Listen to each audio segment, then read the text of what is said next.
Alright, welcome back to another stream of Disco Elysium, and good day.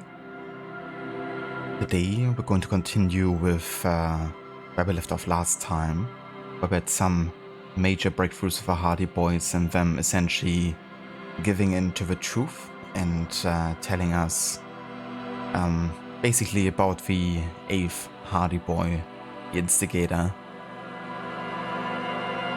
The one who kind of like taught the Hardy Boys what to do. And yeah, that person is called Ruby.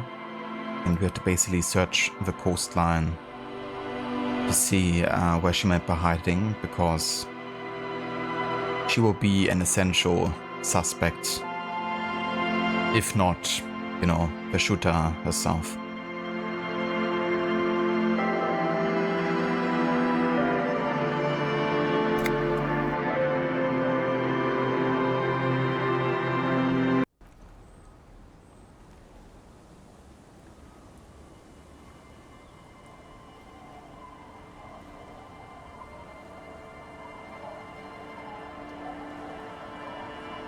Our tenant, the policeman. I hope the way. What more do you want to? Yes, let's hear.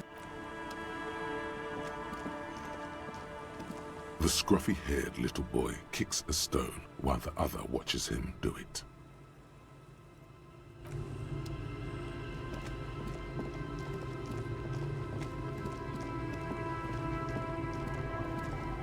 The waves are beginning to die down. Look at those little bastards. Oh, that's good to know, I guess. Why is it in the sea?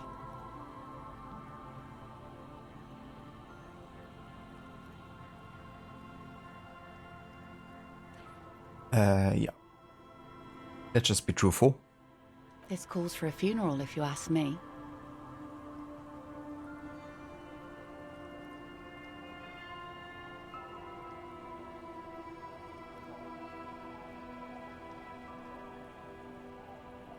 Aye. Feels deserved, don't you think? Falling in the line of duty like that and all? Why odd? Our things are a part of our life world. They're made with our human sweat and they share human history. We should care about them as we care about humans. To some extent, at least.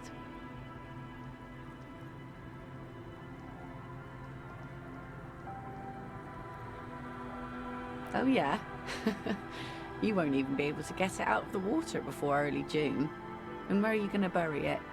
Who to invite? What music to play at the wake? Take it from someone who's been through a few funerals. It's easiest to just leave them there and let nature take care of it. That's all we have time for right now anyway. Come back here in June and see how you feel about it then. It's not like it's going anywhere. Well, unless I'm going anywhere.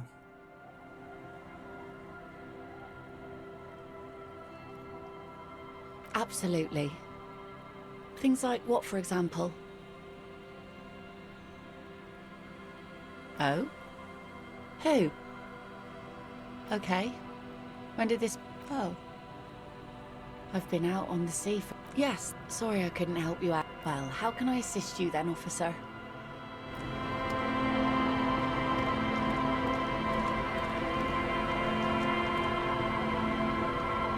You're back.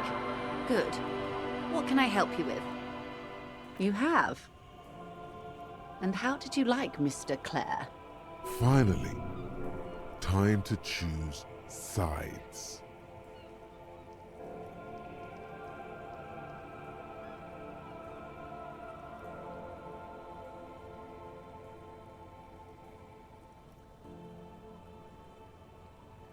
So many options to have a nuance in how we, you know, choose the side with or against Everard.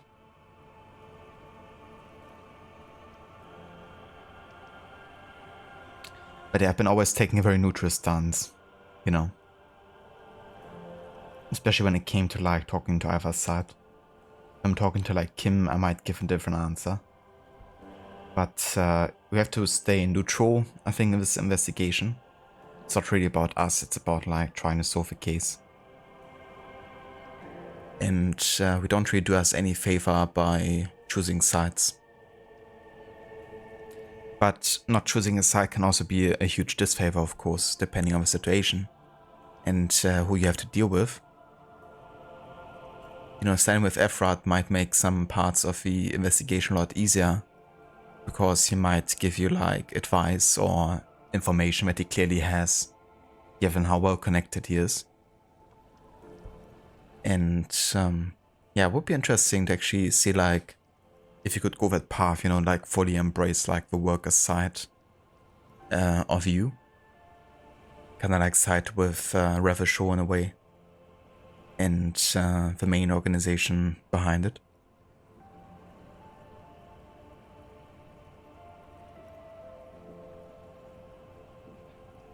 But yeah, in this playthrough at least, I kind of like chose to be more neutral. Of course, Detective. Excuse me for implying otherwise. The RCM does not pick sides in this. I hope it doesn't come off any other way. Of course. And I don't expect you to share anything he told you with me. I'm not a corrupt verm myself. However, if you felt like discussing something, how could I stop you? Are we not human? Are we not curious to hear another person's take? It's only natural. We would only be gossiping. Tell her she'll like you for it.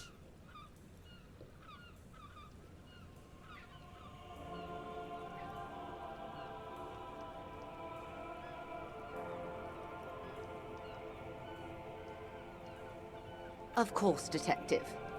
Should something come up later down the road, don't be afraid to drop by for a chat. Until then, is there anything I can help you with?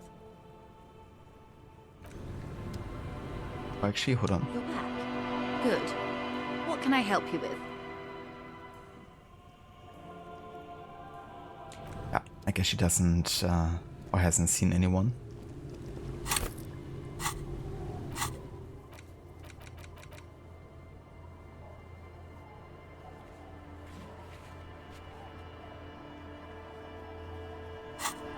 Well, I guess I could talk to the homeless guys.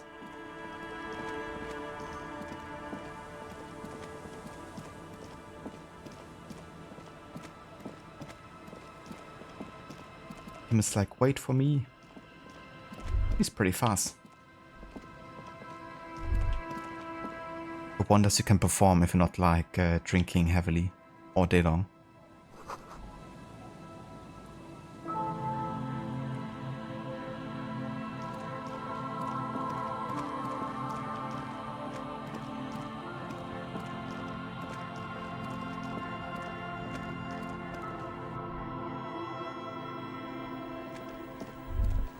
It's only a red chair. Just a red chair in an empty shack, with what looked like a dusty bow tie on the shelf. Nothing to see here, right? In someone's abandoned shack. On the coast. In Martinez. In Ravachol. It's kind of funny how Kim understood it as like, I've already had like another, you know, blackout attack. And we're like fully, you know, disoriented. But that's not the case. It's more like, you know, this place seems curious. What is this place? He's afraid you've forgotten suddenly. Mm-hmm.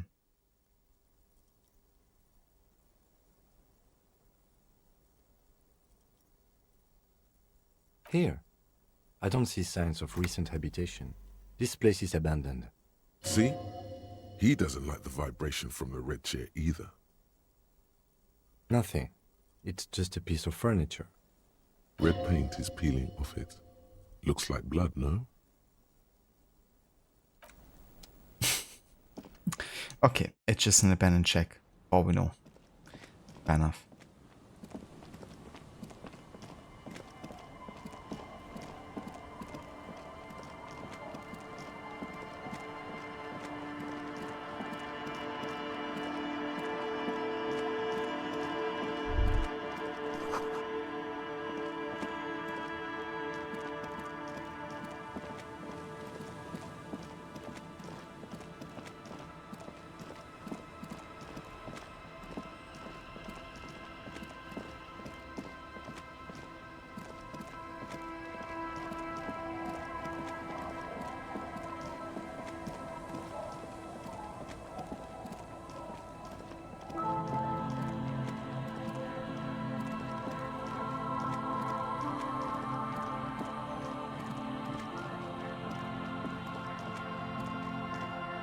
The legend returns.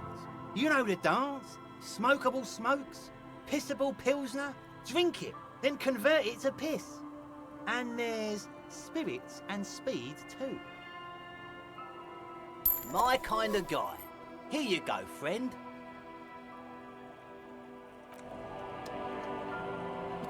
Tequila sunset. Can't really remember seeing any women after losing my keys. It's a touchy topic. He hasn't got laid in ages.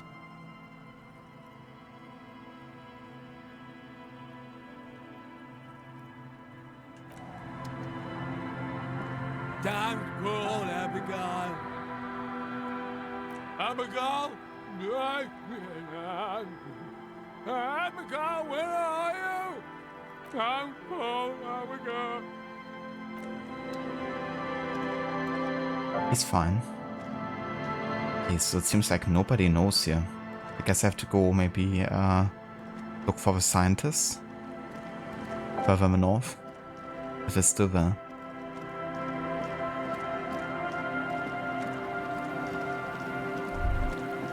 Maybe the church guys have seen anything.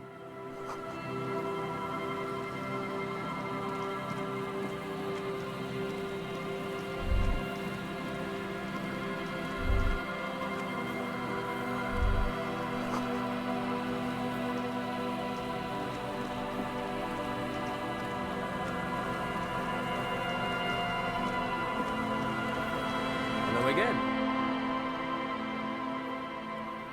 No, I'm afraid I can't help you with this one, officer. It's just a regular day off for me and Mikhail here. So you haven't seen anyone around? No, I'm sorry. As I said, this is just a day off. We just arrived anyway. There's something friendly and familiar in how he says that. A day off.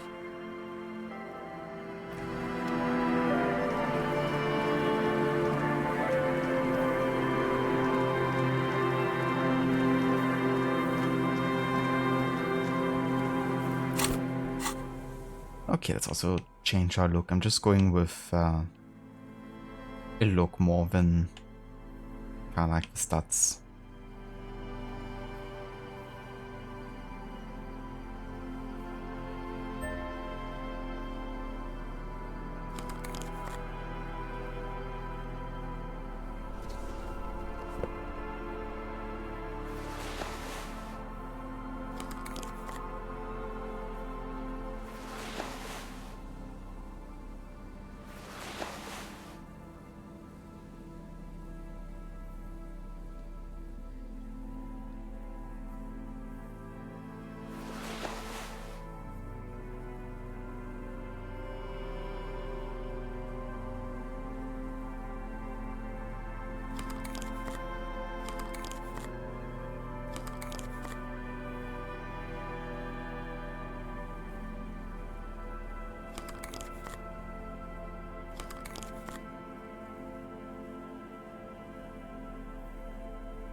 But kind of funny.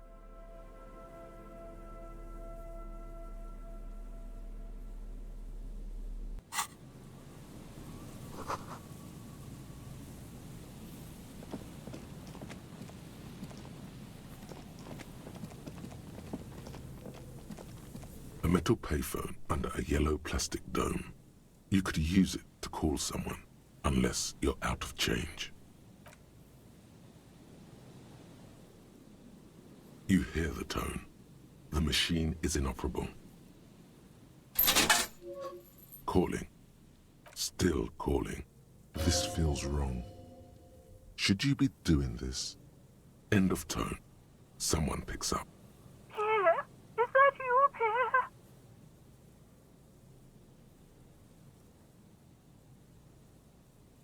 Do you have any news about Pierre? He's my sister's grandson. He used to visit me as a lad. Fine young man. But who are you, then? A salesman of some sort? Modern goods are rubbish, and I can't afford them anyhow. It's a shame what you did to our country.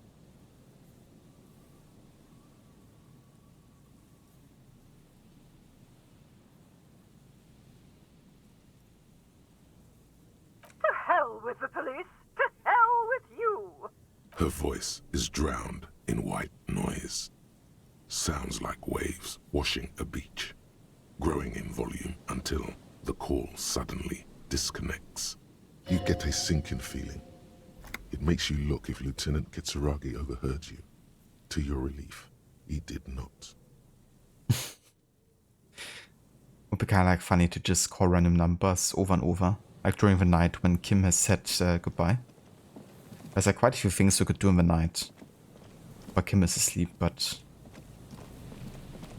you have to be up like early in the morning. I'm not sure how smart it is.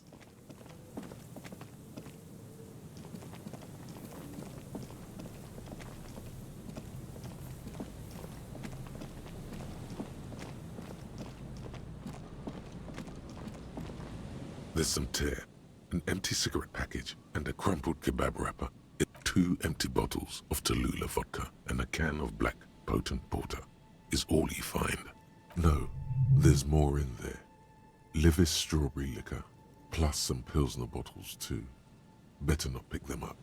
They seem unhygienic. A tragedy.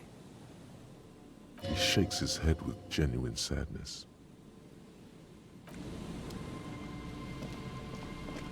A tragedy. Some tear.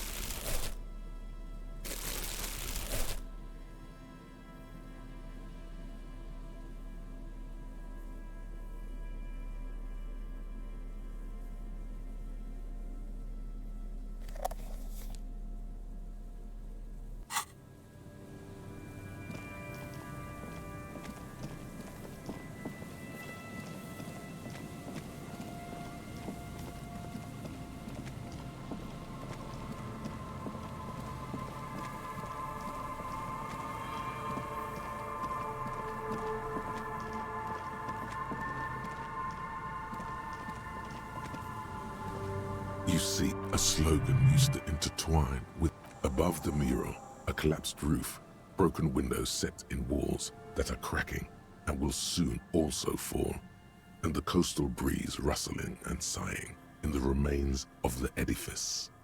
There's something in the wind. Sometimes the only way to go forward is to fail first. Indeed, somehow you knew it was here, an urban ruin gutted by looters that once used to consume money and dispense warmth and light. You felt it before when it rained in Martinez, and you felt the cold of the rain. The feeling persists. It has been in you ever since. Hello there, Jay. Welcome in. And good morning. In there? She could. Or she could be in the identical room over there, or in that boat shack, in that church tower, maybe.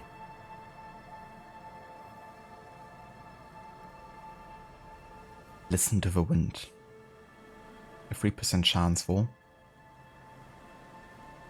Yeah, I might have to try this later when I have like a better chance.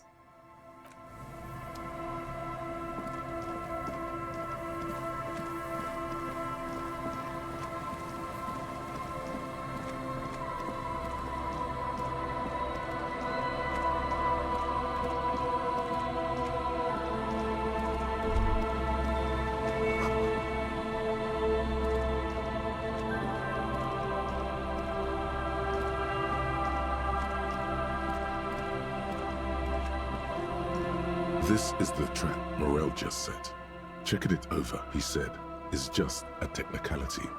But the reeds by the abandoned campsite hiss and shake. The later it gets, the colder. Remnants of the camp can still be seen in the sand.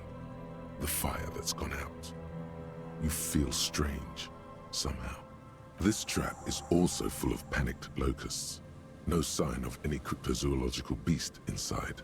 Another empty trap.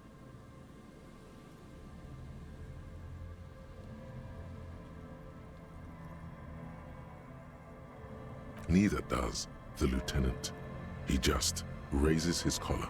It's cold out, as always.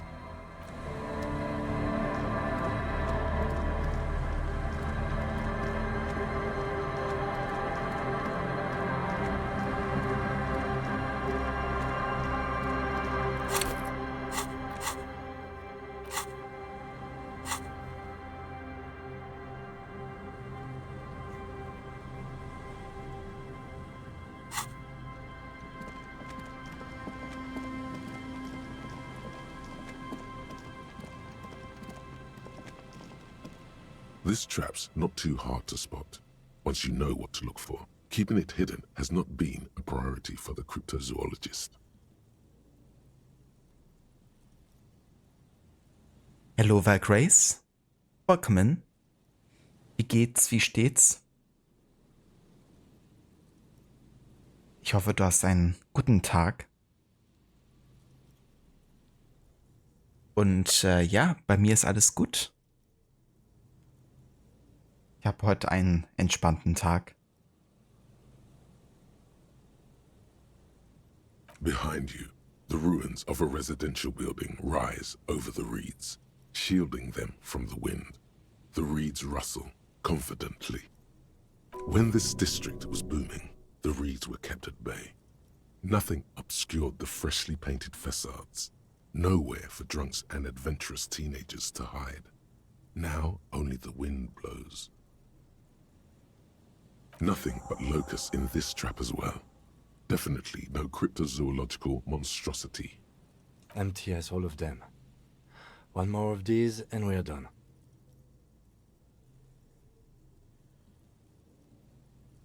The lieutenant stretches his back.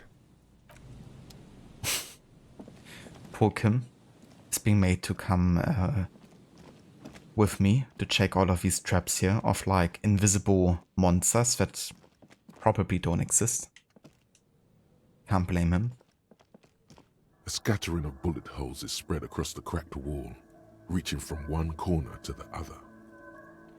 Ah ja, but let's try to boost visual calculus here.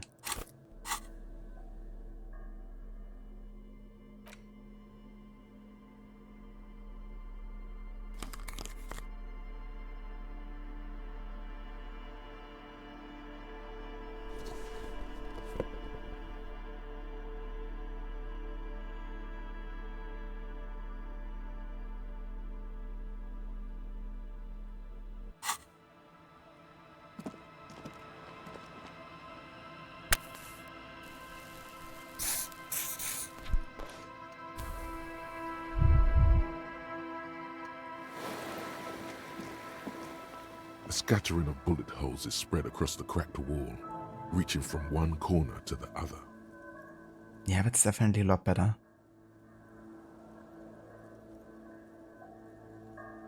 Didn't get the last thing, but you're glad my day is going well. Thanks, Grace. Yeah, I hope you're also having a nice morning so far.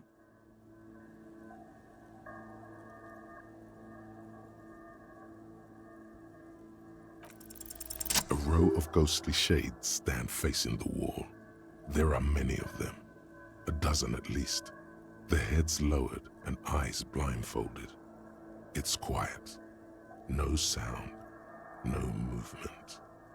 10 meters away, other shades are lined up in an orderly manner, automatic rifles primed. A gust of wind blows by.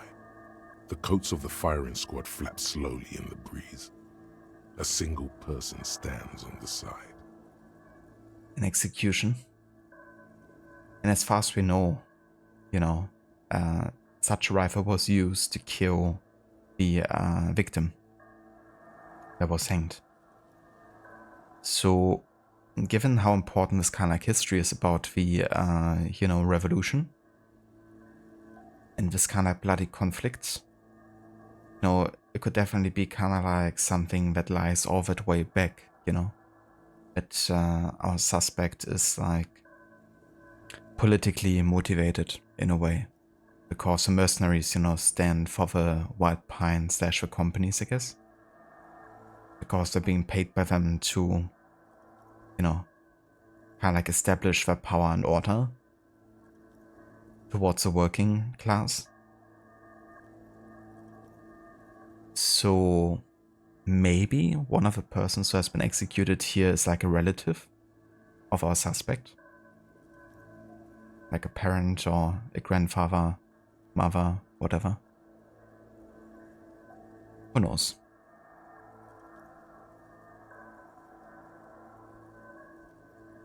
You do not have the words for your morning, mostly because you do not know how to enhance sentences with curse words yet.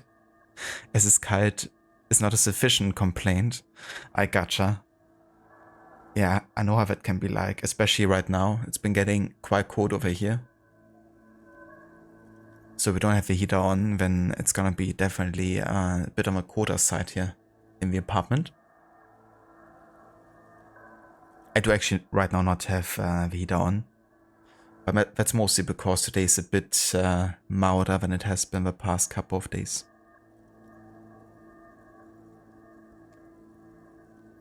But yeah, it's definitely time to pack out all the sweaters and like double the amount of socks and stuff. Get some hot beverages going.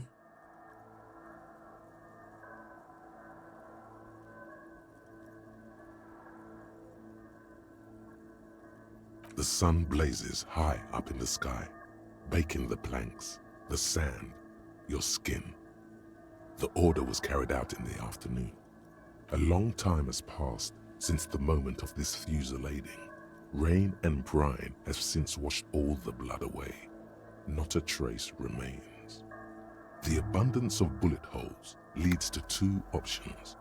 Either an inordinate amount of executions were performed here, or they did not use a conscience round, where only one soldier has the loaded rifle. Looks like this was a mass execution with everyone fully armed.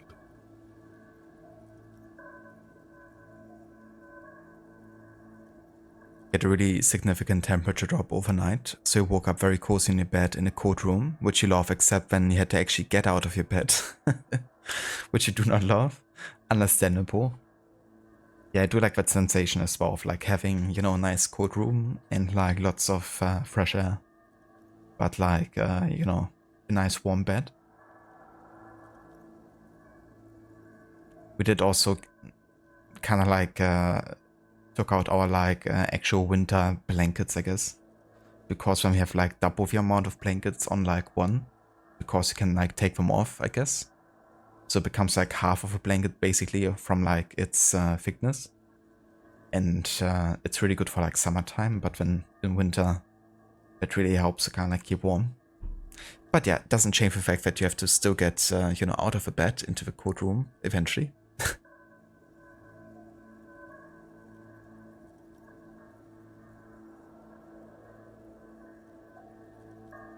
The commandant, the one who gives the order. Machine gun fire crackling through the air. The lights of the muzzle flashes dancing on his face. 7 men in combat uniforms and dark coats, holding automatic rifles aimed at the people. Soldiers from some side, but from which one? Men of duty, dark duty. In all truth, violence offers no answer. It's only the last available resort when all mediation fails. And here, all did fail. A host of men, probably in everyday clothes, ragged from the conflict and covered in dust. They were not sitting, a common practice for executions in some nations, as demonstrated by the height level of the bullet holes.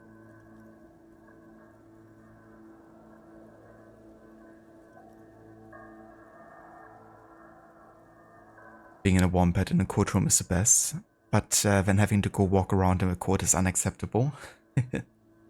You would love outdoor camping, wouldn't you?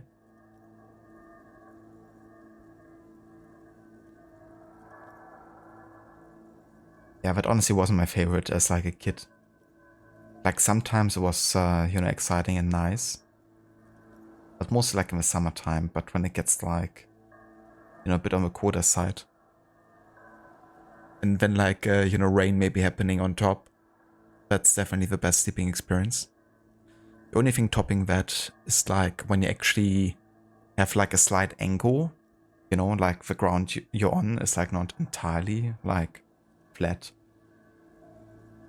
And then like all the water just flows towards you.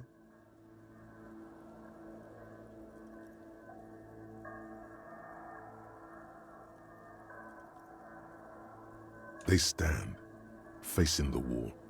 It's impossible to discern any details about their personality or background. Ordinary people, familiar, each and every one of them. Collateral damage on the path toward normalcy and progress. Such is your belief, officer. Maybe you should change it. They were praying, screaming. I don't know. I don't know who died here, lined up beside that horrible wall. It could have been any of the parties involved in the revolution. Perhaps the ones executed here were the loyalist conservatives, killed by the communists at the start of the Civil War. Or it could have been the communists, put to death during the last stretch of the conflict by the coalition forces. I have a feeling it's the latter. Remember what Trent Heidelstein said about Veld? Another likely scenario. You love outdoor camping, but there's a point where your nose gets too cold and then you can't sleep, so you have to be very careful about what temperature it is when you go. I gotcha. Yeah, that's fair. Like when I get too cold, I can't sleep either.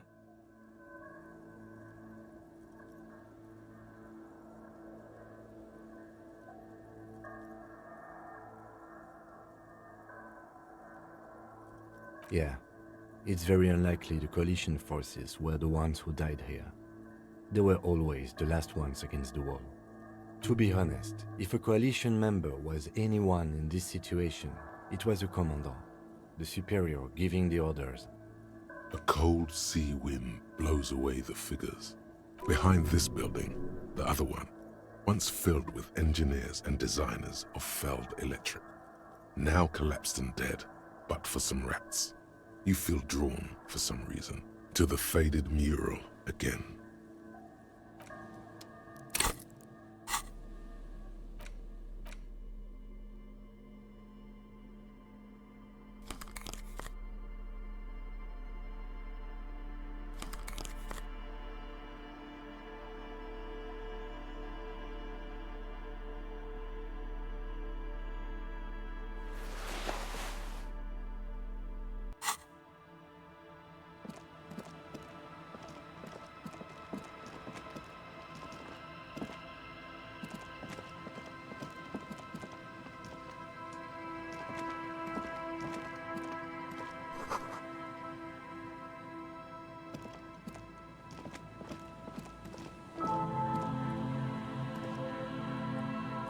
Hello there, Oliver. Welcome in.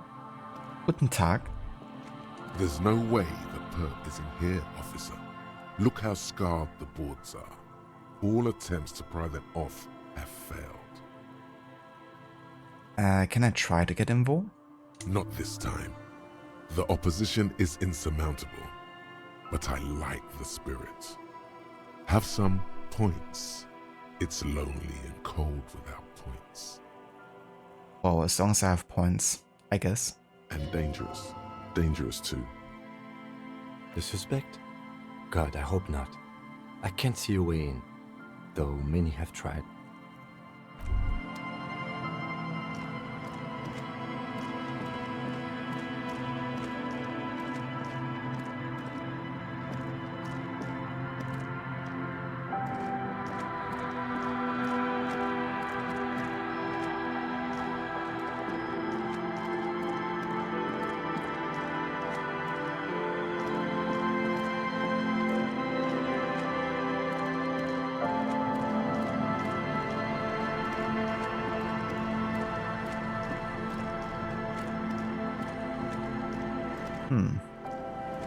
I try to think who I haven't talked to yet. Because I gotta talk with people on this island. If they've seen anyone. I guess I have to go to a church and ask the people there.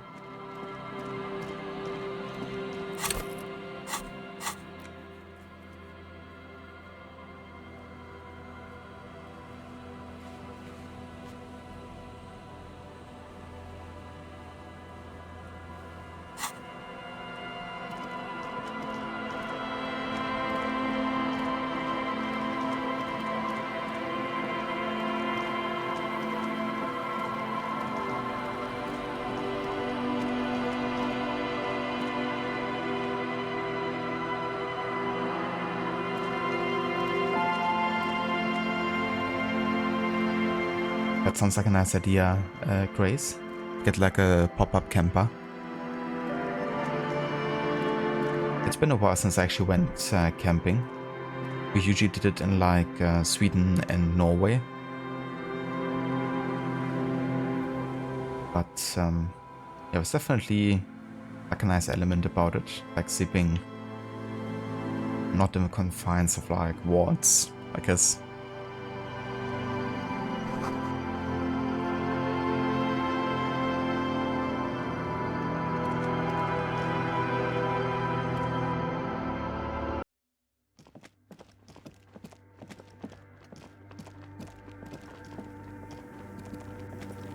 Yes, what is it? What? No, no one's suspicious around here. She has not seen her, sire. 'Tis true.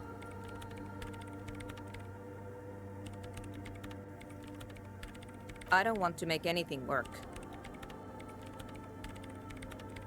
Yes, anything. I don't want to make anything work.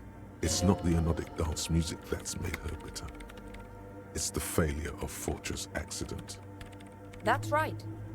If we couldn't get our Welkins to happen, I don't want anything to happen. Ever again. There's not a trace of irony in her voice. She means it. Okay, nice. We can now actually try to convince her. Easy. When her research is done, she can move out. What? No, I don't really need any help with the project. She thinks about it. A glassy look in her eyes. A gust of wind brings more snow in from the broken gallery. It touches her hair. All right. Bring me the game's offside copy from my old workspace, if you really want to help. It's stored on a filament memory, and I'm unable to go and fetch it myself. No. That's the production schedule. I don't need it. The right filament memory has offside copy, written on silver tape. I am. I could have taken it, but I kinda chose to leave it there.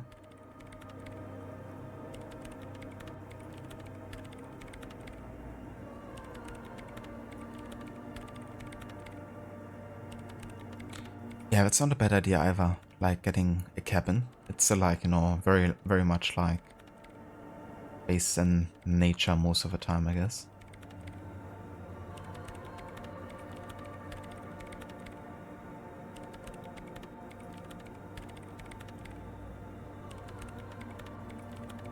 Yeah, that's the one.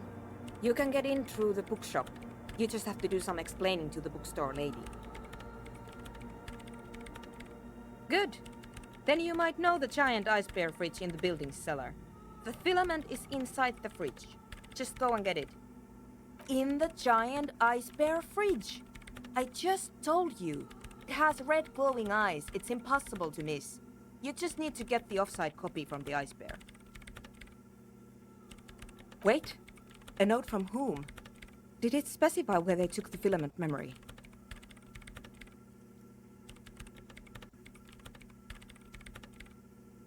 Jawiza. Of course. Our project lead, Suliswov Jawiza. God, he was always so hell-bent on keeping the copy somewhere safe. And feature creep, and the Valley of the Heads. Like it would have made a difference. The offside copy was perfectly safe when the data loss happened. That data loss was anomalous.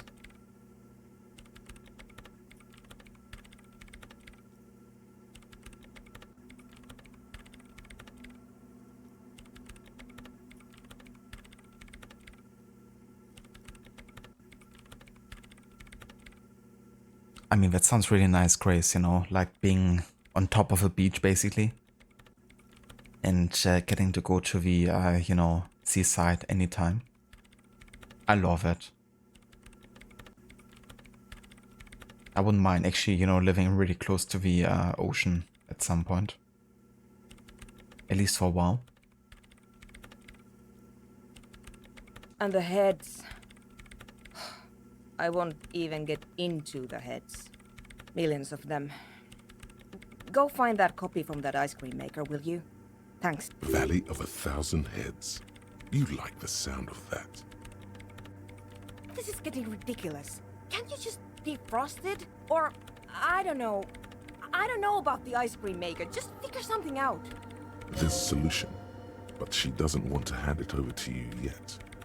It's a thing. Something she holds dear. Put a dead body in my fridge. Yeah, not gonna tell her that. Thanks. And here's my Qualsund multi-tool. You might need it to hack loose some ice. It opens everything.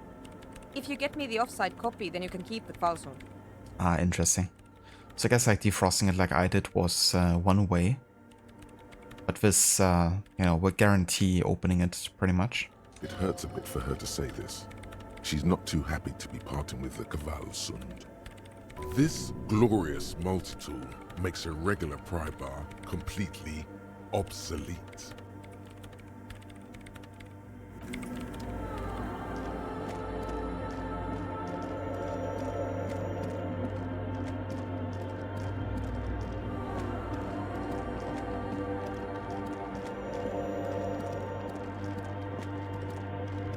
Body refrigerator simulator. That's the name of a game. And don't have a player. Hate the game. I'm just dealing with what I have.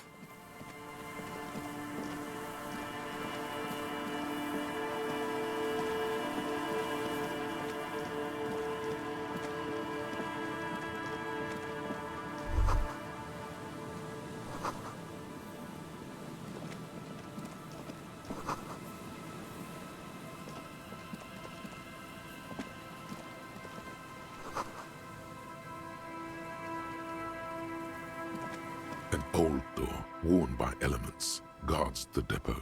The wind has blown a sand dune in front of it. The door hasn't been opened in a long while. You see a handle. It's military. A service depot of some sort. Probably something that is no longer there.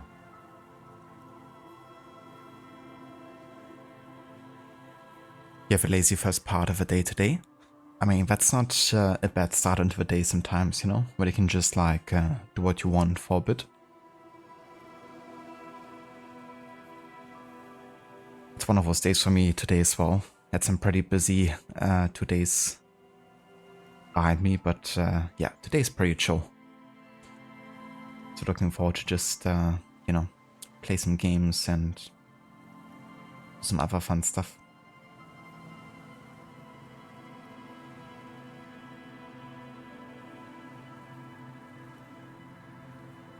From here to the whirling, I can't see how. The church is in the way.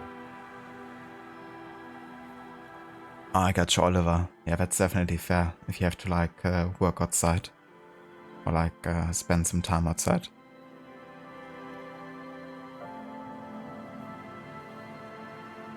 Better just stay safe in that regard.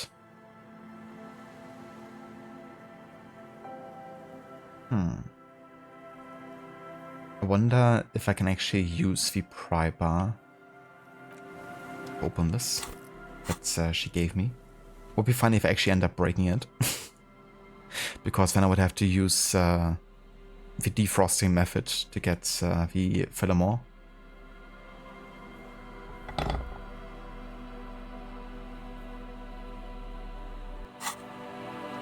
An old door, worn by elements, guards the depot. The wind. Okay, can't do it apparently.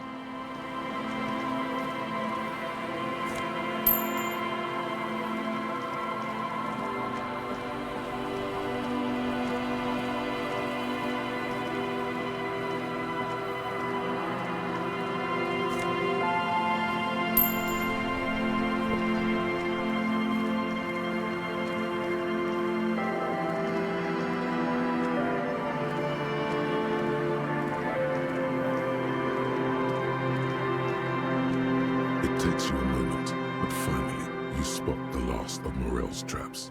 This one's partially obscured by the reeds. Nice and warm in Germany.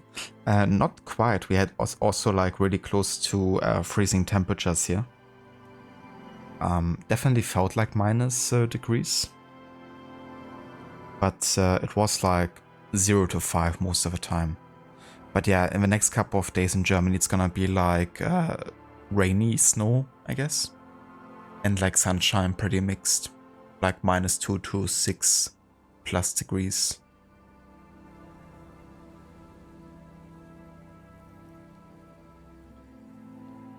But yeah, I'm looking forward to the sun coming out for a bit because it's been pretty cloudy and dark over here. Like very gloomy for the past week or so. And I don't mind that too much, but I do like variety, I guess. So having the sun come out every now and then is definitely nice.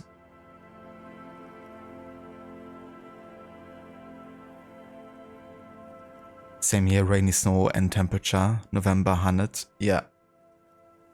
Yeah, and especially like once you have it like around the 0 degrees and like, you know, rain and snow, it can definitely be a dangerous combination.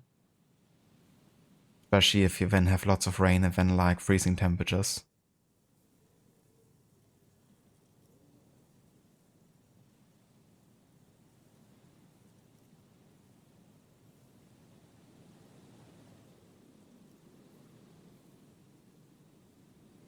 The reeds shake sadly in the coastal breeze, weighed down by rain. They seem to be waiting for something. The wind picks up here, near the cape's end, surrounding the narrow strip of land from 3 cardinal directions. It's cold for this time of year. Yeah, that's like some meta stuff here. Some proper 4 war breaks. The game is almost the same. The trap feels light and silent as you pick it up. Something is different here. No locust. No phasmid either, but still. Well, the bait worked on something. This doesn't mean it was a reed monster, though. Unless you see one in there. I just see an empty trap. The netting is a little untidy, messier than the others. Like someone or something picked up the trap and shook it before dropping it back down on the ground.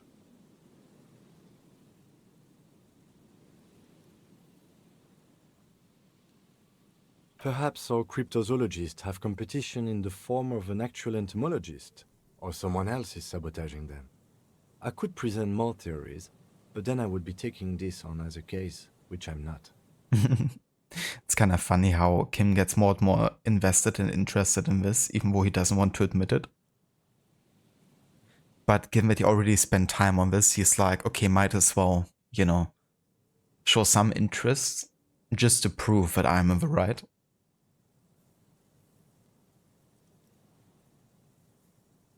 Hello there, Ayat. Welcome in. Living in the Matrix, yeah. We're actually just sitting or lying in a machine right now. Nurturing the great machinery.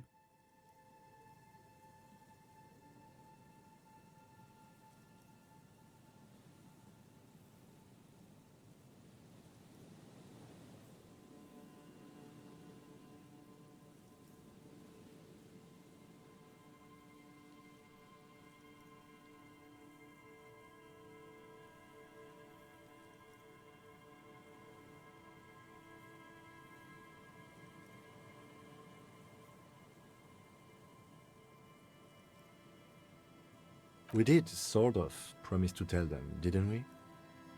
A cold gust of air dries your sweaty face, and you look to the dark shadow of the felled building in the distance, drawing you to it. What a strange sensation. Once this is done, should you ask the wind again?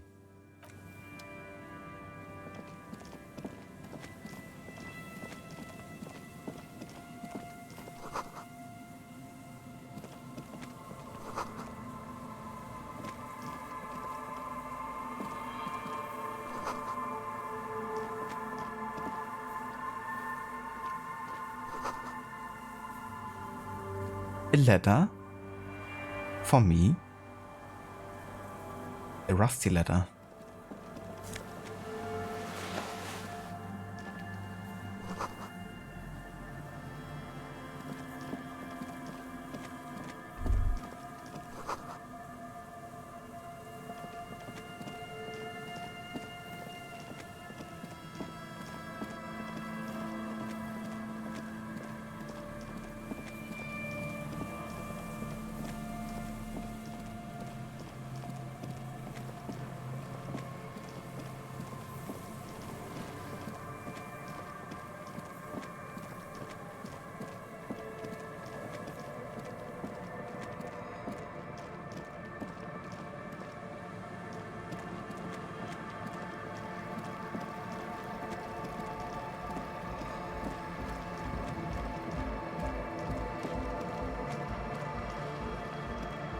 Hello again.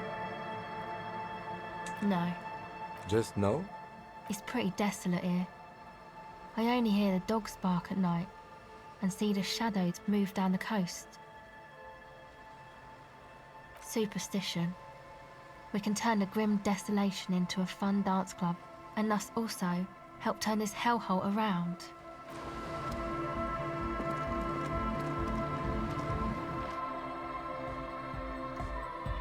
Back to the heavyweight jam! Hardcore! Hardcore! Hardcore to the mega! Internally coherent! All car! All right! Yeah! He furrows his brow as his very large head traces the sublime invisible movement of the music in the very real air of the stuffy tent. These guys. Hardcore! Ah! The question is, what is the question? But there was a question? Hi again. So, how are things going? Okay, nothing new here. I see you're here again. Okay, that means I'm just gonna have to go back to the doomed commercial area and retrieve the Philemon.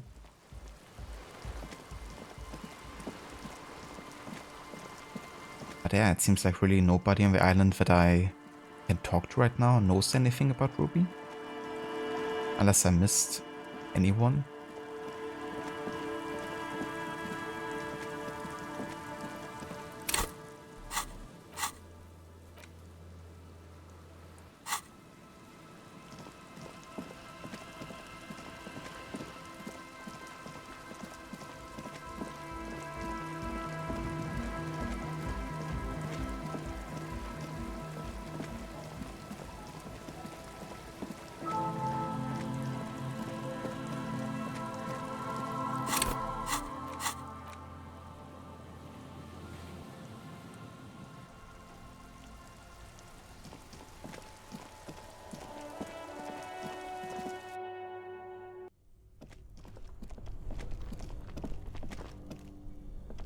This orange machine is dead still. It has a hand-cranked ice cream churner and an electric freezer, the ice around it slowly melting. Ice groans and howls under the strain of your giant Gewaltsund multi-tool until the lid cracks open. Darkness lies inside, but you can faintly make out an object, intricate and foreign, left there for a sub-zero beauty sleep, a filament memory with the words "off-site copy" written on its side. Disappointment washes over you as you stare into the almost empty ice cream maker. No ice cream? God damn it. A scoop of ice cream would have been nice, yes. See, even Kim agrees he would have also liked some ice cream. You gently lift the cube from its frosty bedding, careful not to damage it. We should take it back to Miss Lukanen Kilde as soon as possible. I'm not sure how well unused filaments tolerate room temperatures. Yes, but aren't you curious to know what's on the precious filament? There's a radio computer upstairs. Nah. Gonna prefer, you know, having it still be a working condition here.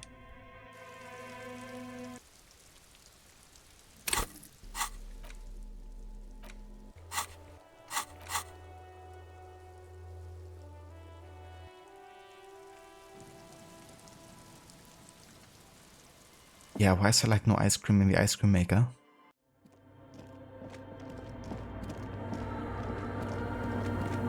I feel robbed. Yes, what is it?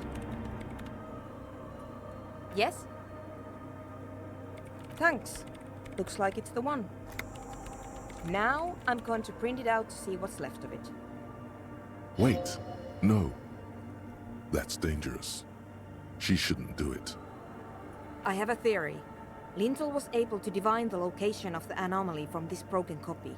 I want to repeat their calculation, only this time with better equipment. Watch. What an intricate display of failure. The paper starts filling out with ink, soaking it in a gleaming blackness. Not a single line of data stands out.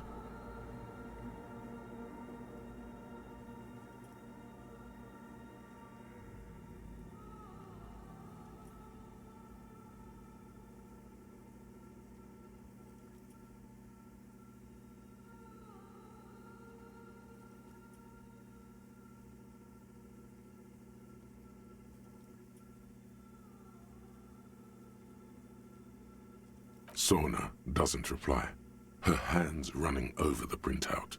She's looking for something. For her morning star. Eyes scouring the millimeters. Here, I found it. Hold on.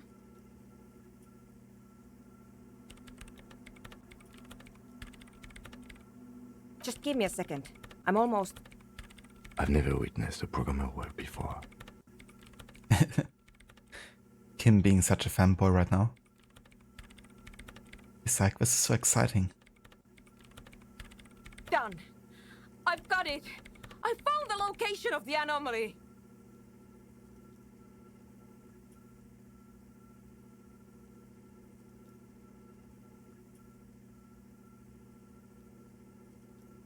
I found the coordinates. She's beaming. You can feel it in your heart. Great job. Thank you. There, in the swallow. Think you can help me again? Yeah. I need you to go move those water bolts for me. I need to double check my calculations. Just walk over to the circle and follow my instructions. Move the third bolt 2 centimeters to the left, and the fourth bolt 5 centimeters to the right. This should do the trick.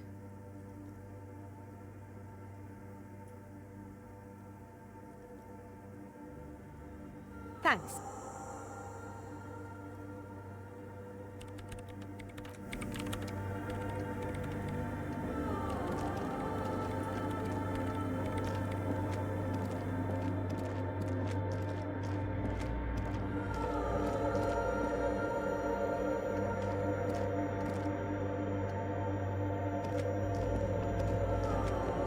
It's awfully silent again, as if someone turned off the entire world outside those walls.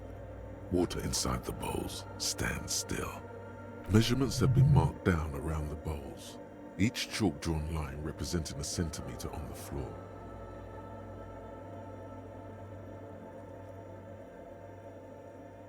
It moves like a ghost without creating a single trace of sound.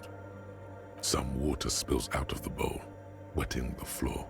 The lead programmer sends you an encouraging thumbs up from across the hall.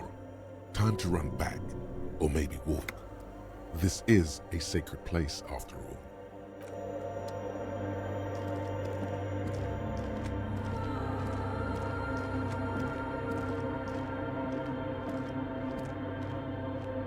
Grace, you guess you could get up and get ready for work since you have to leave in like 15 minutes.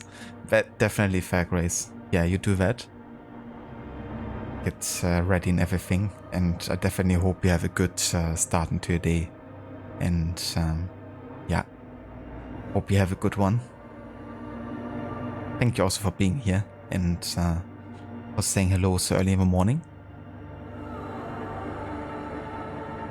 Enjoy your post-apocalyptic detectiving. Thank you, I definitely will. I'm hoping to get closer to finding our real suspect today. But I think we're on a good trace, for sure.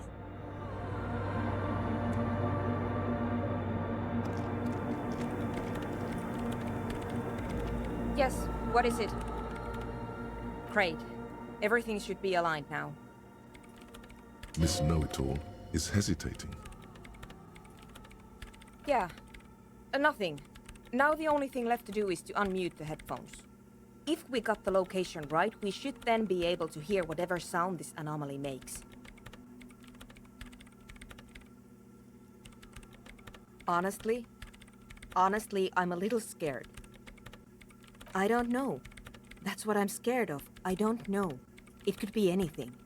I mean, what sound does the nothing make? How can you even listen to something that doesn't exist? What if silence is only what surrounds it, but the swallow itself is... You overthinking this? Maybe. Maybe I'm just tired.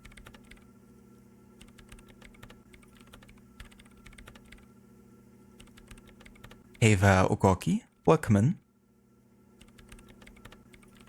Yeah, you're right. Let's do it. The lieutenant takes a step back, and then nothing. Nothing happens as Sona Lokanen-Kilda presses unmute on her keyboard. Nothing but silence. You can hear some small animal cross the floor in the chancel. It's that quiet in the sanctuary. She doesn't talk. Her eyes closed and brows knitted together in a state of deep focus. One hand cupping the headphone. Damn it! Did you try turn it off and on again? What sound does nothing make? That's a question. Maybe you should ask the guys of the tent.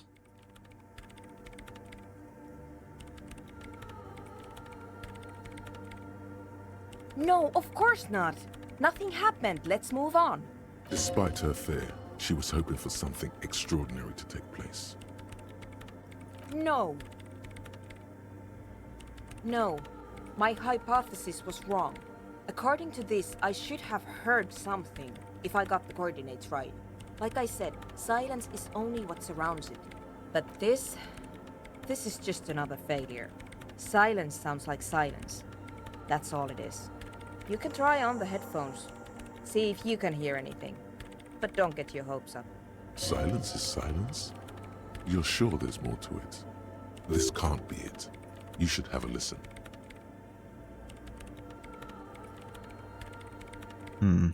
Yeah, 28%. Let's have a look if I can raise my perception.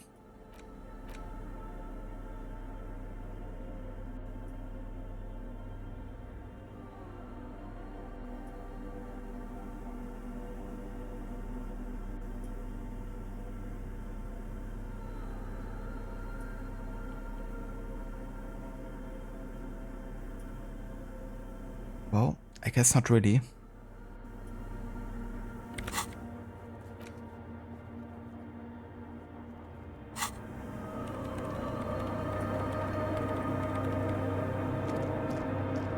The mother of humanism stands above you, a precious and complex wax painting on a single pane of glass. A crack runs across the length of her body, her face oval and sad.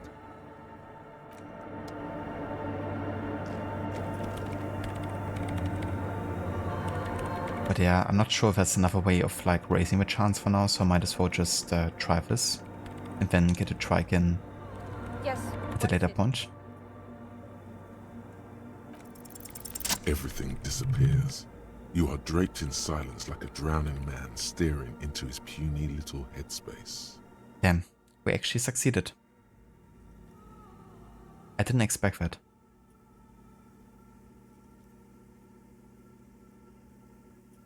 Critical success. And then the pressure changes.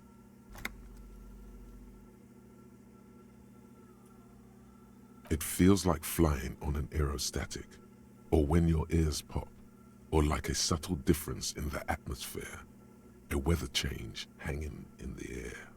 What if the sound you're looking for is too low for you to hear it? Yeah, could be. You know, maybe it's like a certain frequency where you can't hear it. You know?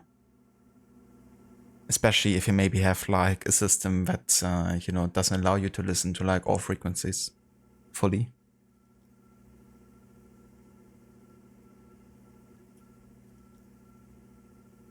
Thanks, Oliver. Yeah, got a bit lucky there. A better sound system? Alright, but where would we get one? Suddenly, a rhythmic beat permeates the walls, causing a small patch of decorative stucco to crumble onto the wooden floor. They should really allocate some renovation funds to this place. No. What they really should do is shut down the disco men for disturbing neighborhood peace. Yeah, we have the speakers. You mean the speed freaks? Of course, the speed freaks. They have a fantastic sound system. And you think they would help me? I mean, yeah, they could move in, do the nightclub thing, and you could try to play what you want to play here. I guess I could live through a week or two of peaceful coexistence. Brilliant negotiating there, Detective. As always. Sure. Let me know how it goes. Nice. Time to open up the nightclub, I would say.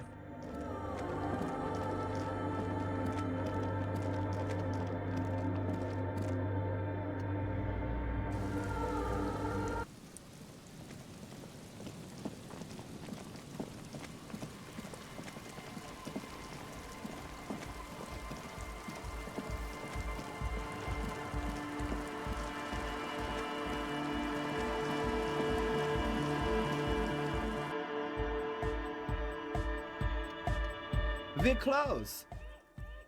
True, hard, full, car. It's hardcore. Skibber-dee, skibber-danger. I am the rearranger. Your cop training did not prepare you for this. What to do? New NPC quote.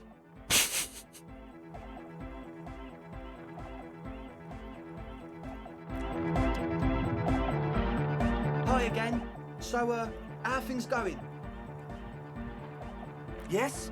What's the deal? We are grateful, Copman. You're an augury of a new era of Nordic dance music. Hello there, Brutus. Welcome in. That's fine. We can manage. We appreciate it. It's going to take us a bit to move our stuff inside. A couple of hours, maybe. Come check back later. Let's get moving. Alright, here we go.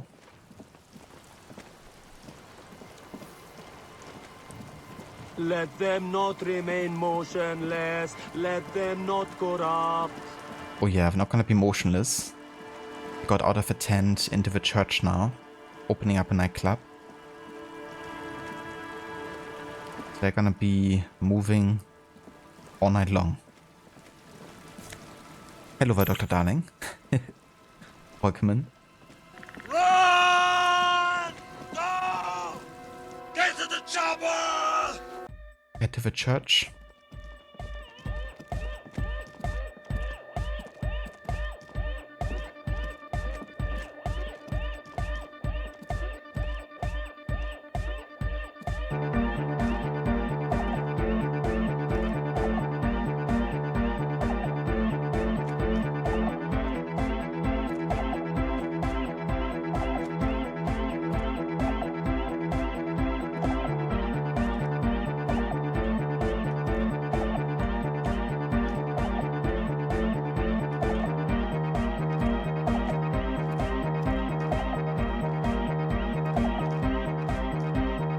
That truly is hardcore.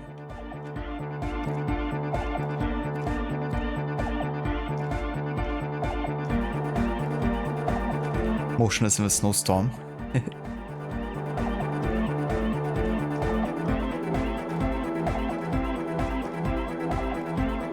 Exactly, Oliver.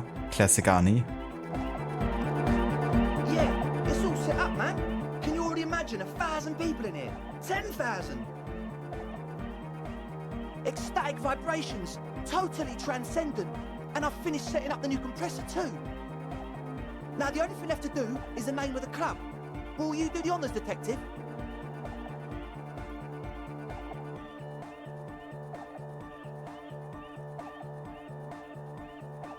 Wow. What about you, Kim? I wouldn't build a club, and I wouldn't name it either. Of course you would. An underground place with no name? Sounds like something the Crabman would say. We're not going with anything the Crabman would say. Why not? The Crabman has ideas, Estelle. Ideas from another level of consciousness. I don't care. I don't like the Crabman, and I don't like his ideas. His ideas are spooky. Next, please. Okay, what about you, Andre? The name. Everything I managed to come up with sounds just wrong. Andre's overthinking it. Yes, you should do it, Detective. It would be good for the science. Noid's right. You've helped us so much. It's the right thing to do. Okay. You have? Well, what's the name? Disco Elysium.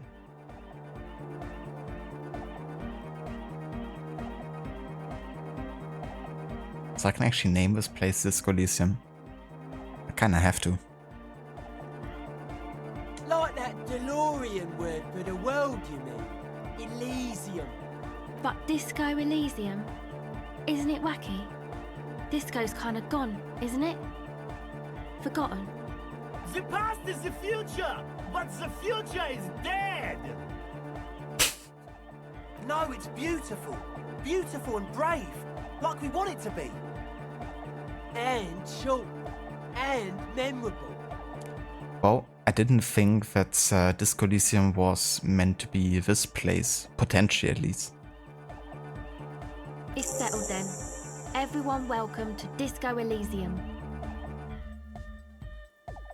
Andre breaks into frenzied dance-like motion to celebrate the name. Someone turns up the beat. You should go with the flow.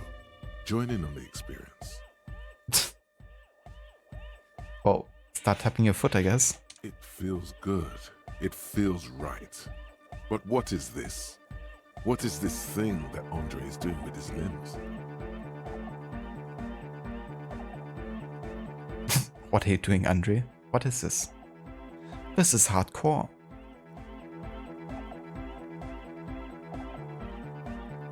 Yeah, definitely isn't a bad name for a club. Yes, my man! Audio waves thump against your ribcage. The speaker setup makes everything sound much better. But there's a noticeable lack of something. I can't dance because my savoir-faire is like so bad. What's with her hair? It's to express my individuality. Is that a bald spot? It's hard to tell for sure with the fused together spikes, but it looks like he's balding. All because I'm balding, yes.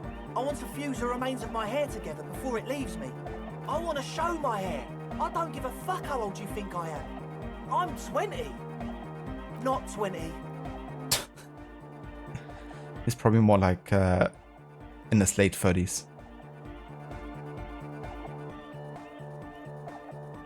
Maybe it was a bad idea. Anyway, goodbye, officer. She's whistling a melody, her trusty contact mic attached to a wooden pulpit.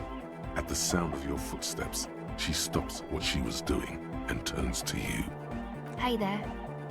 I've been recording some new audio from all these beams and rafters. The sounds travelling through the wood are pretty cool. Creaks and stuff. Like you're underwater, you know? But like, underwater inside a tree. But that's not really what I wanted to talk about. I wanted to thank you instead. For getting me and my friends in here. And we even found some new associates, such as they are.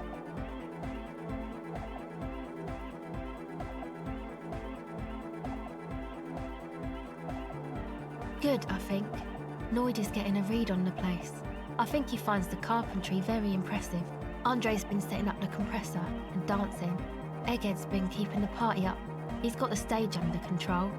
Sorna, the programmer, she's doing whatever she does. Behind that radio computer of hers. She doesn't talk to us much. And the crabman hasn't shown himself, thank God. Now, this is quite a living situation here. Some dance club guys, a programmer, and like a guy who's transcended humanity. At least he thinks he has. Sure. You helped us out. I can repay the favour. What do you want to know? Tell me about Noid. He's a four-burger, I guess, like the rest of us. Okay, Maybe not Egg, I don't know about him, but Noid and the rest are from Forberg, making the pilgrimage up north to visit the Elysium. He's real hardcore about the lifestyle.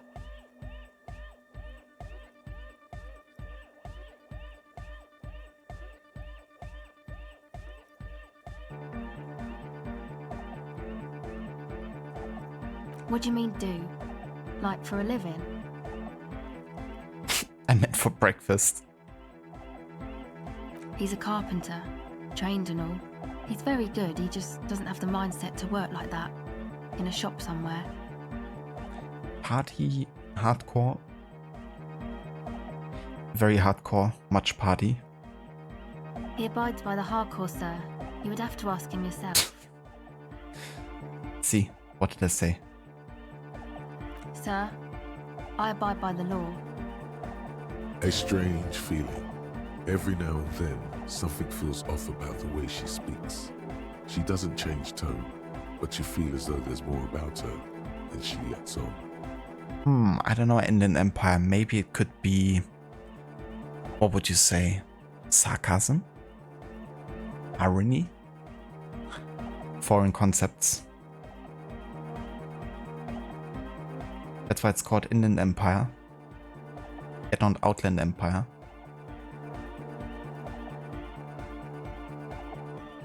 It's just something poor Forberg kids do every spring. To pass the time, we walk the entire length of Boogie Street, up to Jamrock, or as much as possible. I don't know, man. Have you been down Boogie Street? It's a little bewildering. Okay, then you should go and take a look, I guess. Boogie Street is cool. It's got a lot of immigrants and all kinds of different people. Yeah, I hope you do. Who do you want to know about? Andre, he's a cool guy. Doesn't really come off as one, but he is. To me at least. He takes care of shit. Sorry. I mean, he's got a vision. For what life should be, you know? He tries to push things until everything falls into place. He's an organiser. Nothing. But then again, there's nothing to organise around here either. He really wants this church thing to work. He's an organizer. What has he organized? Well, I guess getting into the church here. Yeah, no. That was all me. You know, I just help them. Must have taken it as a sign when he found it abandoned like that. Said it was an augury. I don't know where he got that from. Andre's not super intelligent. I've never seen him so psyched about anything though. And he's often psyched. Looks sort of desperate, like it's his last chance or something. Or maybe he was just high.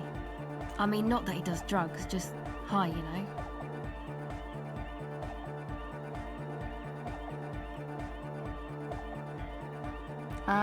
Yes. Anyway.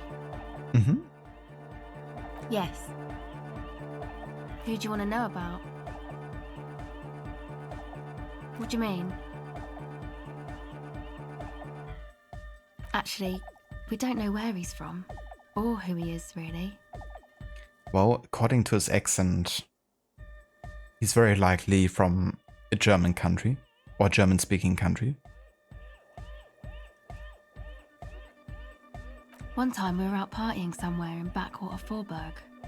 Or maybe even Coal City, I can't remember. Maybe it was Coal City. Egg was yelling along to some jam someone was spinning, all night long. Just kept yelling until he didn't have a shred of voice left. When the sun came up over the mines. There were mines? Yeah, it was in Coal City. Egg came with us. He made this wheezing puppy dog sound all the way back. Couldn't even speak. It was definitely Coal City, because it took us 2 days to walk back to the fort. He just wheezed the whole way. We never really asked why he came with us, or who he was. I think his name is Jermaine. Jermaine? You mean German? People are sweet. Yeah, I mean Jermaine is a very French name. I guess it could also be, you know, initially French speaking. Because French and German can sound similar at times, like accent-wise. But But to me it sounded like more German. You can see it must have been a great night. The memory causes her to go silent for a moment or two. You wish you'd been there. Oh, that. He's the party boy. And Nordic music doesn't really do vocals in the traditional sense. Vocals are thought of as rock. That's to say they're a bit backward. No offence if you like rock music though. Rock music's cool by me. Anyway, even if you don't have vocals, you still need someone to say something every now and then, right? To urge things on. That's where the party boy comes in. He basically just stands on the stage and dances and yells how awesome everything is. It's very catchy. I understand. People are usually afraid to do things if others aren't already doing them. Dancing makes you dance, like sneezing makes you sneeze, or yawning makes you... Anyway.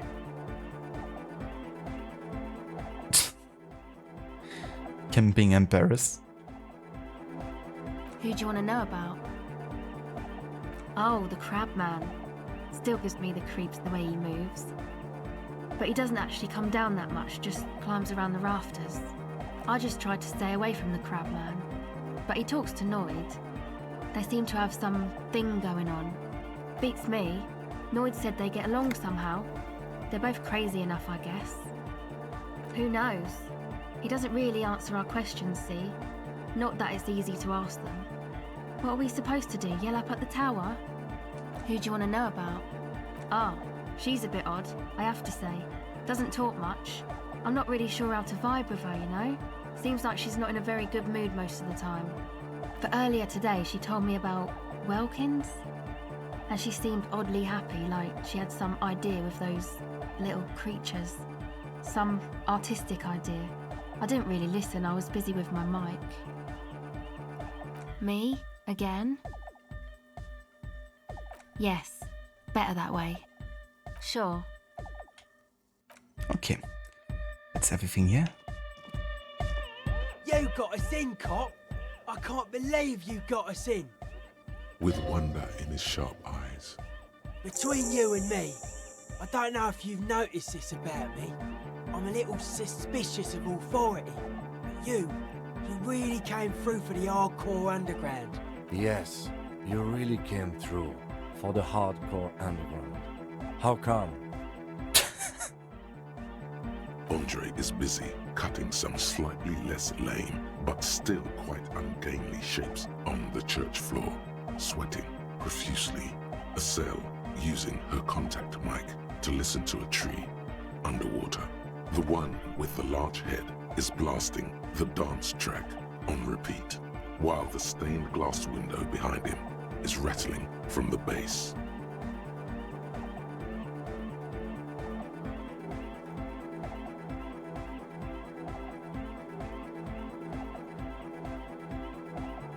I mean, ultimately I've also done it to help Suna with her project, and that's also something that Kim was interested in, and the only way to kind of like get going is by getting these guys set up in the nightclub so they can use the speakers for Suna's project. So that's my explanation, Kim. And it's also something that he kind of like agreed with on some level.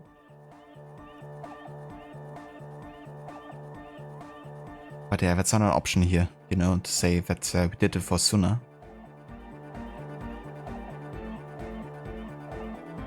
But yeah, I guess I did it for everyone. Okay. I don't believe you actually think you did it for all mankind. But whatever keeps you in high spirits is okay by him.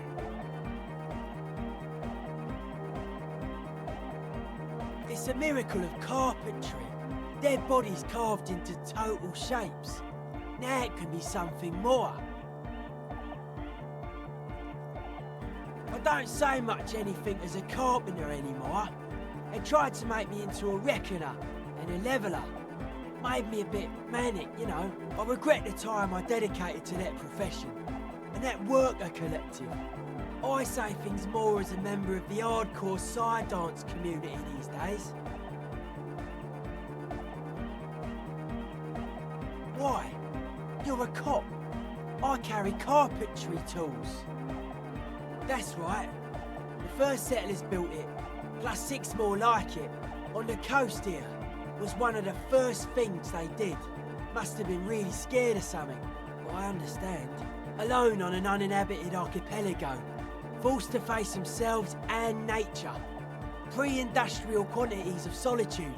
You see, perhaps something more fundamental. He means something paranatural.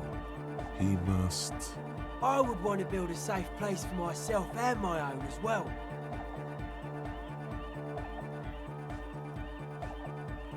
A cop who's into building critique. Okay then, this is folk DeLoreanism, lawmongerer. It's a subset of early DeLorean architecture. That's right, I'm an art cop. Art of core. Total. Everything between an ancient concrete cathedral and a glass cube is DeLoreanism. This is just an homespun version of it. Folksy stuff. Early mass production. They made thousands like this. Does that help you out? Like that woman there. Vertical, thin, white. A false image of grandeur. The source of the system is up there. You're at the bottom. They really dug that power vertical. Yeah, he's a very smart art critic, isn't he? Especially when it comes to architecture. That's exactly how it happened. And what this building stands for. Like to show off large and intricate structures. Arches, spires. Put you down with them. They were really into painting everything white too. Virginal shit, you know. Marriage shit. Virtue and tyranny. Stands to reason it used to be white on the outside, before the sea wind took all the paint off. Slowly, peeled by the wind, your skin crawls from the sensation as you look around. I don't. Fucker giving me the evil eye.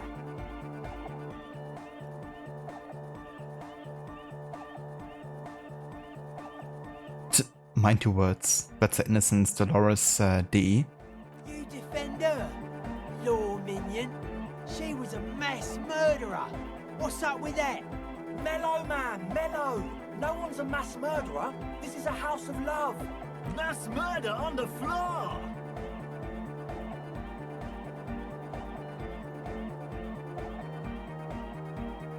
But she's pretty, right?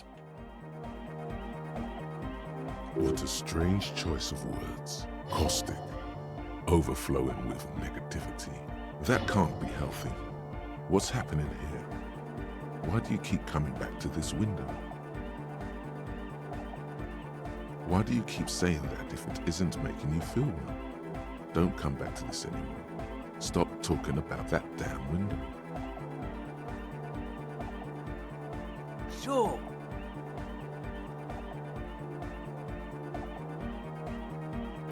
Okay. But let's see if we can actually use the speakers now. Yes, what is it? What? What did you say? I can't hear you! The music is too loud! Oh, the project! It's not going well! There's that guy! I need him to plug a 3.5 cable into the auxiliary input so that I can route the audio signal through the mixer into the speakers. He doesn't listen to me! He only ever seems to care about hardcore and Yekokata! A place to be, apparently. Thanks. Maybe you can get through his magic rhymes. Let me know how it goes.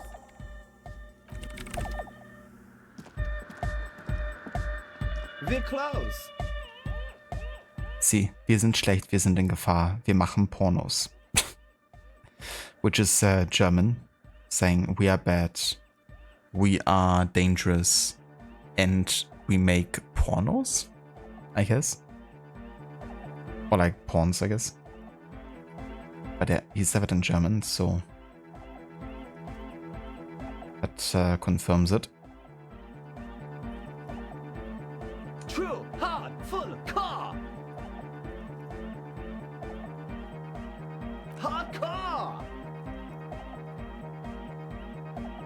Hardcore to the mega. Internally coherent.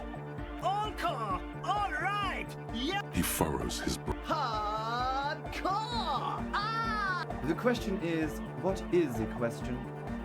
But there was no... Didn't I have to convince him? Or was like no option? I guess only if I agree with hardcore, I guess. True, hard, full, core! Hardcore! Hardcore to the... Internally coherent. All-core! All right! He furrowed. Is it though? What is it? I mean, really? No, but seriously, I'm a bit worried it isn't. Ah ja, that's the egghead puzzle. Being a club owner is hard. Yeah. Different types of people you have to deal with. The skin on your back is crawling. There is a hawthorn tree on Rue de Saint-Gilles Lane, right next to the canal. Don't be alarmed. Everything is okay. He isn't actually worried. Everything is still super hardcore. What he probably means is, it could be even more so.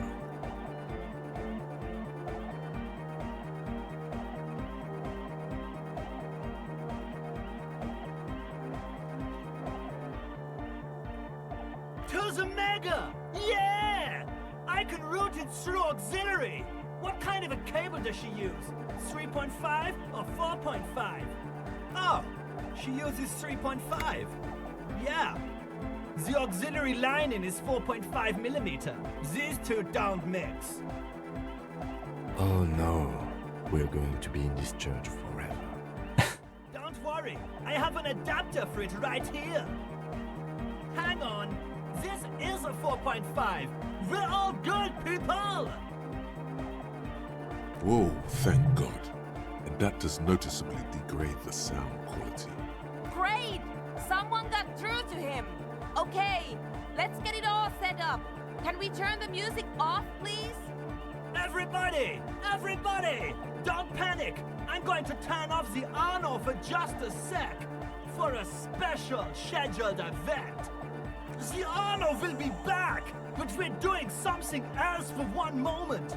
All right, go tell her that Egghead is ready to rave to her tunes, and then I'll turn off the music.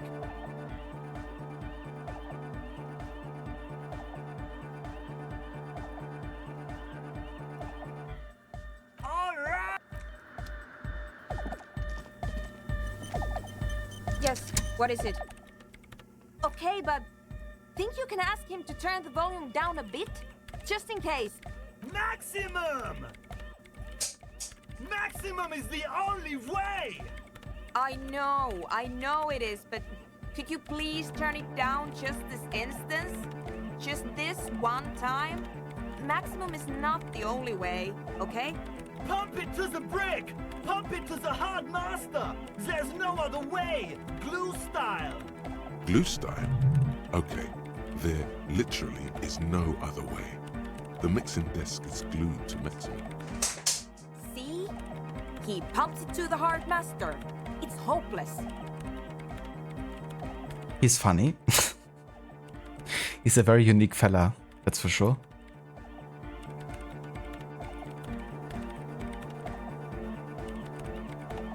Of course it is. Yeah! Permanent enlightenment! Ray of sound! Never mind then. Let's get on with our project. I'm going to unmute the speakers on a count of 5. Everyone ready? Egghead pumps his hand up in the air, waiting for the beat to drop. All ready. Ready. I'm ready if you two are detectives. The lieutenant nods stoically. Suddenly, your palms are sweaty. The church seems cold and large. Somehow, there's tightness in your chest. Anxiety. 5, 4, 3, 2, 1. Mute disengaged. No wind outside. No waves. No floorboards creaking. Total, continuous silence. This is unnatural. The woman looks around. In the silence, you see dust move on the floorboards. The driver of the speaker vibrates in the air and then stops. Plasterwork begins to crumble down the walls. In the silence, a low hum starts creeping up your spine. It's a song inside you, not in the speakers, not in the room. A great bass sigh in the basement of your mind. Slowly, it builds until the air around you starts to vibrate. It's out there now, in the world, made manifest. It will devour everything. The floorboards, the glass, the streets and people. Nothing will remain. Guys, what's going on? It's getting louder. In the basins, the water looks like it's boiling. Hosiana! Mother of Mega! Oh yeah, Oliver, I think these guys already are high on something. In his mind, a tidal wave approaching from afar, swallowing entire coastlines on its way. South, he's peaking, the worst high he's ever been on.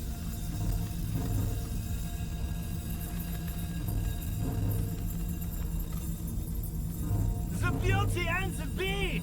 The future of dance! Planetary! No, Egg! It's the window! In the corner of your eye, the lieutenant steps aside, cautiously, his eyes searching for a possible evacuation route. The window is going to come down. No, the roof! Uh-oh. Cracks appear on the stained glass window. Cracks run up the wooden pillars in the dark. I mean, you could also just, like, you know, turn the volume down. Just disconnect it.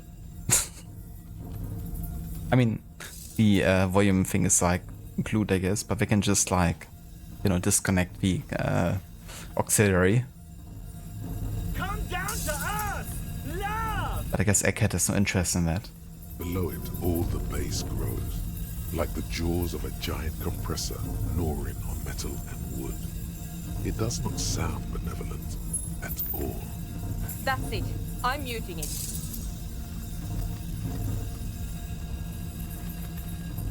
Yeah, we should probably stop right now. Shit! It doesn't stop. A seal? Have you? Yes, I've turned it off. Andre, pull the compressor. The place is gonna come down. Fuck! I can't shut it up. The signal's passed. It's not in here. It's... This is it. A great roar. The vault of the roof twists above you. Glass shatters somewhere near the door. It's coming down. And then it stops. Totally and utterly. As if there never was a sound. Only your ears still ring from the shock.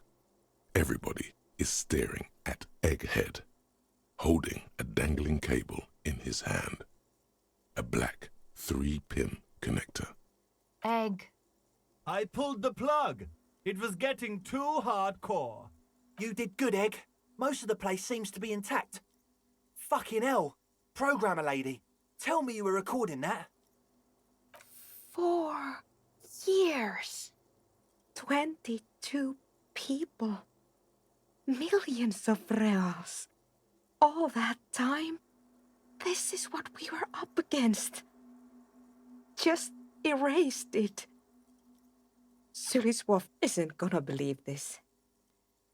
That was way too hardcore, even for Egghead. And that is saying something. Yeah, but did you record it though? It was dope. I think we can use it.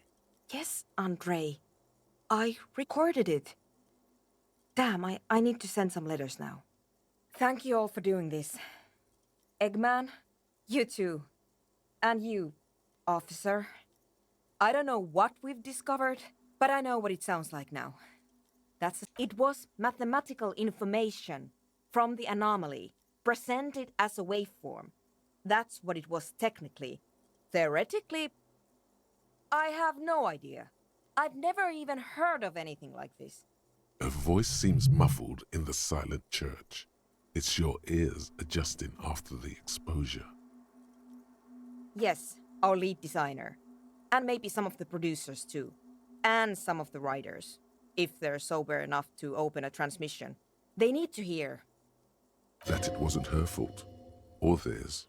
They need to hear about this. Don't worry, I won't send the recording. Although I doubt they have the speakers to produce the frequency anyway. Stay here. I'm going to stay here with these lunatics. Send letters, maybe meet Suliswolf.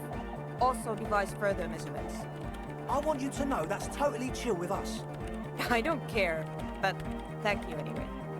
That's the best she can manage for Andre. It's quite a lot in truth.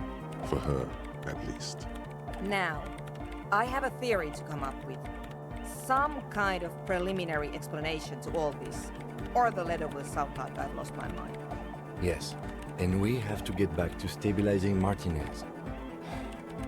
Instead of demolishing it with loud bass noise of unknown origins.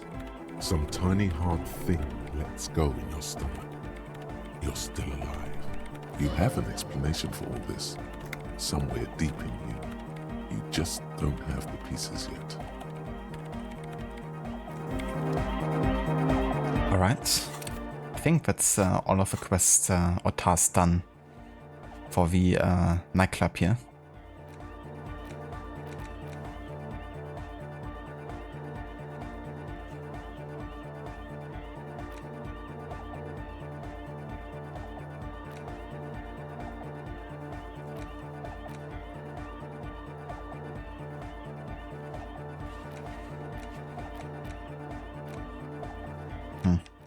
I have no idea who we have to talk to find Ruby, because none of these guys have seen her either. But hey, at least the nightclub is all set up now.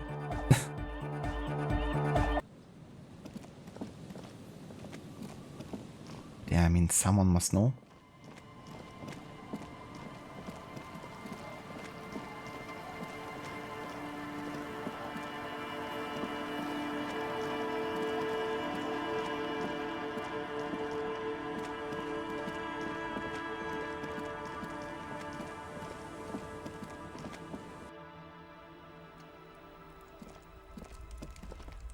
Mister? Luby. Raluby. My mom tells me I'm a big girl, but she doesn't know that I can't say Earl. Or sometimes I can, but then Kids. Bye! Okay, nothing here.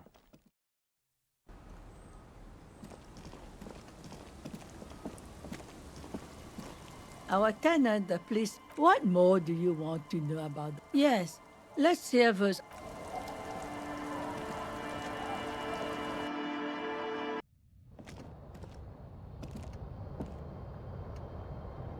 An old mirror hangs on the wall.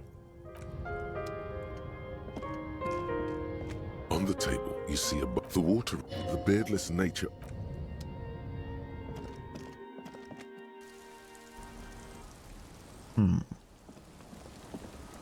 I mean, she doesn't know anything either. What did I miss? The scruffy-haired little boy kicks a stone. This one doesn't say anything, kicking the concrete with his worn-out sneaker. Lily's our mum.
The light vanishes inside the concrete slit.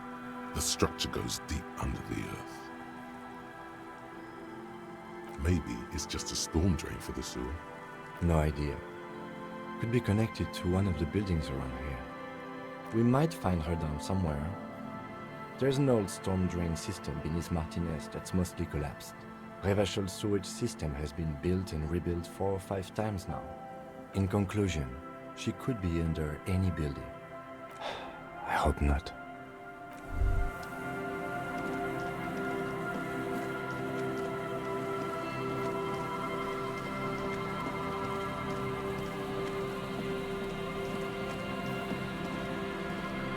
Hello again.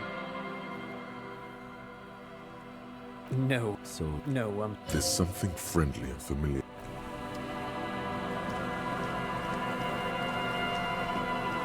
Yeah, I mean, clearly I've missed someone that I haven't talked to yet, but it could have been the Cryptozoologist if they're still like around, but not quite sure where they are currently. They were up here, I think, the last time I talked to them.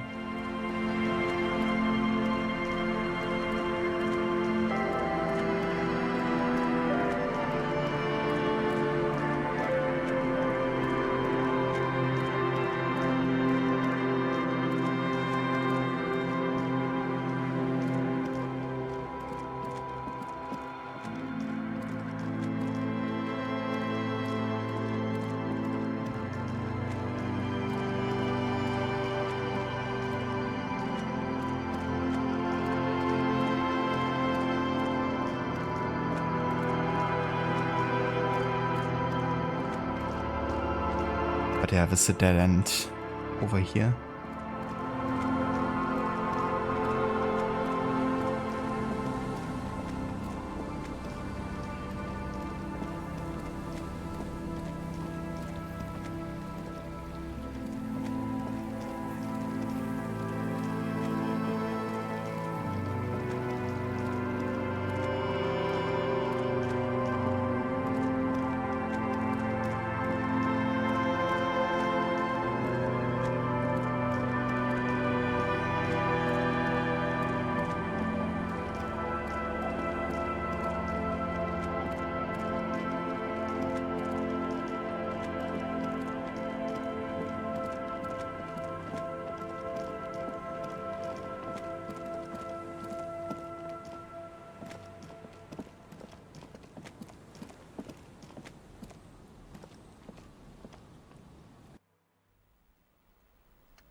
I mean, yeah, for all we know, you know, our information was that she's like hiding somewhere on the island.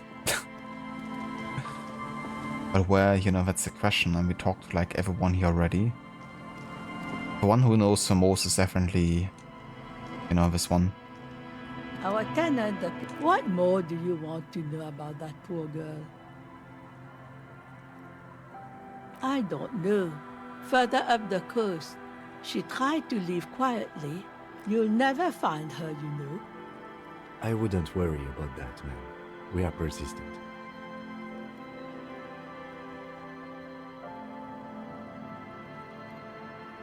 Yes, it's going to be too much work for you to find her. Better for you to stay here, get a nice cozy... The felled electric mural. You feel like you should go look at it again. Step closer this time. Yeah, there's something above a building.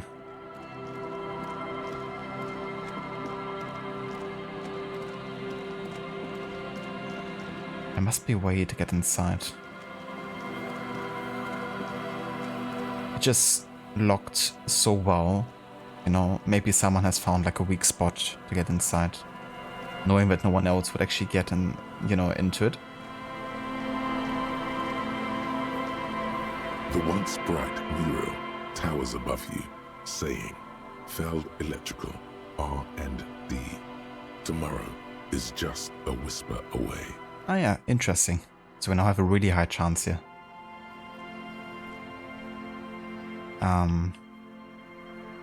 Yeah, we're just gonna trigger it. It's likely to succeed, and if not, we have skip points. Even though you're sure you succeeded, all is quiet. There is no cold hand brushing against your forehead, no rustle in the reeds. The wind has died down. The ruin in front of you is silent as a tomb. Trying to talk to the wind, the city, whatever you thought would happen, did not. And now you're just standing there with your hands fallen to your side.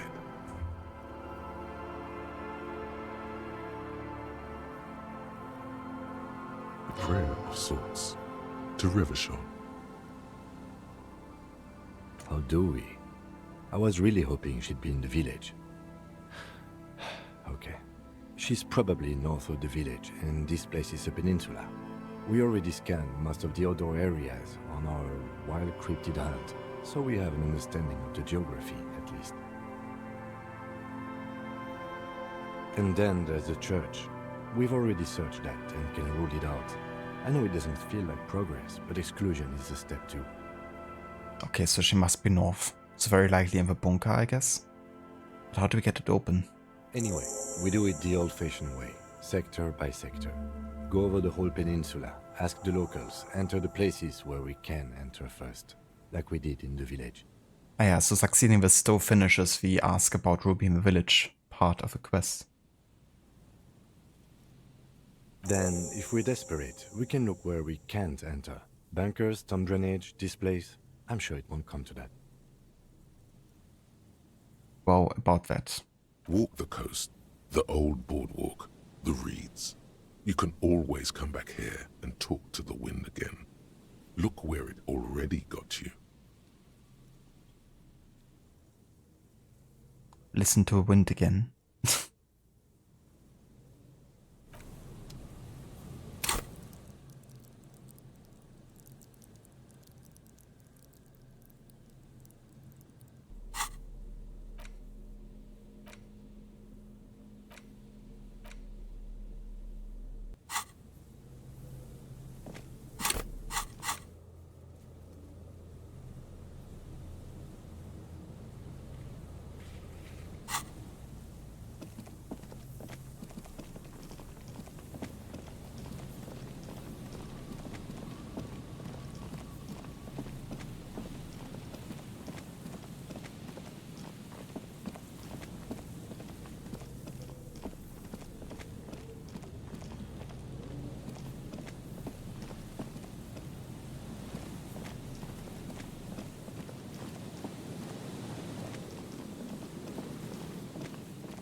An old door, worn by elements, guards the depot. The wind has blown a sand dune in front of it. The door hasn't been opened in a long while. You see a handle.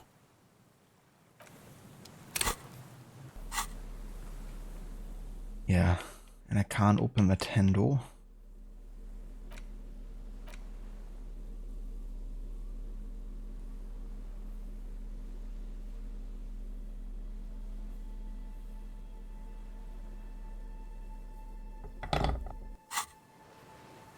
just pry bar and the other two. Old door, worn by elements, guards the depot.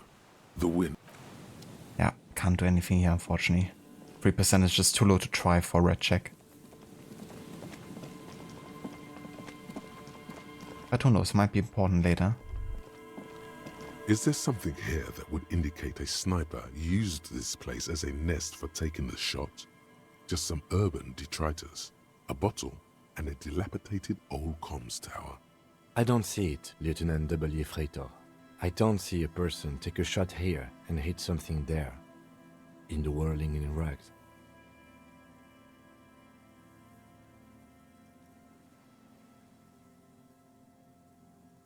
To warm his hands before pulling the trigger? Perhaps, but anyone could have made this. The coast is specked with fires this time of year. Truthfully, this seems like a very poor choice to take a 1.2 kilometer rifle shot from. Visibility is awful. There's water vapor everywhere. I think we can rule out Biddable Prime, was it? Those? A smoking assailant who favors Tumutiri to Astra or Joanne? Cigarette butts are everywhere.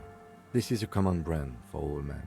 Still, you felt it was important enough to make a mental note. That means something. You didn't pay attention to any of the other cigarette butts on the coast. It's not possible to climb that ladder. And even if it were, why? There's no platform up there to aim from. There, 1.2 kilometers over the wave-crossed bay, through heavy, dark grey curtains of rain, you see the smallest rectangle, barely visible. A glowing light on the third floor of the whirling in rags. With binoculars, you would see a young woman's shape move behind the glass, her limbs long and slender. Smoking, drinking, being happy and elated. Without you. Because you're here, freezing in the wind, aren't you? Doing your detective work.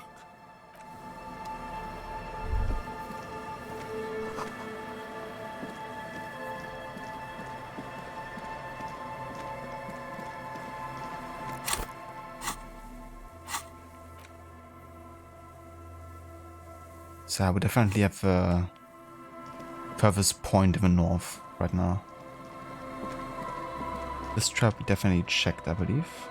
You've checked. Would be good if it would just disappear once we've kind of checked it.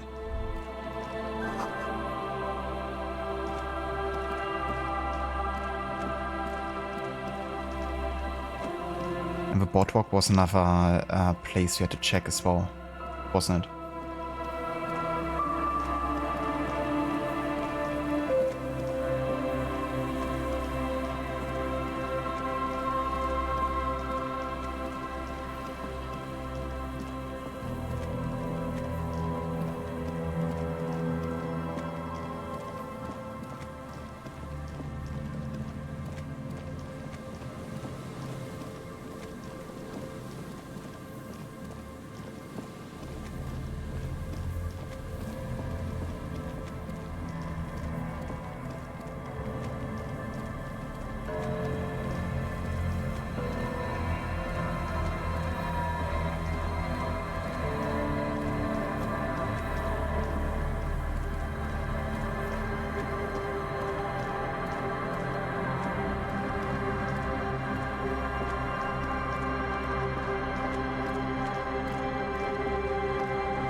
Okay, so how do we get on that side again?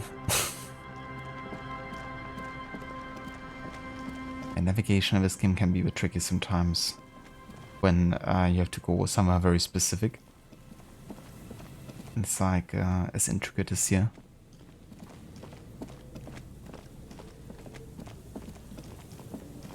So I guess up here and then left again. But also sometimes like which places you can actually walk on, like what terrain. Because often you can't pass through certain terrain.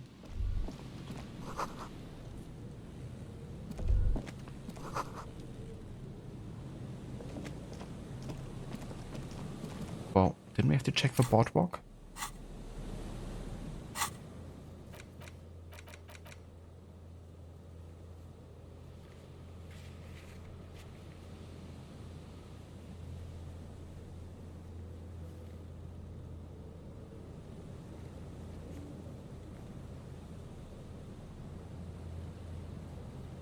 So wait, what? I actually have to ask the girl on a date?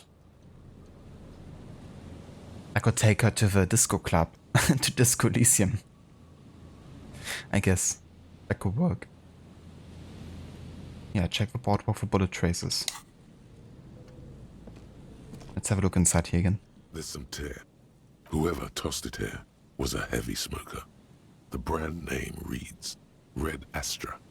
You see traces of mayonnaise and ketchup on it, as well as a tomato wedge. The wrapper reads Shish Kebab Revachol. It's hard to concentrate in the smell. The sea air brings some relief. But where? Where are bullet traces?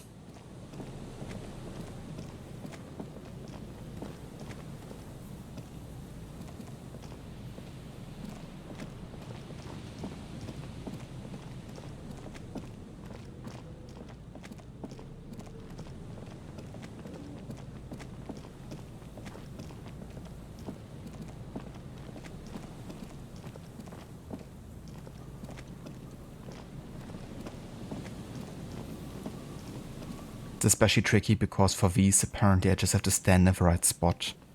But I don't know what the right spot is before I am at the right spot, I guess. So that can be a bit tricky.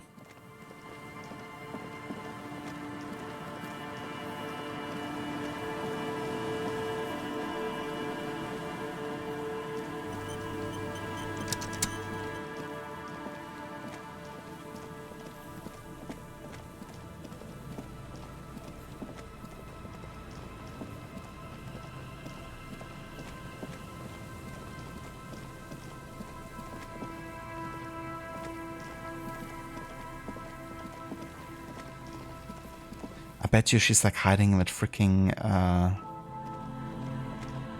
like bunker that's like super hard to open. And the red check as well.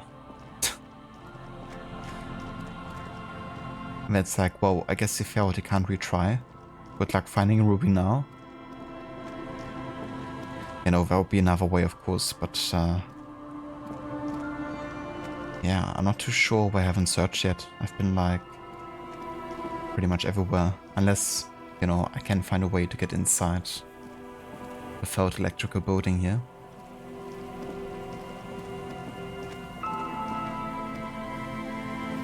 Can't go under without electrical either, I don't think.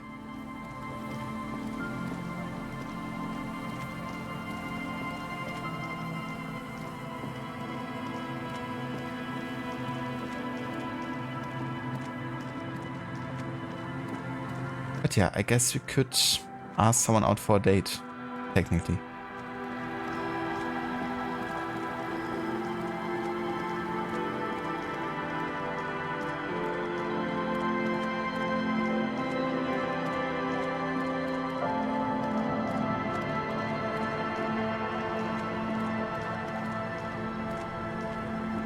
The waves are beginning to die down. Look at those little bastards. Simmer down. Simmer down, bastards.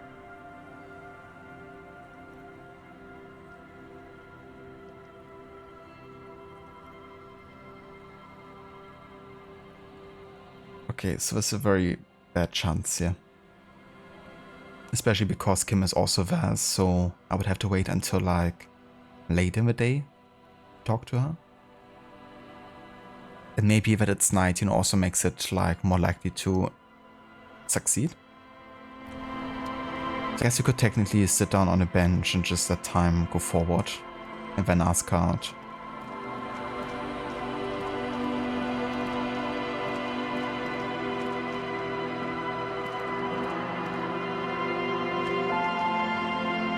See, why can't I get to this bench from here? There's like no way to get through. Gotta circle all the way around.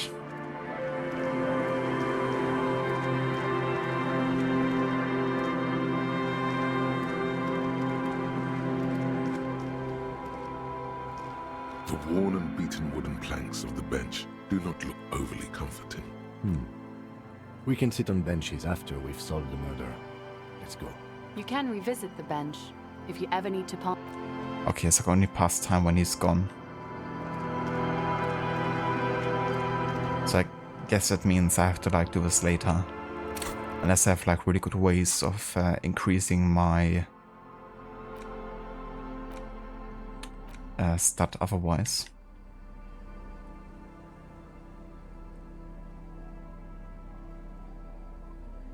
In this case, suggestion.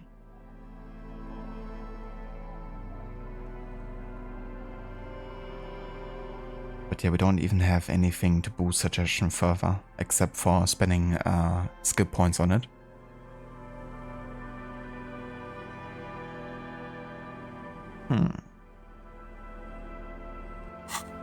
In that case, I guess that has to wait. Fair enough. Hello there, Amita. Welcome in. And good day to you. Hope you're having a nice one so far.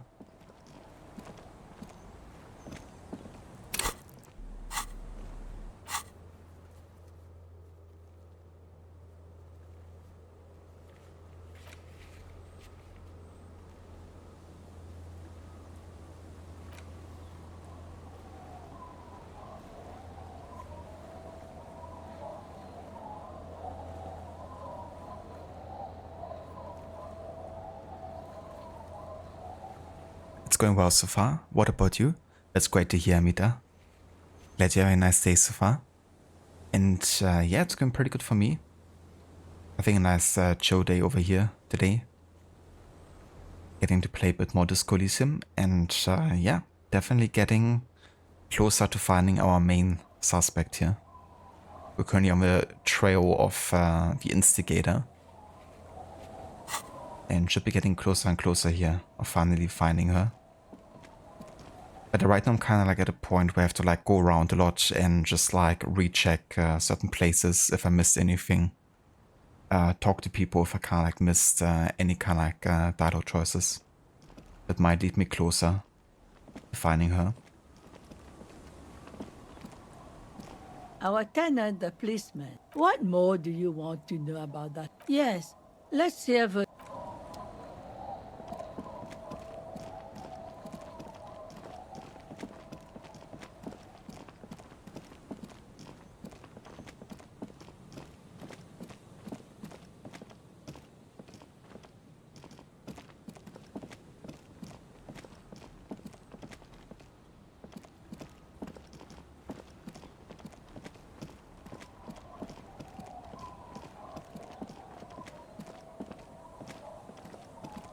Tequila sunset. We are saving the world. Please! Please don't go! Don't go! Okay, we're drinking. We're drinking alcohol. That's what we're doing. I tried to save the world once, a long time ago, with enterprise, creativity, and willpower. But that didn't work out. So now, it's a pirate's life for me. Bottle of rum, huh?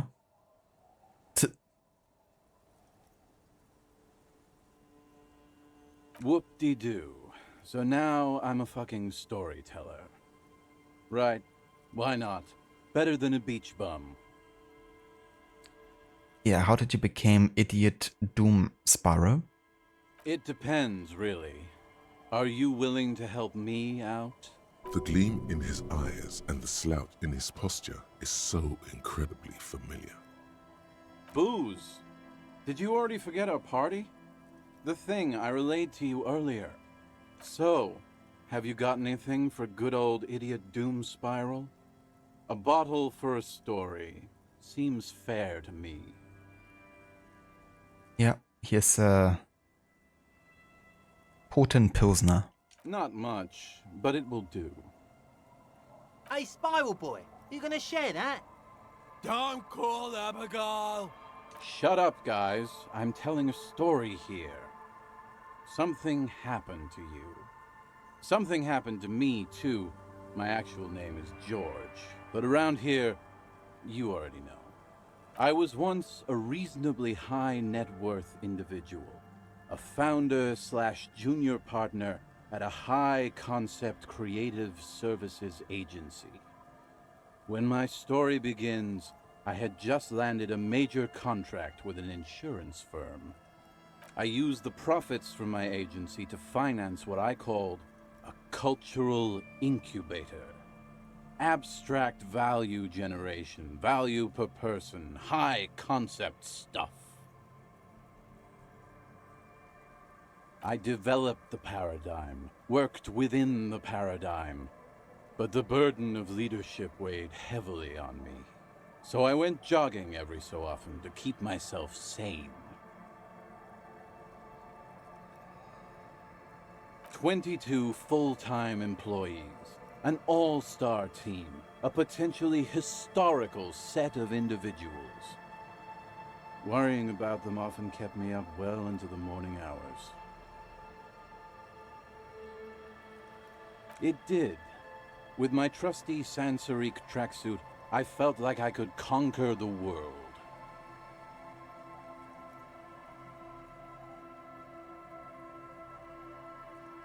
But now dreams are worn thin, much like my tracksuit.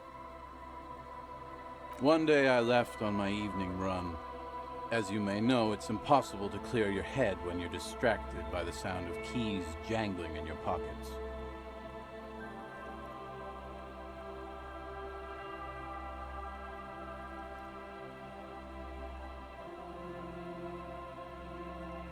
Knock, knock. With us! Jesus, that shook me. It's... Knock knock, Odin is with us. Bam. How's it going? And welcome in everyone. Thank you so much for the raid, Rod, as well. I hope the rest of Watch Dogs 2 went well today. And yeah, welcome in Raiders. Amita, long time no here. Hello Varichin Jacket, welcome in as well. Yeah, time was like everything coming together.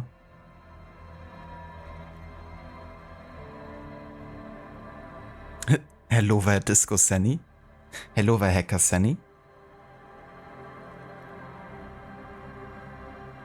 And yeah, welcome into Disco Elysium. We're currently in, I guess, the finishing stages of the investigation. There's still a bit we have to do. But basically we got the Hardy boys to give up the 8th Hardy boy. So to say, you know, Ruby. She's hiding on the island currently. We're kind of like trying to find where she might have been. We also finally got the nightclub open up in the church. So the hardcore guys have set up camp there.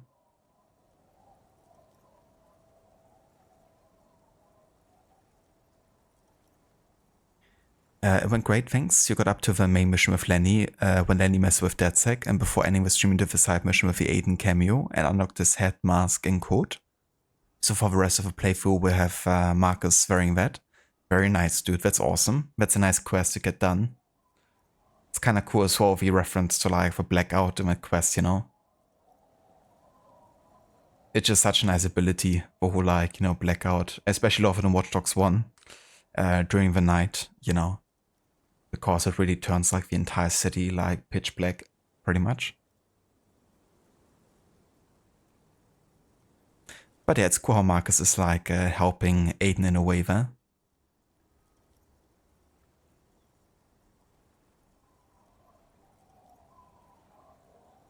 But yeah, that's a nice way to kind of like pay further tribute to Aiden as a character.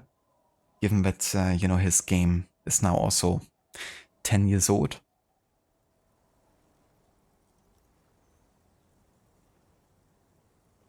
Cheers, dude. Yeah, definitely been making some good progress. I've also decided not to read out everything like that's what the character's saying anymore. Just to kind of like, you know, get this done a bit quicker. Because yeah, I think that's one of the reasons as well why we took so much time to get through the game. Given, you know, how much I've also been narrating on top of the narration. But yeah, especially now at this stage where we kind of have to like recheck lots of people to talk to them about what we might be missing, you know. It's like getting through lots of dialogues we already have triggered before. So that definitely helps in speeding up the progress a bit here towards the end.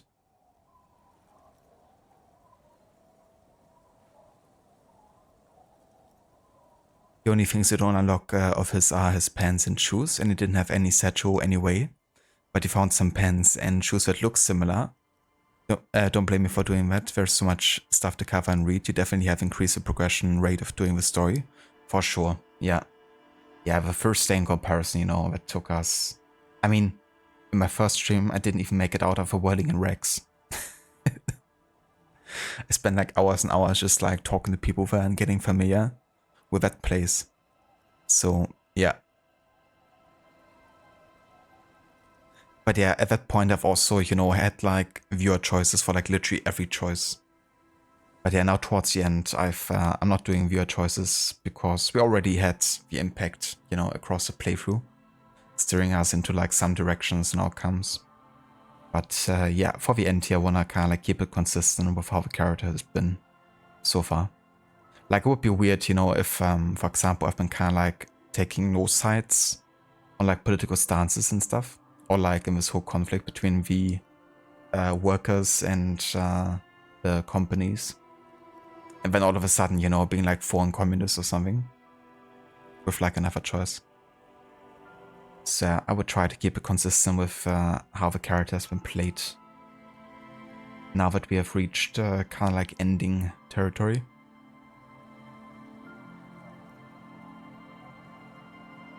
But that's really cool that you have found also, you know, shoes and pants that look at least similar to what Aiden is wearing. So it can kind of like complete the look in a way. I wonder actually on PC if there's like any mod where you can, you know, have a full-on outfit and maybe even different outfit variations from Watch Dogs 1 applied to Marcus in the second game. Would be cool if you could.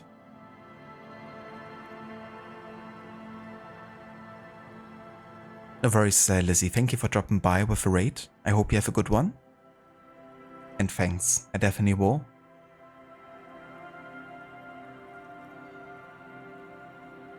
His eyes are clouded, his dilated blood vessels encircling his irises like stinging brambles.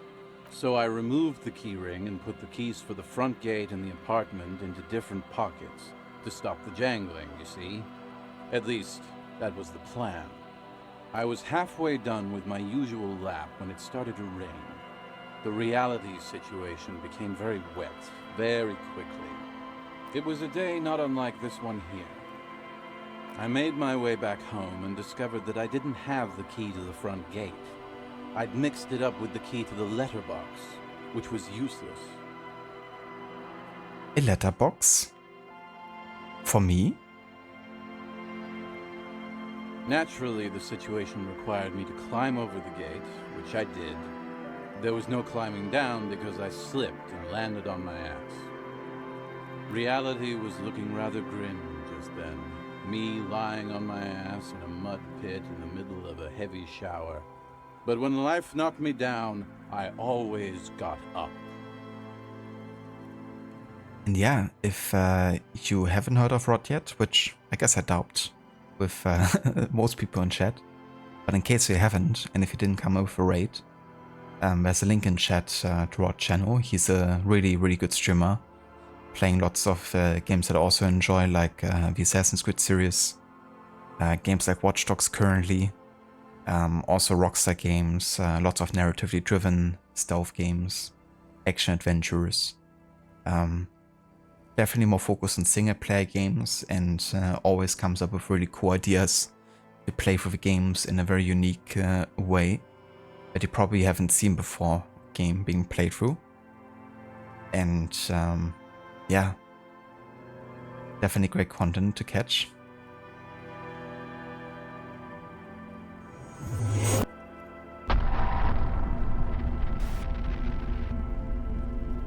That's a voice Rod for the shout out.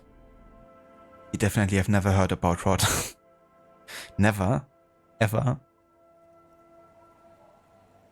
Never heard of a guy. Exactly, Lizzie. But yeah, you have a good one, Lizzie. Thanks again for dropping by, and hope you have a good day. Also, hello, Vagislek. Welcome in, dude. Thank you so much for the raid. And welcome in, Raiders. How was Ancestors today? I hope it went well. How far into the timeline are we at this point?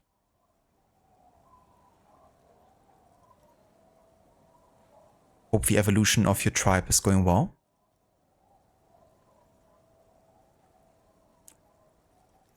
Thanks for giving a shout out there to Gislek as well, Rod. So yeah, for anyone that didn't come with Gislek's raid, another great streamer, he's currently playing the first game that we played during the Historic Order run, which is Ancestors: The Humankind Odyssey. It's a game by the original Assassin's Creed game director. And yeah, it's all the way back in 10 million to 2 million BC. And you basically, you know, go into the shoes of our ancestors. So like early hominids, and you get to play survival with them. You know, try to learn new abilities by evolving and doing certain activities that lead to you, you know, getting to better stomach something, for instance, or getting to walk, getting to communicate, getting to climb, to, you know, attack, craft, build. All of it can be evolved into like some really cool, or onto some really cool levels. And yeah, you slowly but surely become more and more human-like in a way.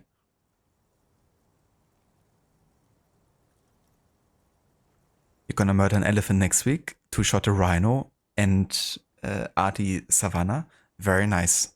Yeah, Savannah's an interesting stage, right? Because you have like much less water sources and like more distances to cover. So getting to stand and getting to run becomes much more important. But also getting to sustain the heat of the sun. But certainly interesting how the savannah is one of the reasons why, or one of the driving factors of like, you know, hominids really like standing a lot more, because they kind of like had to oversee, you know, the flat surfaces and seeing what's in the distance. So the you kind of like higher you could stand, the more of a benefit it kind of like was. But also to observe like dangers. But yeah, definitely get those, you know, sharp stick crafted for the entire clan before you take on those elephants. Because they can be quite tough as to like how many shots you might need to kill them. But the elephants are the perfect animal to kind of like drive into other animals and then just trigger these like different, this animal has killed or attacked that animal kind of like feats. Because they're by far the deadliest and tankiest animal. If they're getting really angry.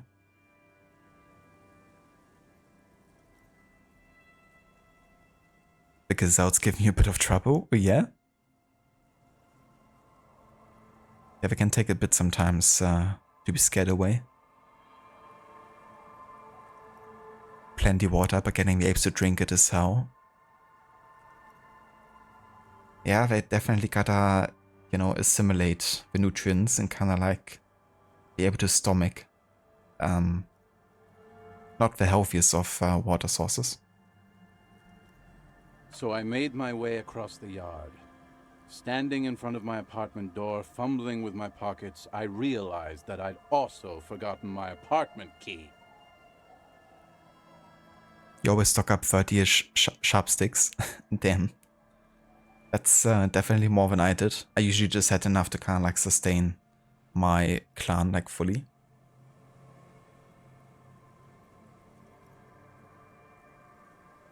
But it's kind of like fun having that mass production of like, you know, tool crafting, but just getting the ability for other clan members to kind of like copy what you're doing. So for those who don't know, you can basically give a command for everything that you're doing to kind of like have others mimic. So you can like pick up, you know, like a branch, then let the others core to do the same. Pick up a, you know, stone, alter the hands, and kind of like smash it until it becomes a stick. And that way you can, you know, basically create like 6 sticks at the same time, potentially.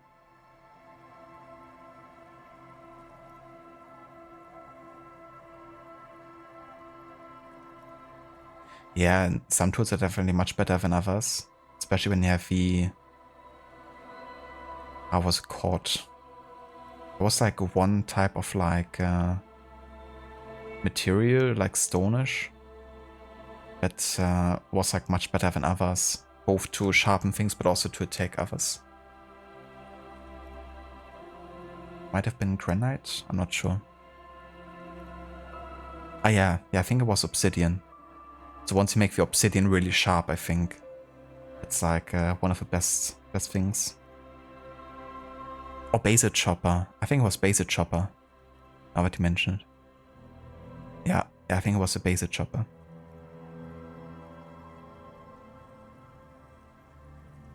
But yeah, they're so good like damage-wise, and instead of the sharpened stick, they don't get stuck, of course. You can actually reuse them sometimes.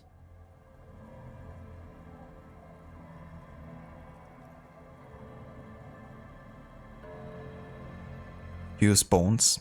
I mean, bones could also work. But yeah, definitely don't underrate the damage of the Baser Choppers. In combat, they can be super powerful.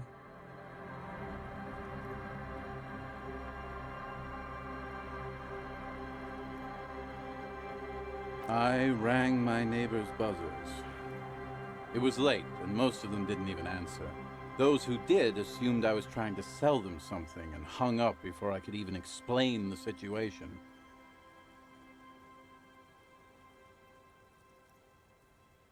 People are naturally wary of ad men, you see. One moment someone chats you up, 5 minutes later you've bought a box of edible lingerie and a strap-on. I don't begrudge them, especially since I was known to be one of the best.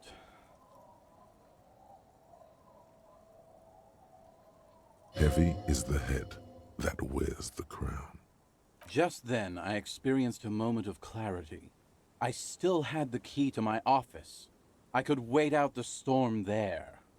But when I reached my office, I remembered that I'd asked one of my producers to change the locks that day. And since I hired only the best, he'd already done it, and I couldn't get in. Anyway, long story short, life spiraled out of control. I haven't gotten into my apartment for years, and my girlfriend left me because she didn't want to date a homeless man. The company, well, you see where I'm going with this. So, now you've heard my tragic tale.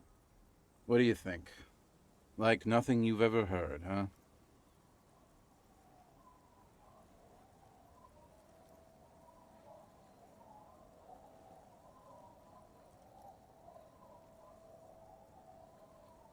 You found a pirate game that could be fun, might need a bit of optimization on some front maybe. Don't have much to go on for commentary since you've only tried the demo. Rogue Waters. Interesting. I haven't heard of that one yet, I don't think. But that sounds interesting. Do you know if it's like set in a specific year or during specific years? I'm gonna actually have a look.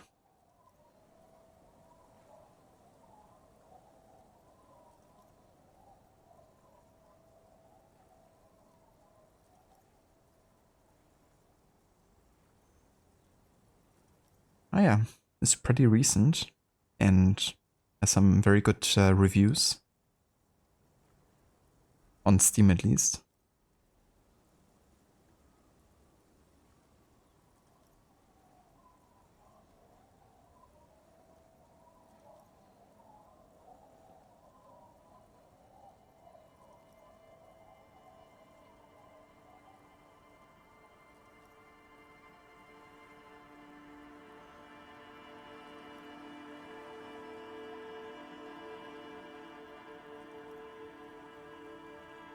It looks pretty cool, like gameplay wise. As far as I understand it, it's a bit more like mythologically inspired.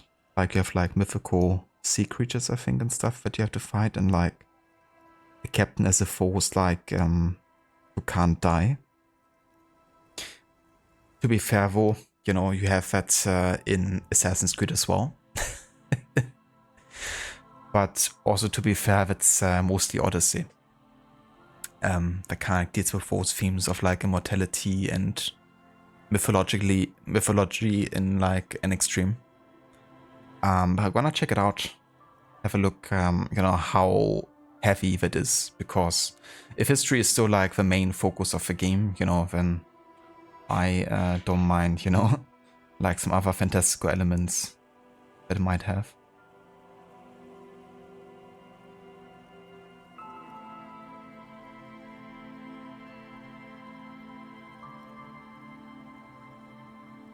But I mean, it might be still a nice game to play either way, you know, because I like the pirate theme, and if it doesn't fit in the historic order run, then might still be something worth checking out. Because I like the kind of like theme and the kind of like naval aspect of it, and how that might also affect like exploration.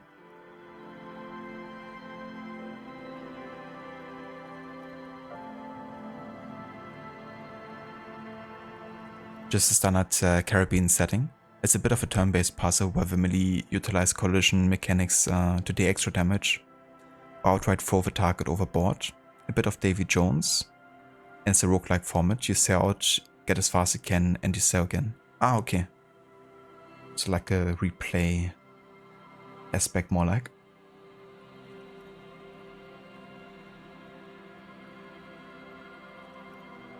Tequila, I've thought about this series of events for a long time. If there was anything else to it, I would have thought of it by now. Why didn't you go to the authorities? Well, at one point they came to me, but, you know, I didn't have any ID on me, so they tossed me in jail for 2 days. I can't say it increased my faith in the RCM. No offense, gentlemen. Me neither, Tequila. When I lost my keys, I lost more than access to my apartment.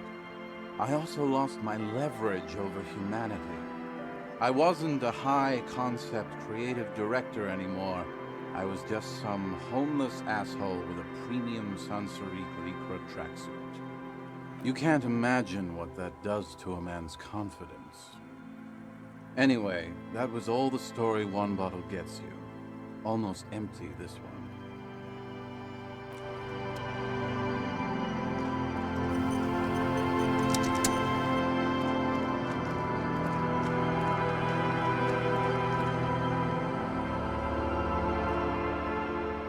Alright, so I think this is a good point to have a bit of a break here. Because, yeah, wanted to take one for a bit now. But yeah, we still have to continue here looking for Ruby on the coast, so we're still not done with that, and yeah, we still gotta find some people we haven't talked to yet. I guess like someone we must have missed who might know something. We could also of course always return to Thalmura again and consult the wind once more to see if that does anything if we do it like again. But we already have triggered a 1, so you would think that that's enough. And yeah, we also walked across the entire boardwalk, but for some reason I couldn't find the place where the bullet traces might have been.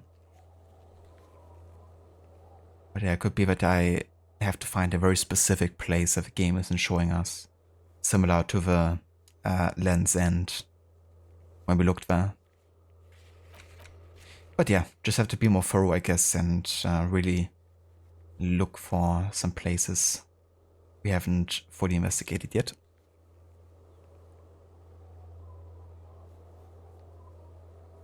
Thank you, Rod. I definitely will. They're gonna be a bit of a longer break because I also have to take the doggo out real quick because Levy's out and about. And yeah, that might take a couple extra minutes, of course. But yeah, we're still gonna keep on going for a while longer today. Would like to at least find Ruby eventually. At some point today.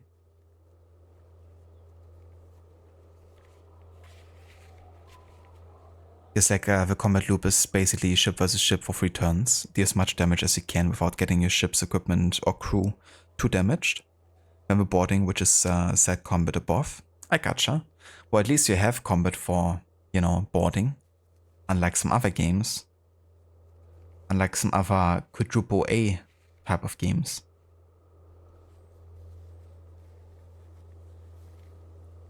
You know, much better would be just having a cutscene for boarding and that's it. Who needs like actual gameplay? Thanks, Gislek. Columbo Elysium. Maybe that's how we should have named the nightclub. Because when the nightclub got set up in the church in this game, we actually got to give a name for it. And Disco Elysium was actually one of them. So we chose that one. Maybe I should have named it Columbo Elysium.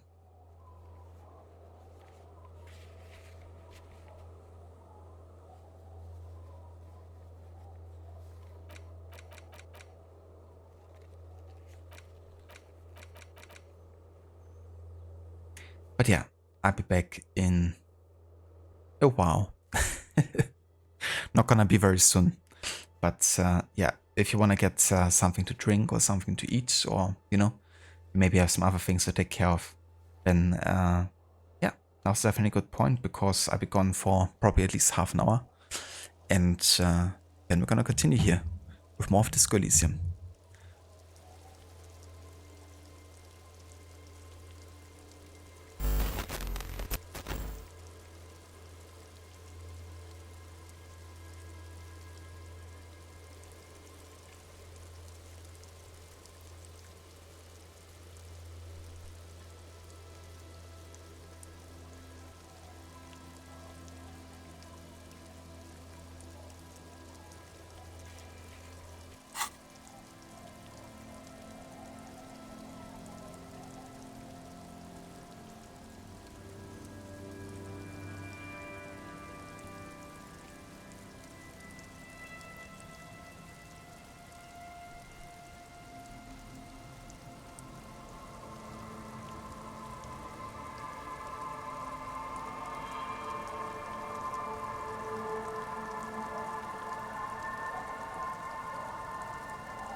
Alright.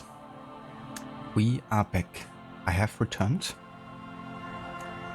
And yeah, we are still looking for Ruby on the island up here in the north. And yeah, we're still looking for people who might have not talked to yet, or maybe trying to trigger some dialogue choices that we haven't yet. I would also like to re-look at the mural, because it seems to be quite essential, and I'm still kind of like suspicious about the whole failed electrical building. You know, the way it's kind of like Loctite so bad that no one can get in. It's a perfect hiding place if you think about it. So, let's have another look here. The once bright mural towers above you, saying, "Failed electrical, R&D. Tomorrow They will is lead me just to a whisper away." Thank you, Rod. Welcome back as well to you. Definitely had a good break. And yeah, also a good walk. It's pretty cold and rainy. I mean, it wasn't raining, but it just had rain, so it was pretty like wet outside. And yeah, pretty cold.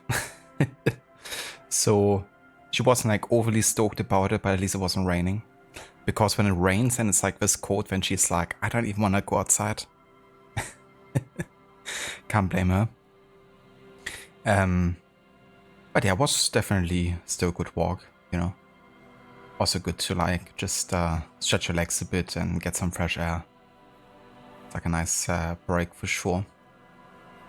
I also had a bit of a surprise because I was actually ordering new like kind of like boots for inside, I guess. You know, like in the winter time, my feet tend to get pretty cold quite fast, so I like to have some, you know, good like, kind of like boots for inside. So I don't have like direct contact with the floor. And I was actually waiting for that package earlier today. And then Amazon was like, well, we actually delivered it to you. And I was like, no, you didn't. You didn't, you know, like ring the bell. I was like waiting. I even have like live tracking where I know they're about to ring. What they did instead was they went all the way up into the highest point of the building, dropped off my package there, and then said they handed it off to the resident. So just now my neighbor was coming to me, who's living all the way up there, and being like, yeah, here, your package. And I'm like, oh, did you actually, you know, take it for me? And he was like, not really. It just was like laying there in the open all the way at the top of the stairs. So I figured I might as well bring it to you. So I was like, you know, very thankful that they've done it. But yeah, we've been having like more and more issues with like Amazon and like delivery services in general, where they just like write stuff that isn't like the truth, you know? Especially since like I was home, he could have just ring the bell, you know? It would have been faster than him having to go all the way to the top of the stairs, you know? Like it would have been faster, you know, just dropping it off where I was. But they figured, you know, don't even want to bother waiting potentially. I'm just gonna, you know, drop it off somewhere and say it's been like delivered. But I mean, at the end of the day, I'm just glad that I have it, you know, because I don't have to worry about like trying to get a refund from Amazon, because I already had to get one recently when we ordered a toaster because our old one was like, you know, getting broken. So we ordered like a new one off Amazon, and they just said, well, we delivered it to your neighbor at this address. So I go to the neighbor and they're like, we didn't take it. And that package just never showed up. But at least Amazon actually gave us a refund, like on the spot. But with this one today, they probably would be like, whoa, suspicious behavior. That's the second order that didn't arrive according to you. Are you just like trying to snatch us off or something? I hope they're not thinking that, but of course, you know, they could think that you just wanna like get some free refunds or something. When in fact their delivery drivers just don't give a fuck. But yeah, that's my small rant here.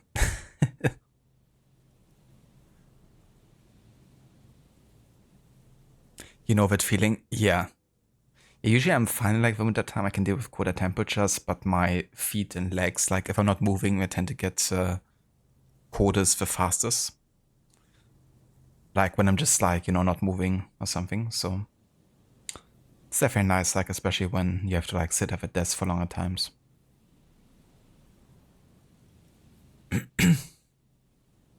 What the hell? Yeah.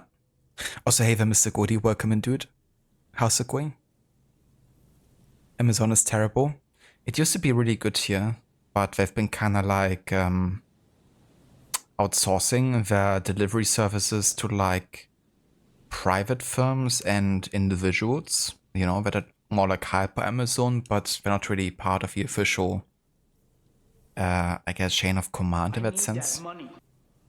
So they can actually, you know, succeed in like having that 1-day delivery and whatever. But that also comes with a very much like an inconsistency. Sometimes, you know, depending who's doing the delivery. Yeah, that can really differ quite a lot.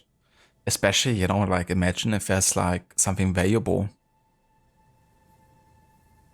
Like with DHL, you know, like there's been more and more cases where, for example, someone orders like a graphics card or something, or like multiple hardware parts, and, you know, the graphics card have just been like taken outside. Like that's becoming more and more common, that they just literally rob the packages over here.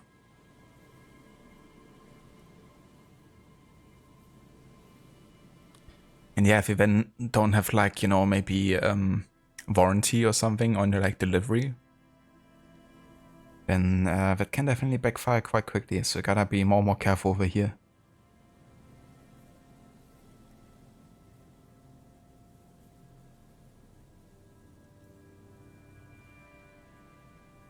For sure, Rod. It's nice when you have neighbors that kind of like look out for you. And vice versa. But yeah, I'm pretty happy with my neighbors, you know.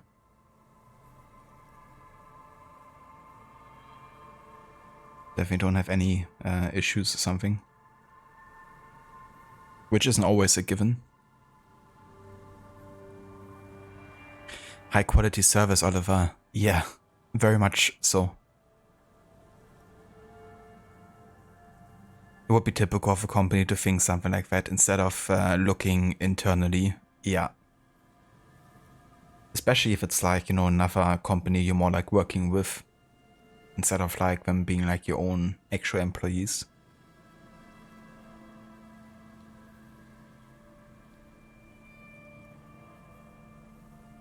Thank you for welcome back, Amita.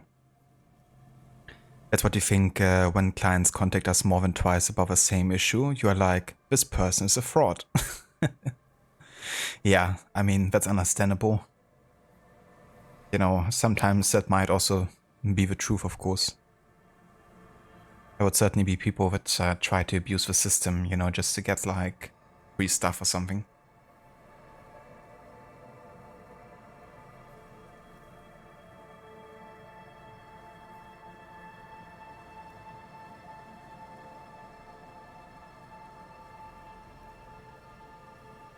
You're gonna get your motorcycle helmet through them, but you're like, nah, you don't trust them with something like that.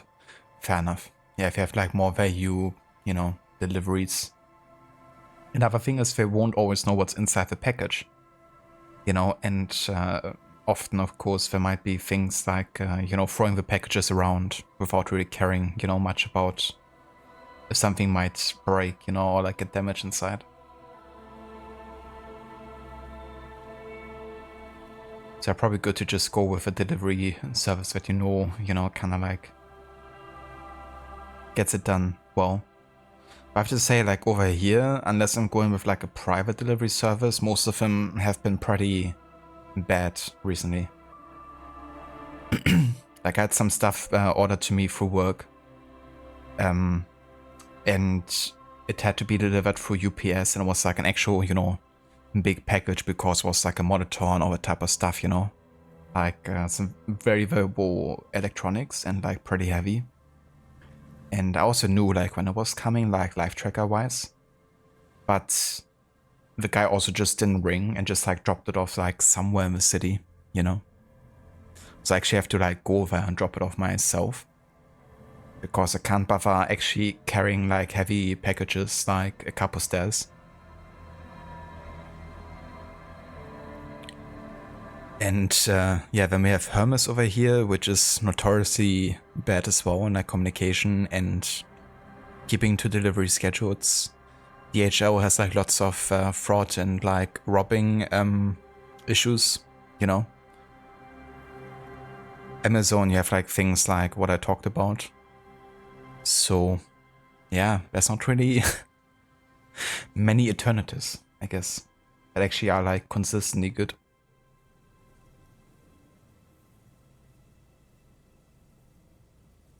We just platinumed Jedi Survivor. Did you, Amita? Hell yeah, dude. That's awesome. GG's on getting it done. So how long would you say did it take to get the platinum? And is it something you would recommend? Hello there, Lukura. Welcome in. Servus. Wie geht's? Wie steht's?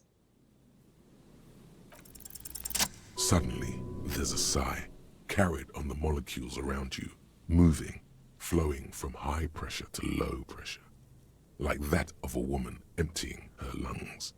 She wraps the collapsing stone box in front of you in her breath, flowing through it, in through the collapsed roof, flowing down a concrete staircase to the basement, sweeping away footprints in the dust on the stairs, and then the beach below the boardwalk, its winding tunnels, a whisper away.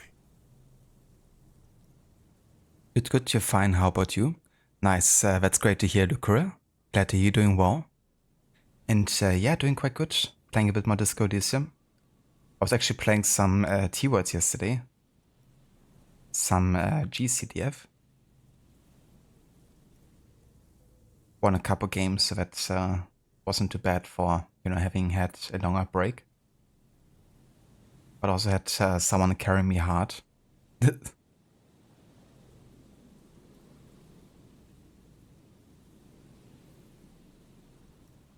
Imita thinks we're struggling with a challenge a lot, but finally after failing for maybe 100 times you got it? Jesus.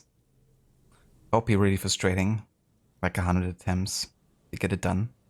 But also super satisfying, like once you get it.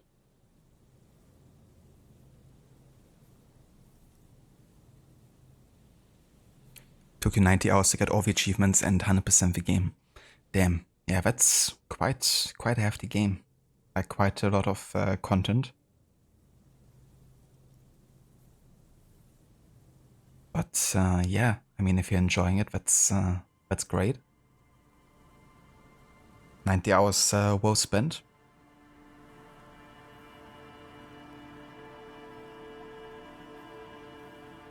Why haven't you seen me?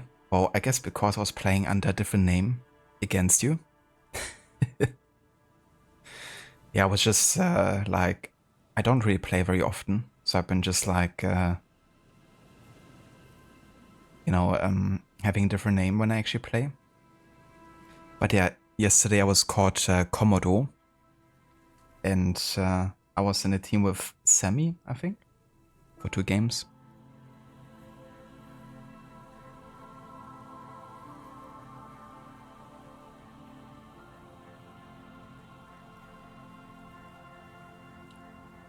Maybe there were some force tiers you do that are quite challenging. Some of them are platforming challenges in space, and if you fail, you die. Damn. I mean, I like platforming challenges. You know, that's always something I enjoy in games when they have them. But yeah, that sounds quite tough to get done. Especially if you like immediately fail.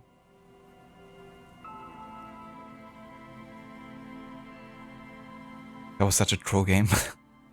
It seemed like everyone was playing entirely serious. But it's been like, I don't want to lie, but I think it's been like 4 years since my last GCDF match or something.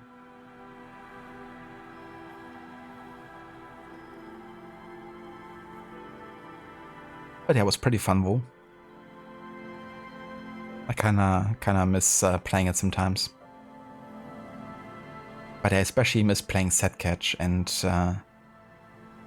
you know, that just seems entirely dead whenever I log in.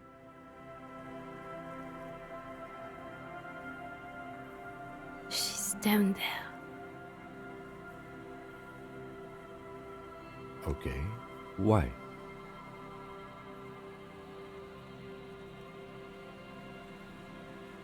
I mean, for one, we looked everywhere else, that's true. And if we go by exclusion, you know, kind of like think about all the places we've been to already, then there's no place left but Thought Electric, you know. So how about we just try to actually get inside here? Like, I don't know, try to climb the ladder or see we can't pry open a door with the new tool we've gotten.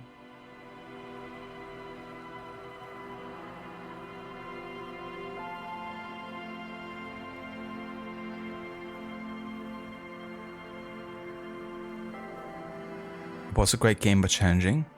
I mean, that sounds good. To me, at least. I do like when games offer like a nice challenge. It's like more invested sometimes as well. In a positive and negative way. My stats aren't that bad. Score 59, kills 52, deaths 56. Yeah, I mean, pretty even ratio there. Not too good, not too bad. Pretty average, I guess. For being on the winning team, maybe not the best ratio, but I think I made a positive impact every now and then. And sometimes also negative. Because all things must be in balance. Right. How do we get in there? The doors were on the collapsed side of this building. They're gone, basically. There's a ladder next to the sign. For me? Perhaps you can climb it, enter through the roof? Perhaps you can climb them. We are not climbing anything. I'm 43 years old, and I plan to live to see 70. Come on, Kim. It's just a ladder. What's gonna happen? There has to be a way to use brute force. Climbing sounds unsafe. Brute force is safe. Look around and find something to break if the ladder fails. Yeah, that's the thing. I reckon to climb this I need like pretty good motorics. And I don't. You know, my character doesn't. But physical instrument for, like, if I get to break through something, then it could help. Like, what's down there? A new thing that popped up. Kim has 2 years on you. Oh yeah. Yeah, you got 41, right? Because last year I think it was your 40th.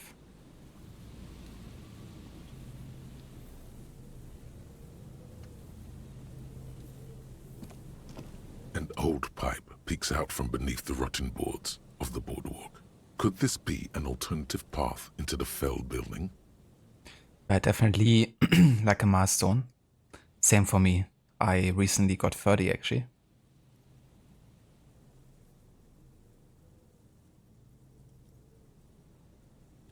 Lucero, why don't I actually stream T-Words? Will it somehow harm my account here or something? Or do I just not feel like it? I don't think it would harm my, pardon me, my account necessarily. I mean, I'm definitely more known for like streaming single-player games most of the time. But a couple years back, like up until 2 years back, I think, I was still doing multiplayer Mondays, like every Monday.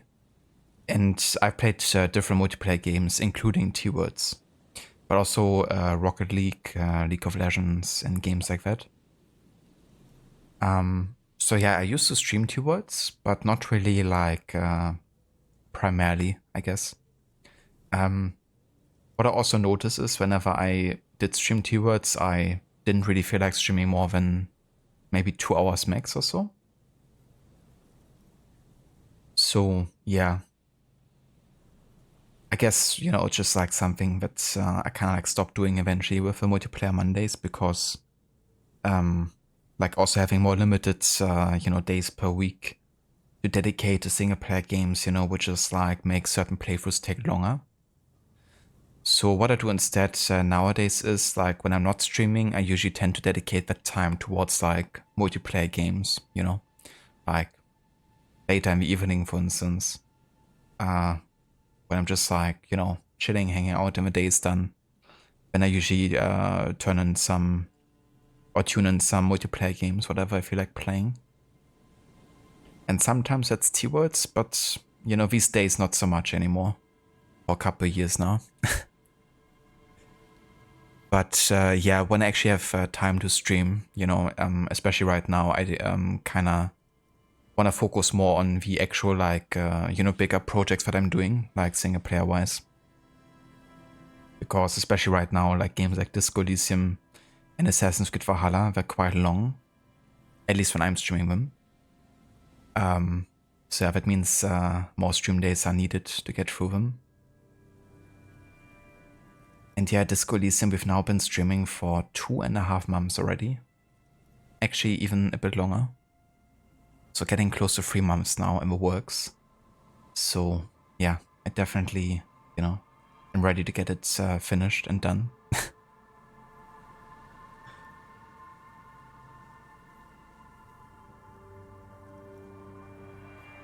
To even be 30 again.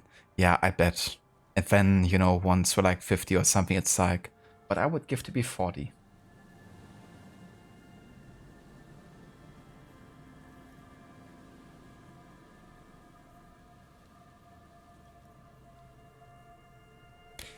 But yeah, I definitely don't think that streaming T-Words would, harm my account. Nor do I care that much about it, to be honest. Like I'm not streaming to make a living of it or something, So I usually just, stream what I want to stream and when I want. And that's, I think, also the best way for me personally, because, yeah, I don't want to feel like any obligation to do like something on the stream, really. Unless it's something that, I obligate on myself, I guess. There's enough obligations in life already. Streaming doesn't have to be one of them. But yeah, I might still stream T-Words at some point again, though. Like multiplayer days or like nights could still make a comeback, and I still do them like very rarely, sometimes. Also, thank you for the bit, Lucura. GG's on securing that first place. Your eyes slowly begin to adjust to the darkness inside the drainage pipe. The lieutenant looks over your shoulder. A thin layer of snow gleams inside the pipe. As your eyes adjust, you see some trash. Crumpled up newspapers, cigarette butts. Someone has half-heartedly spray-painted skulls on the right side. And nothing. Broken glass from bottles thrown against the walls of the pipe. A syringe. Could we get into the Felt building for the pipe? Given that this isn't a martial arts thriller, it's highly unlikely, and not without risk to our health either. I think someone likes martial arts thriller.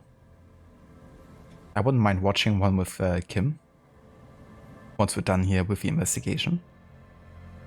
However, the pipe suggests there may be an entrance to the basement around... The martial arts thriller. Now that's a genre. The lieutenant's face lights up. He doesn't usually notice these little things. The disco fighter.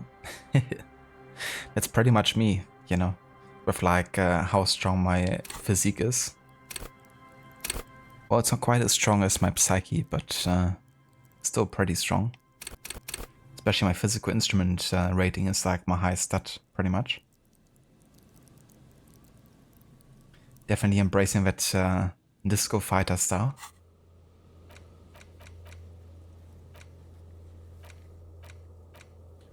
But But yeah, so these are all the tasks we've already completed. As you can see, quite a bit at this point.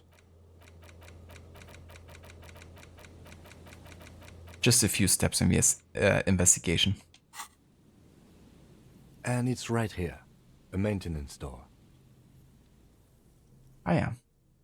So because I have such a high physical instrument rate here, this should hopefully succeed. The metal doors are heavy, and the flaking rust hurts your palms. But, together with the lieutenant, you manage to slide them open just enough to squeeze in.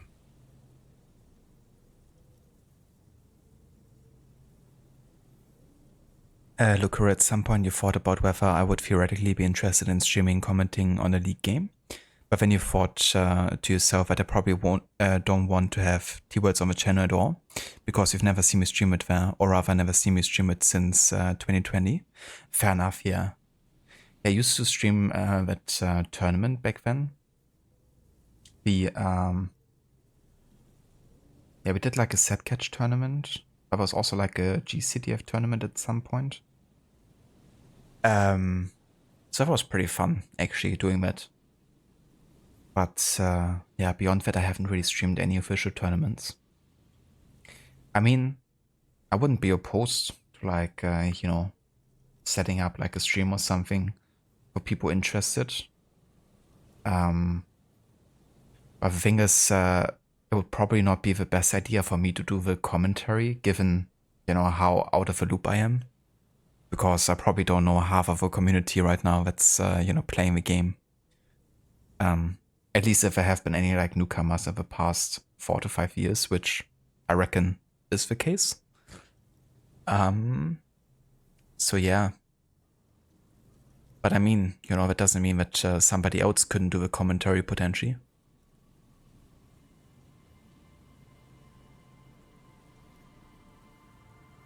But yeah, I'm definitely not opposed to the idea whatsoever. And yeah, I've done it before. But yeah, I guess I would really have to get more invested with the community again. You know, to kind of feel like I can do like a good commentary.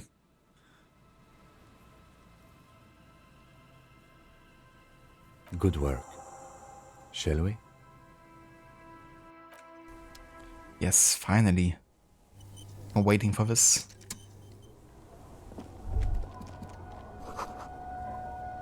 You should take out your flashlight. Okay, let's do it.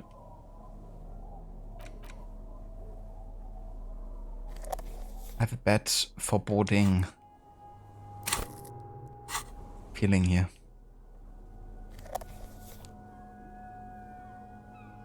Yeah, right, let me just take the boombox player here. I wanted to have the multi-tool here in the other hand.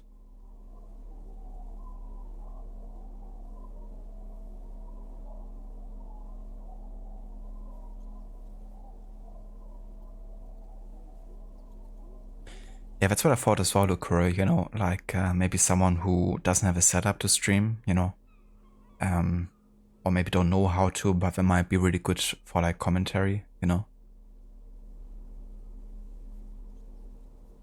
But yeah, I might, you know, drop by a couple more times in the next weeks. So who knows what's gonna happen. But I appreciate the thought, Lukura, and yeah, it's definitely like good to see that there's still people involved with the game, you know, trying to keep it alive.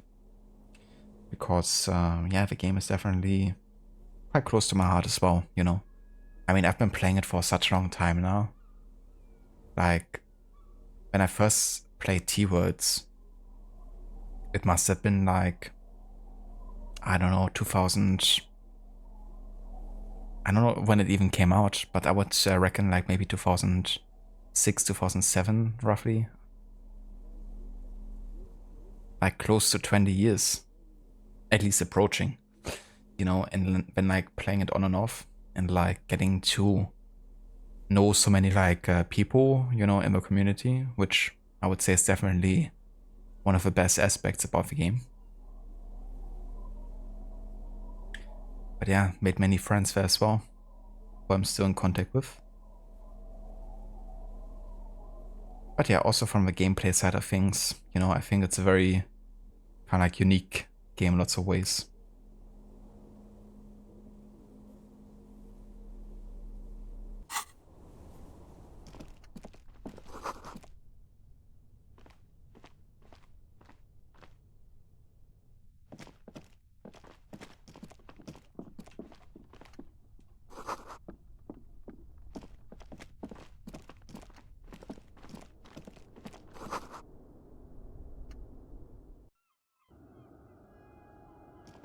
Okay, I kinda missed something here, wo? Didn't interact with everything.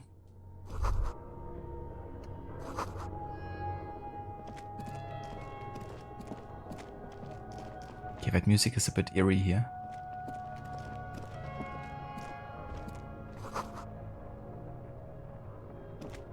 Aha. Look at this. Revolutionary's hat.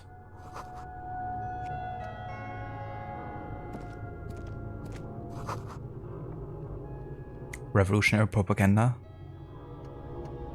The picture looks like us a bit. A mustachioed and mutton-chopped man, amateurishly depicted, gazes at you with sad eyes. The plaque reads, K. Mazov. There is a spiderweb in the lower left corner of the portrait. Like, no kidding, this looks a little bit like we did in the beginning of the game. With the mutton chops and like the mustache, the long hair. At least it reminds me of the main character quite a bit. Years worth of dust is shaken off. The full head of hair, matched by an ample moustache and sideburns, look a bit silly. Someone crouches, heels digging into wet sand. Hands sweep across the sand. Grains stick into the frayed skin of the fingertips. An old man sits on a slab of concrete and taps his fingers against the glass of a scope. You shudder. Yes. Looks like some latter-day radicals were hiding out here. They left a long time ago.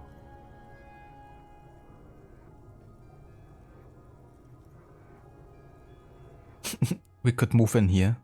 Imagine. Millions of depictions of Mazov have been produced. They're not all connected. Besides, that looked like some student. The youths always go for this kind of stuff. You mean like Ruby? No, I think we've stumbled on a piece of history.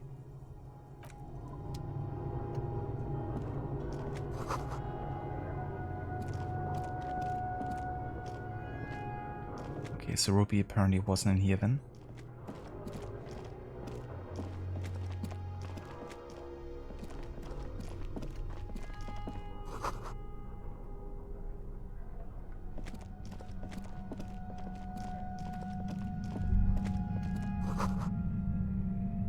The buzzing sound is getting louder. You feel something, like a swarm of hornets buzzing under your scalp. A strange tingling you can almost smell. No, what do you mean?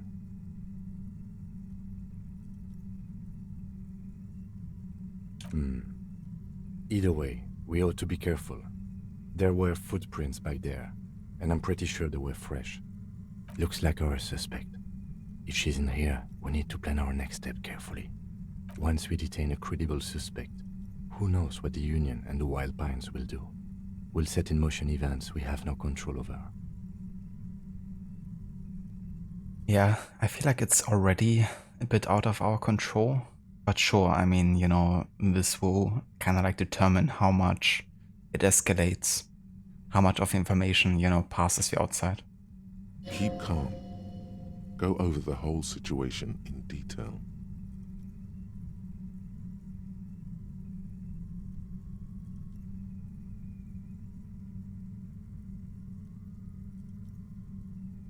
Well, we are not responsible for what we can't predict, are we? I don't think the entire city will be razed to the ground. Let's try not to worry, he thinks. If you can't predict it, there's nothing you could have done. I think I see a cavern. Maybe more cellars? I think we've been careful enough. We still have the element of surprise. I wouldn't be so sure. You haven't exactly been sneaking. Or maybe not. Either way, once we go deeper, there will be no turning back.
Suddenly, your entire body is paralyzed. Aggressive white noise fills your skull. A strange pain, like you've never felt before. Through the static, you hear a woman's voice. What the heck is happening? It's like 1,000 radio stations are being blasted into your head all at once. But her words are the only ones. I'm poor and sick and hungry. It's the ultimate boss enemy here. A poor and hungry and sick woman. It's Ruby. I know you're feeling pretty uncomfortable right now. Don't move too much or fight it. That'll just make it worse. Can't say it's a pleasure, officer. I was really hoping not to make your acquaintance. But here we are. The voice coming through the whirlwind of pain is not malicious. She doesn't want to hurt you, but she has to. Well, we could also just talk. Doesn't wish to hurt you, not according to your ear canals. Wait, no, not even your ear canals. This is going directly into your neural pathways. Don't cover the ears. I mean, I still gotta understand her. Requiescat in pace ears. Yeah. That's an awful decision. Why would you not want to shield yourself from it? It's an entirely new type of experience. Way worse than all the previous ones. Imagine actually dying here. And then it's like game over or something. Don't focus on the pain. Focus on doing your job. Tell her she's under arrest. I'm using a pale latitude compressor. You and your partner have been caught in its field. The explosion of static you're hearing. It's the ULAN frequency, blasted from that pale emitter that Angus mentioned. Saw my equations? You've been sniffing through my lorry, right? I expected as much. I am a bit surprised you knew what you were looking at. I mean, yeah, you're like a murder suspect. Of course I went through your things.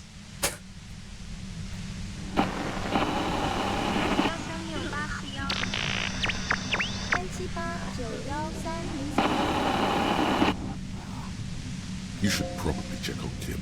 That's what good partners do. Right behind you, officer.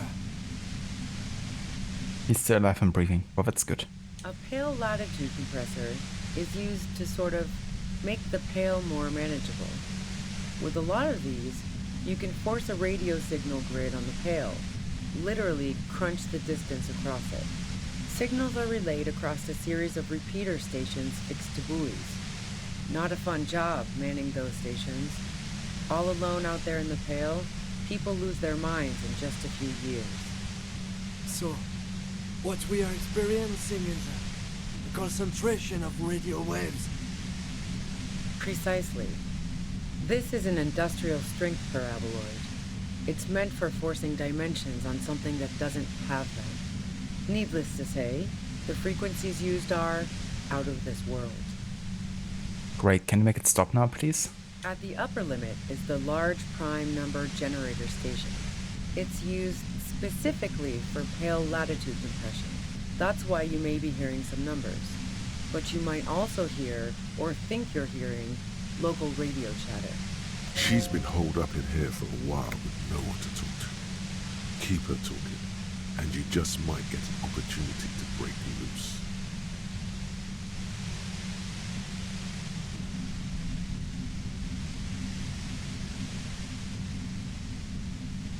The Pale? It's the end of the world. I built it myself. That's illegal. I'm guessing it's patented. But we are beyond that, aren't we? It's so weird hearing Kim like scream. You know, he's always like such a calm and like reserved type of person. And always like this, you know, speaking very softly and like quiet. So actually hearing him like, you know, try to talk really loud and like almost screaming, it's very unnatural for him. But something he has to do, you know, in order to communicate. Oh yeah, way beyond.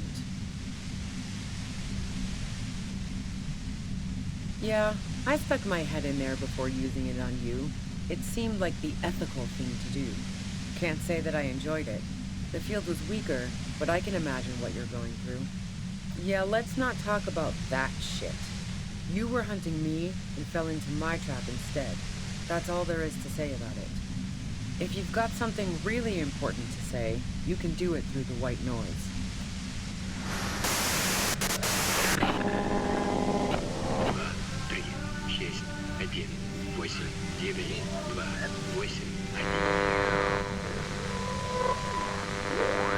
You're looking for a deal on mattress. Spirit and Ember. Don't try and run before you can walk, because you still got a long way to go.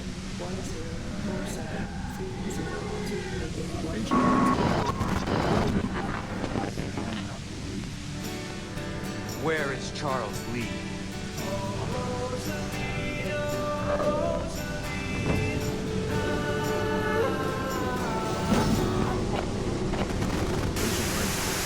From the old kingdom.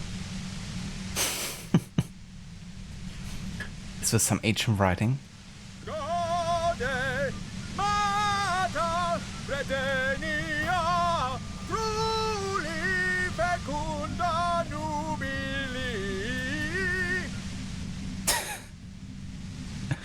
Oh, Jesus.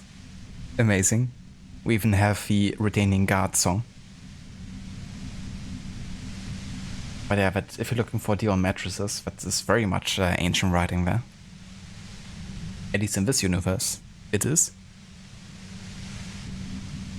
Imagine just like a random corner popping up in radio chatter saying, "Where shall see?" Damn this. God damn it. Fine. If you really want to talk, I can dial it down.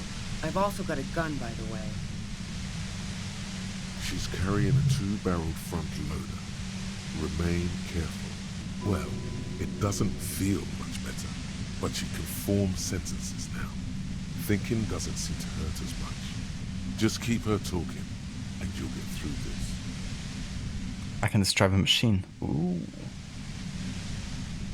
What do we fail for? I heard you in the passages, and I've been preparing for We're quite an a while. embarrassment to him. An embarrassment. So you found my shack, huh? I'm not surprised. Her tone is bitter. She thinks she's been betrayed. So nice. That's one knife I didn't want to find to my back.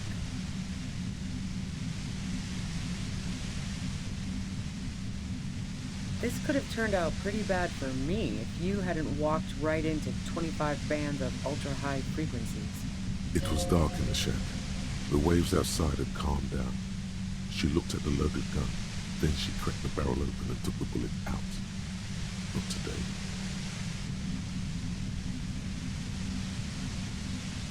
No, I didn't do it.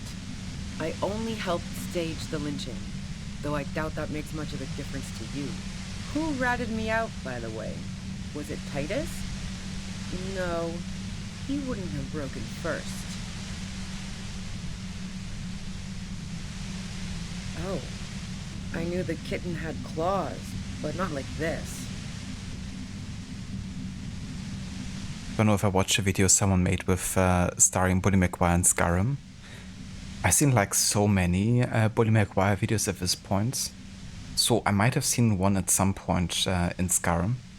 I know for sure that I've seen like some Breaking Bad edits in Skyrim. That's really funny. But yeah, Bully McGuire might have also been one. But at this point I've seen like hundreds of them, I think. And I loved pretty much most of them. But yeah, the Bully McGuire memes are always so funny. But yeah, I mean, if you wanna share that, definitely feel free to do so. Like on Discord or something. But she couldn't have known I was on the coast. How did you find me?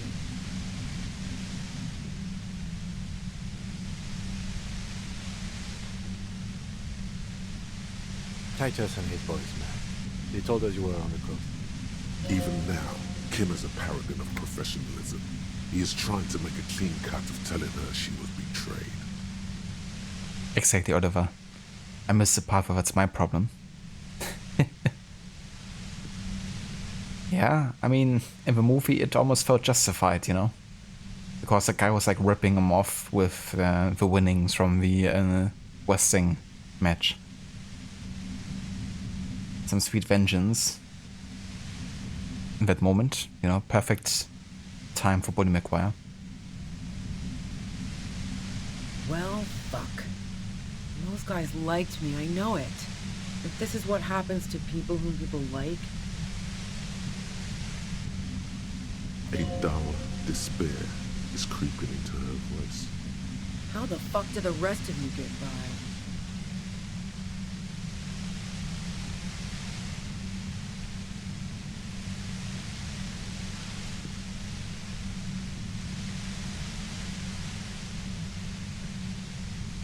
Like what? I already told you I didn't do it. Yeah, but why did you try to hide it so much? That's the question.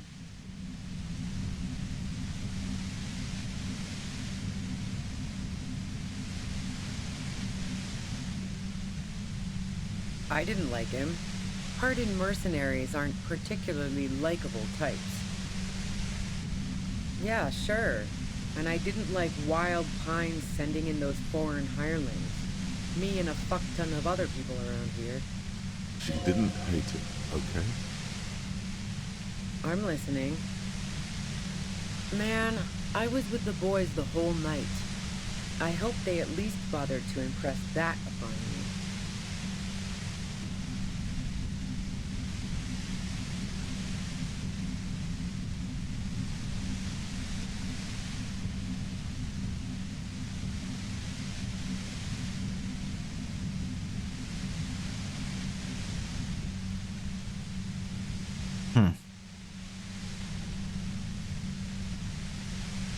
I mean, I'm not entirely sure how much it was, but definitely wasn't half an hour. It was either 10 minutes or 15. We definitely said that she went for, you know, like to the bathroom.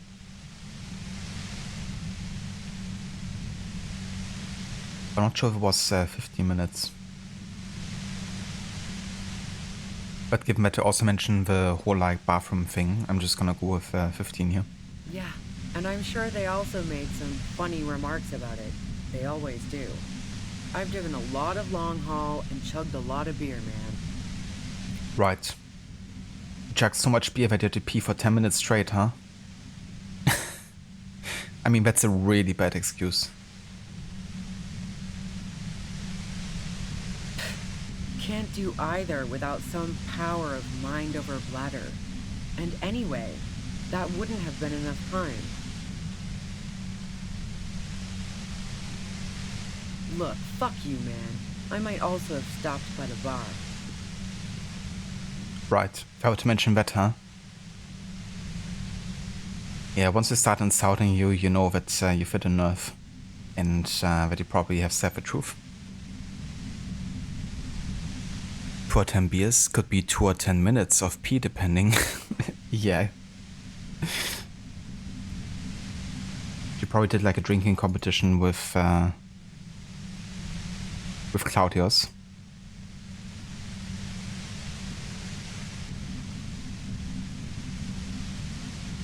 I gave you raw meter on Discord. So now you should be able to see all the channels and stuff.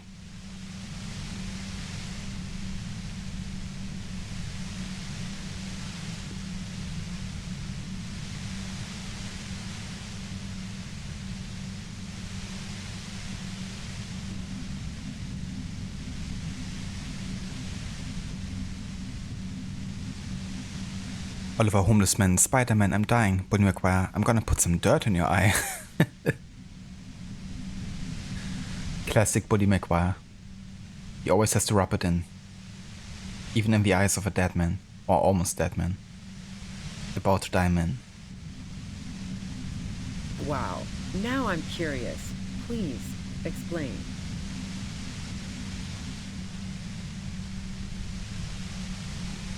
Play pinball much? No. Not since I was 14 and hanging out in the only diner in Dardenne. Haven't been into low-risk, no-reward games since moving to the city. Why?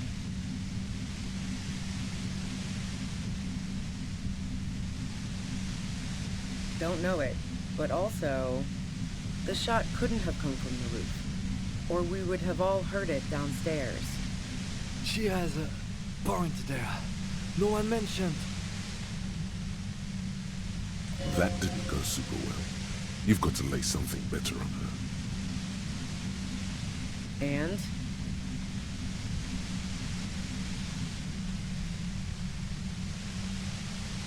The gun store. Trigger Happy Jacks. What did you think? That I'm going to squeal on my gun supplier? Sorry, I'm not that kind of gal. Yeah, evidence. What did asking about Jimmy and Silverstream? Valhalla going strong? Oh, very nice. Yeah, I hope Valhalla's treating him well. Hope he's still liking it.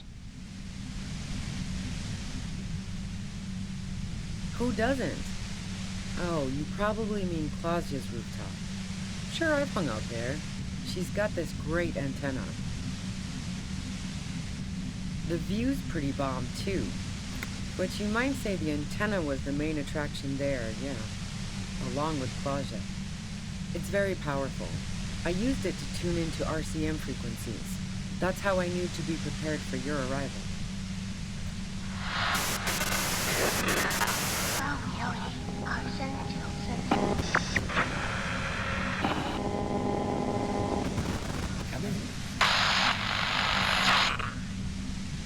Yes, I'm sure. And anyway, as I said before, the shot had to have come from afar.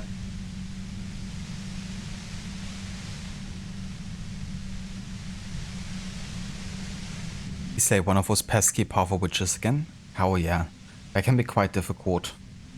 Definitely one of the more difficult boss fights in the game. Especially since they're usually much higher level than the area that you're in. So they're like more meant to like come back to the later point and try beating them again. But the cool thing about Valhalla is even if you're like severely under leveled, you could still beat them. Like once I beat the level 340 power level witch while being at level 90 myself. So it's definitely possible. But they can be quite tough because they're like almost one-shot territory when they're actually dealing damage. So, Heart of Gold Tommy fucked me over too. Never trust a musician. That really comes as a blow to her. Okay, great. You got into my lorry on your own. What now? You're going to arrest me for drug trafficking? Beneath it, she's relieved Tommy didn't betray her. Man, it's to get away from all that murderous shit that I left Jamrock, my previous employer, for the Union.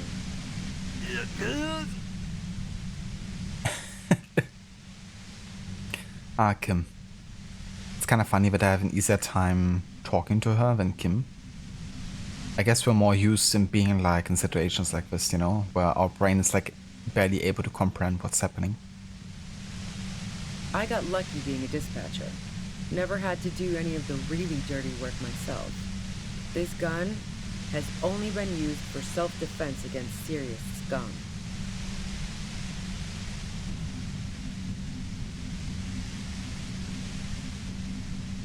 You thought you already were on my Discord?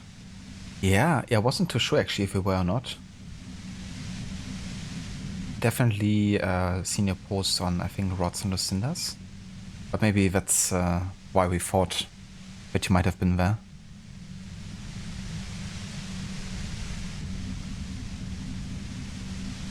But yeah, cheers dude, thank you for joining. And for posting a video too. I like the thumbnail already. But I gotta give it to Tobey Maguire though. Amazing actor. No one else could have played Bodie Maguire so well. There. It's going to be easier to reach the machine now.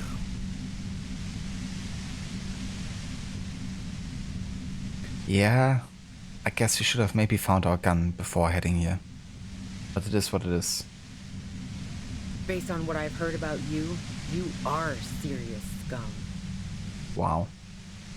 There's a sinister note in her voice. Even with the gun and the compressor, she's afraid of you. Yeah? Where? More questions before doing anything. So who killed the Merc if it wasn't you? How should I know? As I keep saying, he already had a bullet in his head when I got to him, and there hasn't been any useful gossip over the radio. Those rings around her eyes, her tired voice. She's been staying up late, listening in on the conversations crisscrossing Martinez. Police radio? You've been following the case? Who hasn't?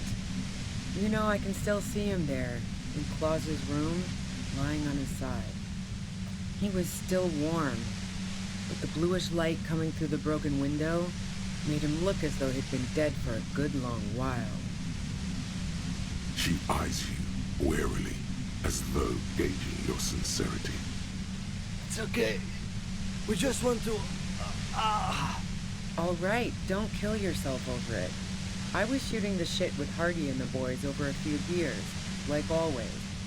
Then Klasia comes in, all pale and shuddering. She sits down with a drink, trying to steady her nerves.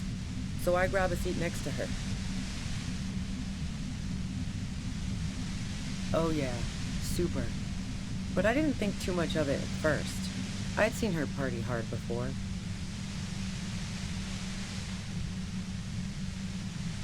She asked me to come upstairs. The merc she'd been going with was lying on the bedroom floor, dead. I knew she couldn't get the authorities involved, so yeah. You made it look like he'd been hanged. What? No. Faking a lynching was her idea. She looks shaken. She wasn't surprised to be ratted out, but framed. Yeah, in cold blood. It really surprised me how quickly she was able to get a hold of herself once we got up there. It was like she was another person. The party girl was gone. She asked me to help her drag him into the shower so she could wind the shower head around his neck to fake lividity. Then she dressed him while I went to get the Hardy boys. Klasia knew exactly what she was doing. You can't remain calm under pressure otherwise. Interesting.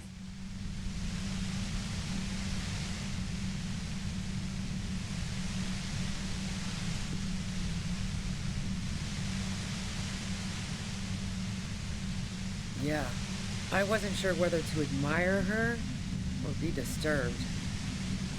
As I keep telling you cops, we didn't hear anything downstairs. No gunshot, nothing.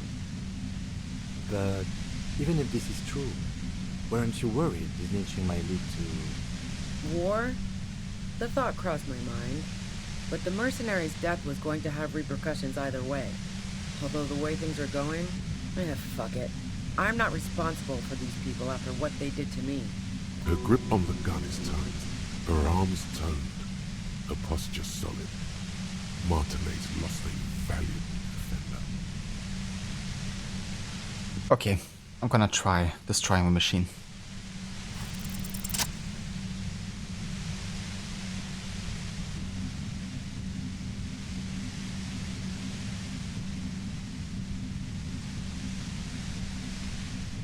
And she does nothing? You did it. The compressor lies broken on its side. It's quiet in your head again. It still hurts like hell, but... All good, officer. Be careful. She looks at the machine, assessing the damage. Her hand trembles. Oh, fuck it. Seriously? Oh no. So we have a really bad rhetoric level, which means our chance is really bad, and it's a red check, so if we fail, we're not gonna be able to stop her. But it could be that we can maybe talk her out of it, and thus raise our chance of convincing her to put the gun down. Because yeah, having her dead doesn't serve anything. It's kinda crazy that you can actually let her do it just like that. I mean, I think it's good the game lets you do that, you know, as like a viable choice. But I would try to talk her out of it if I can. Problem solving. Ma'am, put the gun down. That's not the solution to your problems. You are... Oh, yes it is. Yeah. There's no way to talk her further down here. Very likely we're gonna fail. You should know the words to say. You've been here yourself. So why is it not coming to you? Oh, Jesus Christ. This is painful. Having these two choices here in such a situation. Fucking hell.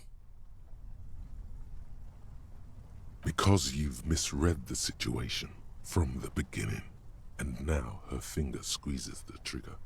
A smirk crosses her face as she watches you stand there, mute.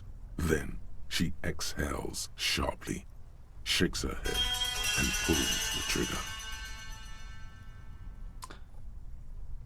Oh man. Desynchronized heart. Rest in peace.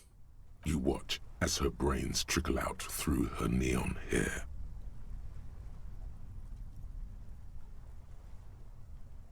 I'm done, I'm not doing this anymore. So you could just like give up on the whole investigation here?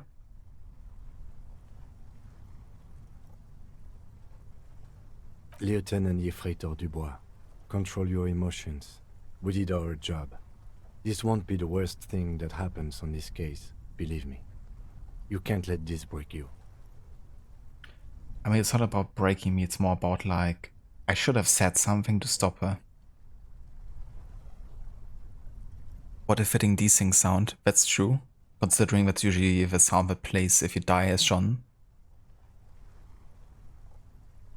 Man, how I can't wait to play those games again, especially this time I will go with the Definitive Edition on PC. And I might even mod some stuff beforehand, like more like cosmetic stuff, you know, to like give a bit more variety and stuff.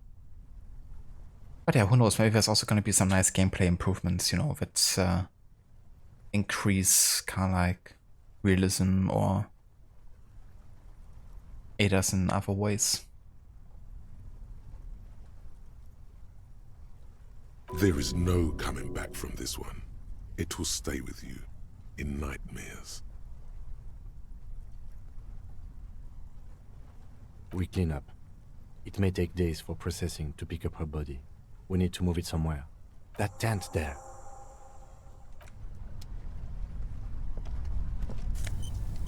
Well, I guess I now have a gun.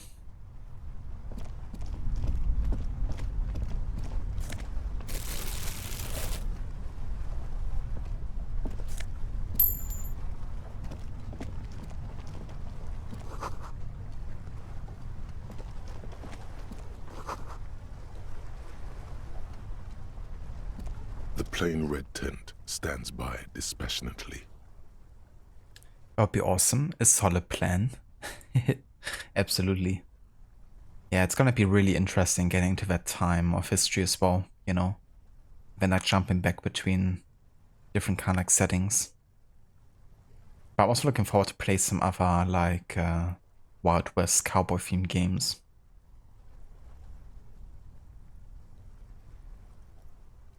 You see a rolled up sleeping bag and personal belongings. We should put her in the sleeping bag, so the rats don't get to her. The lieutenant nods.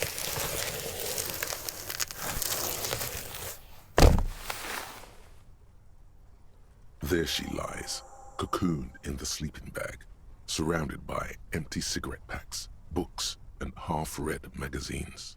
Magazines? You should look through them. Assorted soft covers, mostly pulp horror. A motor carriage lies buried in the snow on one cover. On another, a ghost airship. You also see a collection of radio enthusiast magazines. Can't remember now on your run whether she died or not. I was actually just about to ask you, or thinking about to ask you, if you still remember if she died or not. If you had like a higher rhetoric chance, because for me, I went with psyche and physique, of course, so that means my intellect and motoric options are really low. Otherwise, I might have had a bigger chance of, you know, succeeding there. I'm not too sure what stats you went with boosting further. Hello, Aura, welcome in. Citizen. Radio enthusiast magazines, oh boy, indeed. See anything? Rager Monthly, Journal of Material Science. More Technological Digest. One of the magazines doesn't have images on the cover. It's not a magazine, it's a leather notebook. Let's take it. You pocket the worn brown leather journal. She watches by, motionless. We should read this immediately, like right now. Yes. A thick journal. The cover is worn like someone used to carry it around in their back pocket.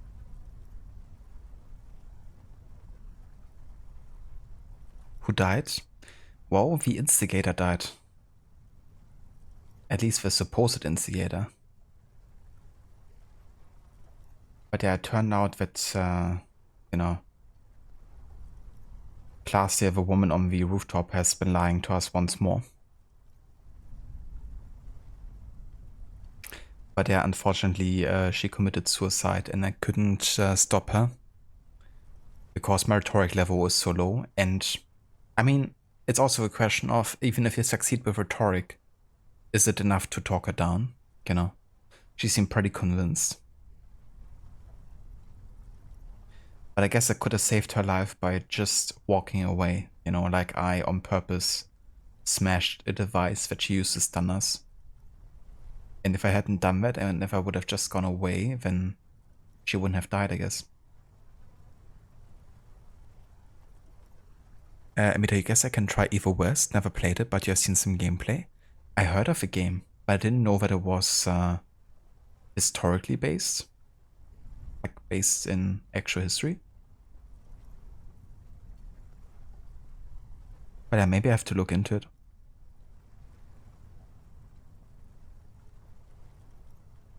It's made of full-grain leather. The lower left corner of the back cover sports an embossed brand name, Schneller. Schneller? That's German for faster. So schnell would be fast, and schneller would be faster.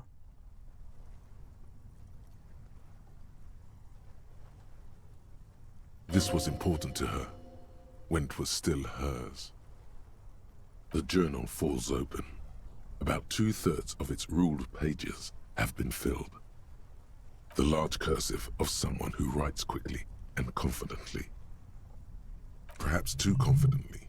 Many phrases and even paragraphs have been crossed out, with tiny corrections scrawled above and in the margins. I guess it could also mean quicker, technically. It's a mix of logistical notes, diagrams, and personal reflections, all dated. We could learn a lot from this. Hard to tell exactly. It's mostly noted down in code. Looks like contact information, quantities, directions. There could be useful information about local operations in those notes. We have a junior sergeant at my station who's good with codes.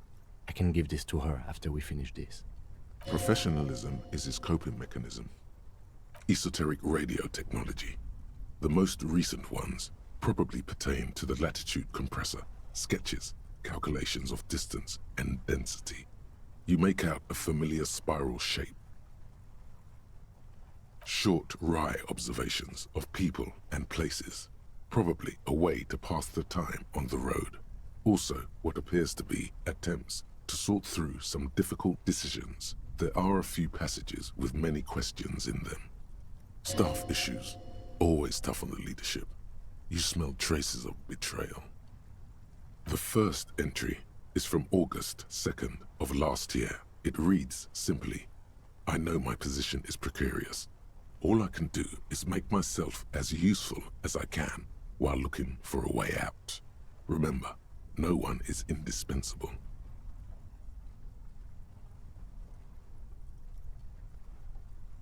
I got you, Rod. So it was like the same for me then. I also had rhetoric at level 3 and a 20-something% chance. I guess it must have also been 28. But yeah, for me, I failed. But that's how it can be sometimes, right? Like, it's not always something you can calculate, I guess, whether or not you're gonna succeed with something. And I guess unless you use like the quick save system constantly, it would be very difficult to actually get like the same outcome that you wanna have for a playthrough.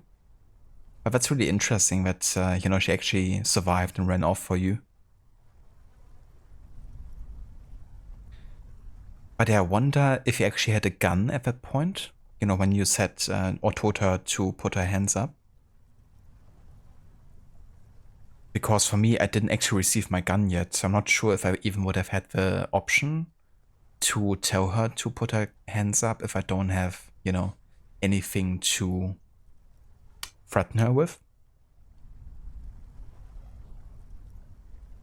But then again, who knows what other things could have helped too, like maybe there's a spectrum within a level where it could be at the beginning, middle or end of a spectrum, but still on the same level, not sure.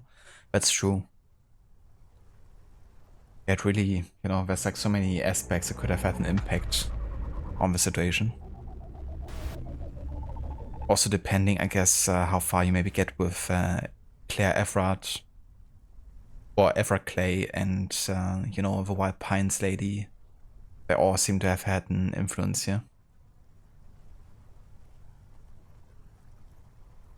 Makes you think of some of the checks in Baldur's Gate 3 where you have to make some stupid dice roll to save a life or of someone very important. Yeah, that's the thing, right? Like, this kind of like element of not being able to calculate really. But yeah, that's dice rolls for you. Also, welcome in and thank you for a follow.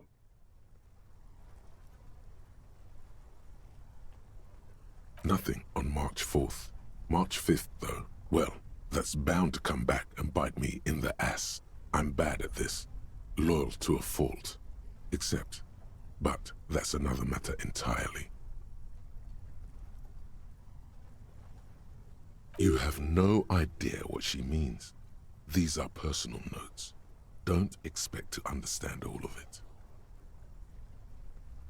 The most recent entry is from today. It reads, even when I leave here, if I leave here alive, What's my next move? Staging a lynching is a crime, even if I'm not accused of murder on top of that. Forever on the run. Not really my idea of the open road. Man, I was really looking forward to winning.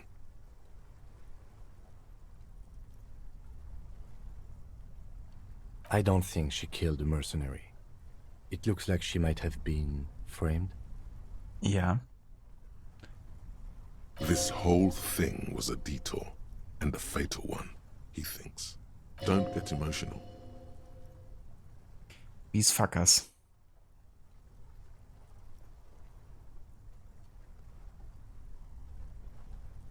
She killed the Merv and turned the gun on herself. Case closed, it's so tidy. Yeah, I wish it was that easy, but it is not.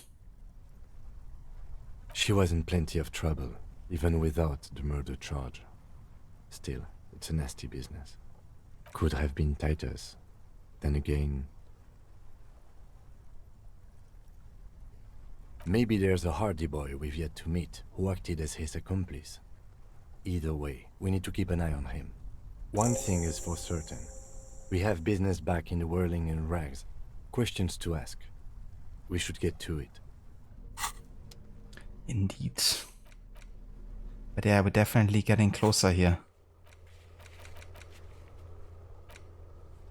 But yeah, we still gotta check where the shots came from, and this is really difficult to find.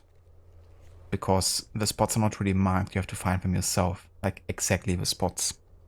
And without determining where the shot came from, I don't even have to bother returning to the wording in Rex and ask questions, because this is essential in understanding how it occurred, you know? So this is something I definitely have to finish. And I also wonder if sending the victim's body to processing is required to finish the main story, because technically it's part of the main story task, like progression.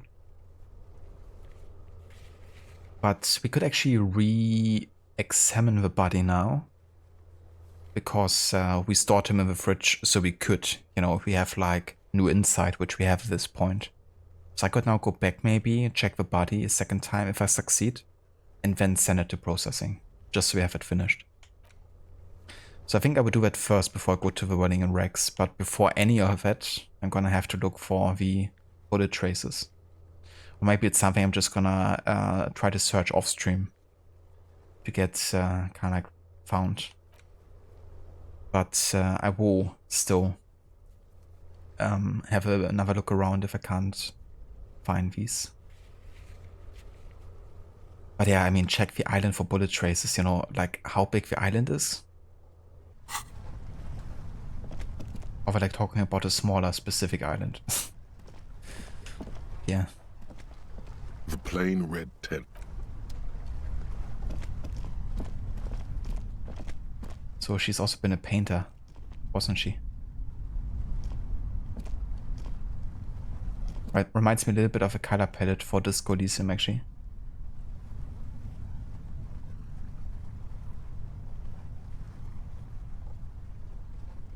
Also, hello there, Oikawa. Welcome in. Thank you so much for following me for 3 years and 1 day already. Thank you so much for being, you know, a follower for that long.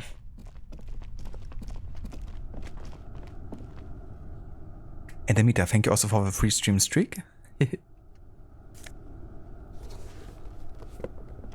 For the polar anorak. Interesting.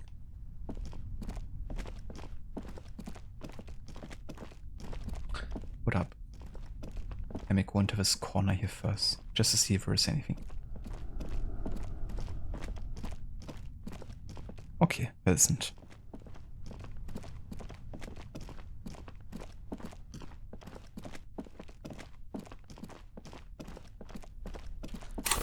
I actually have quite a few skill points here, so I should start spending some of them.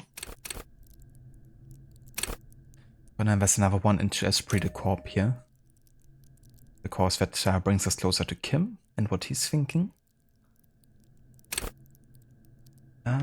Also another one in Suggestion here. And I'm also gonna have a look if there's another fort in the fort cabinet I might wanna try to internalize here.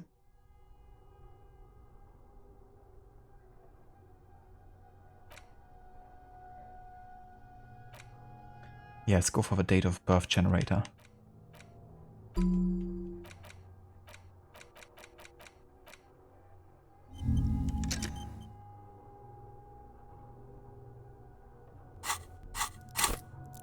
We may have still 2 skill points left in case we have to like redo a white check. You know, would be nice to have some skill points left over.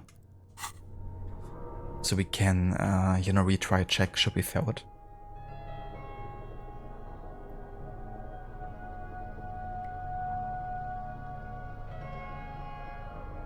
Oh yeah, that's definitely no worries whatsoever, Amita.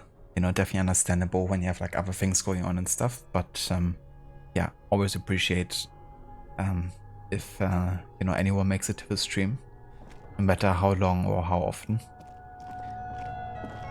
Always definitely appreciate it.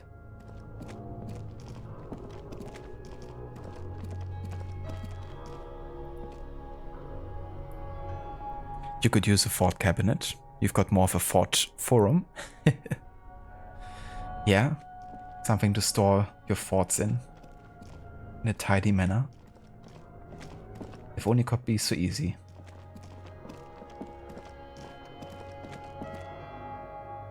Okay, let's also have a look up here, because I haven't investigated this part yet.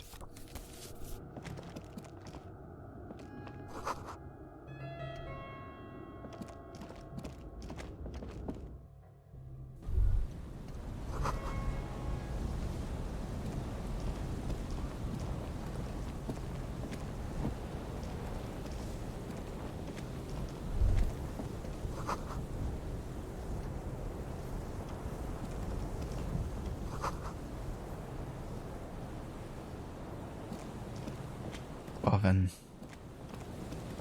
I guess that's everything here. Unless I can go up here. But I don't think so.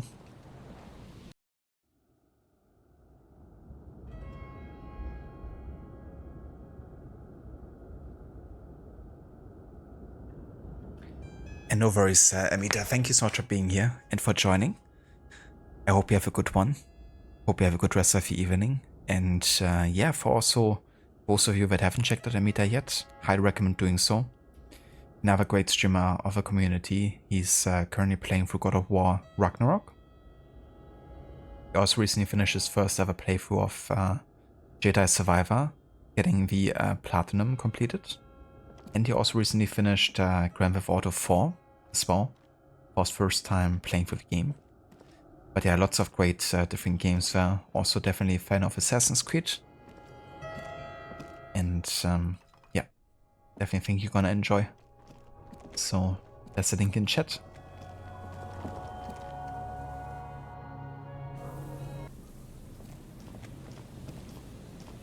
Okay, I think we can get rid of the flashlight here. Take the gun instead. Never know what it might be good for.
Okay, I think first I'm just gonna go and check on the body again, re-examine it.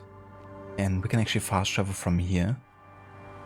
Of course, we have a church, and it should work. It's not saying that I'm at the church for, so that's a bit weird.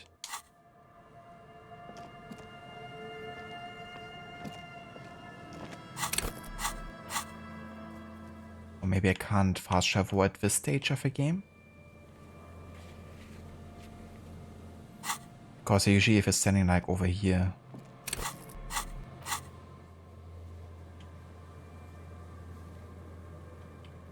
But I can't even like go on the map. I can just only go through the white checks right now. So I reckon they might have taken away the ability to fast travel at the moment.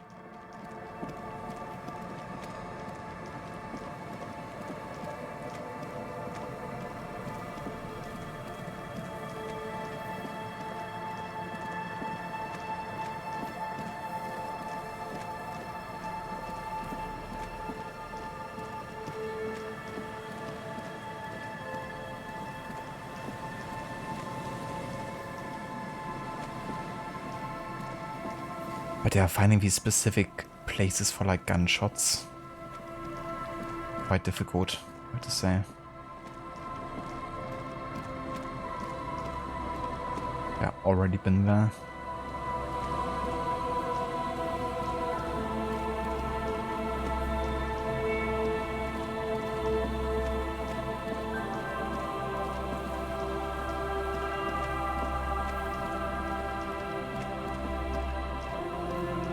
Gary the Crypto Fascist, what a guy. I wonder if we come across these guys again. Also seems like the father and the son have also gone away now. Maybe we heard the gunshot and we're like, fuck, let's go out of here.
A drop in temperature, an easy flow of air, an empty street, before you, a thoroughfare unjammed with lorries. No more drivers smoking on hitch steps. Just silence. Chemically sweetened. Across the road, a forgotten bus stop. Corrosion has opened a hole in its roof. An elm tree watches over the building.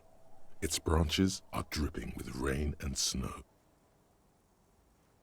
The road is smooth and motley, craters filled with a black asphalt. The asphalt, first laid, is grey already. A row of tenements are under construction in the distance. A tub warm with water, white with soap. A man bathes while radio waves transmit the lottery numbers. 4, 18, 21, 4, 1. A modern washing machine rattles a drawer full of silverware. His boyfriend is on his way home. He brings tins of meat and vegetables with him. Their pockets are heavier with money, but only slightly. Number 312D. Young girls used to come here huddled up, hoping for more warmth than their thin coats give them. The bus took them to school. It has not run for 8 years. There were not enough girls to sustain its cost. Craters pocked the surface. Children played in them until heavy trucks full of black pitch rolled in. The landowners have filled the craters with money. It is a vital artery of the flow of trade. There's one bump on the road.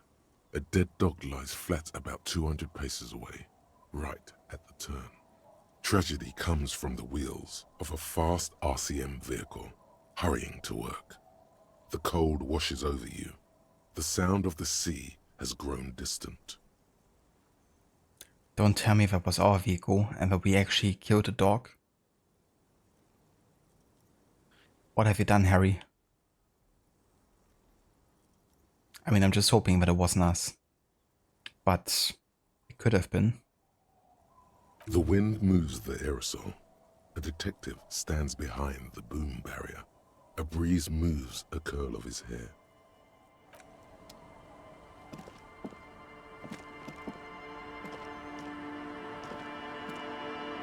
Wait, so I can't get past this? Why? I mean, yeah, there's like a barrier here, but I can't just like go under or above it?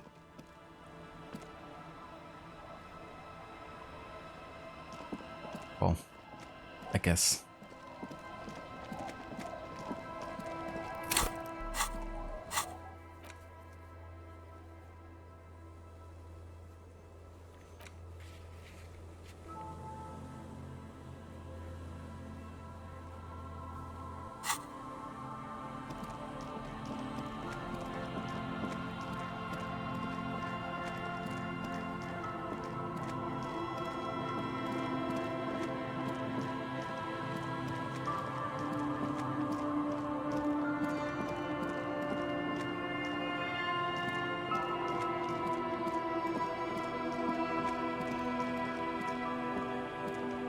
Guess the check still doesn't have any meaning here. Yeah. Always a possibility with the Wordsworth detective. You're not wrong there.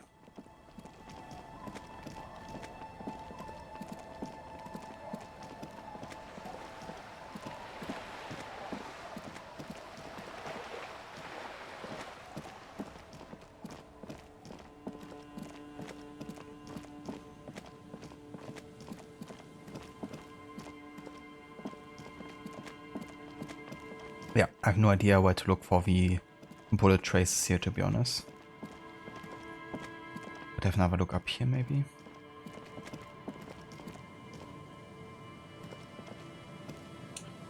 Can I pass through there?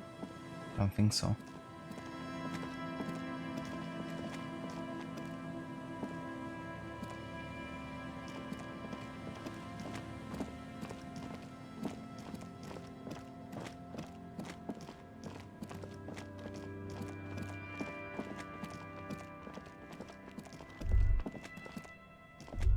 Stop. Just up ahead. Danger. You are prepared. Don't put away your friend. Your weapon. The barrels of your Natway A80 pistol shine threateningly in the cold spring light. Uh-oh. Yes, I hear commotion. Let's go. Good. Be ready to take damage. Fucking hell.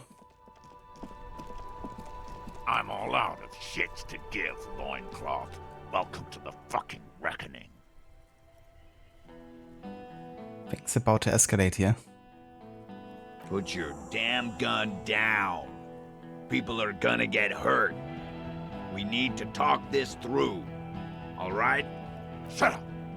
You're not gonna talk yourself out of this, loincloth shit fuck. I like the music.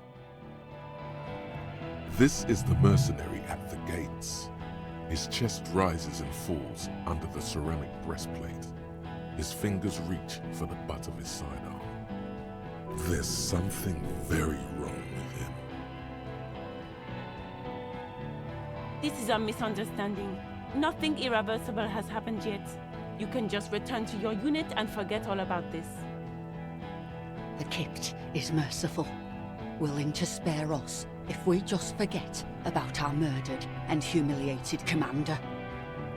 I think we should just kill everyone, Corty.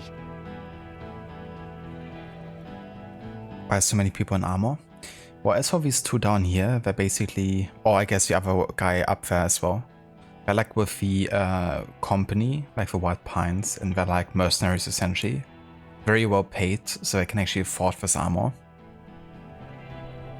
But as you can see, you know, the guys in Revachol here, the Hardy Boys and stuff, they just have to deal with what they have, which, you know, isn't of available armor. They just have the skills, I guess, and the connections. But yeah, that's why these guys down there have like heavy armor, because they're just well-paid mercenaries. Just in case. I'm just gonna heal myself here to 4 health. Because I'm not quite sure how much damage I might be taking here. But not only does this game have great atmospheric music, but also music for intense situations. Absolutely. I have to say, out of the new soundtracks that I heard this year, Disco Elysium might have been my favorite one.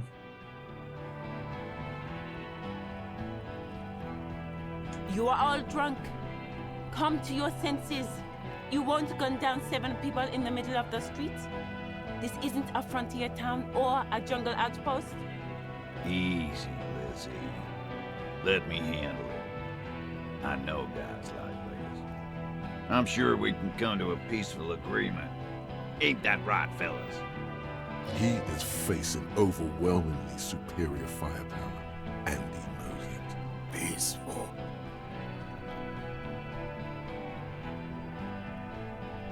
Root Höhenklöven. Nest in your abdominal cavity like a little wild mouse. The masked man's words are barely intelligible, but you can hear them. Fuck, there's a third one. How did we miss something like this? The lieutenant is genuinely worried for his life. You should consult him before getting in there.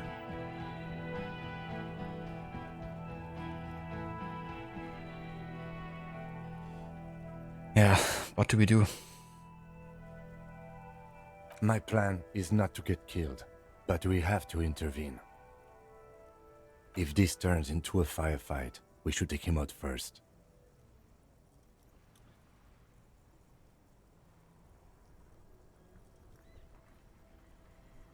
Let's walk away for now? Nah. We have to intervene here. I agree. The Mercenary Tribunal. Alright. I guess we're gonna get ourselves killed then.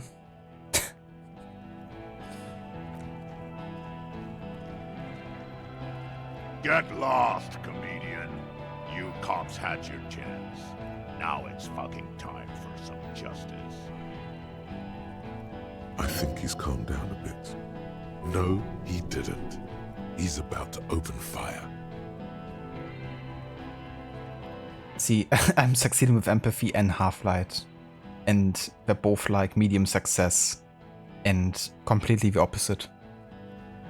Because, for example, if empathy was like a legendary success, then I would know that, you know, it's probably an underlying truth that I can go with. But in this case, it's a very much 50-50, and I mean, I doubt that he has actually calmed down. He's at least not screaming right now, but that doesn't mean, you know, he's not about to like open fire, as he said.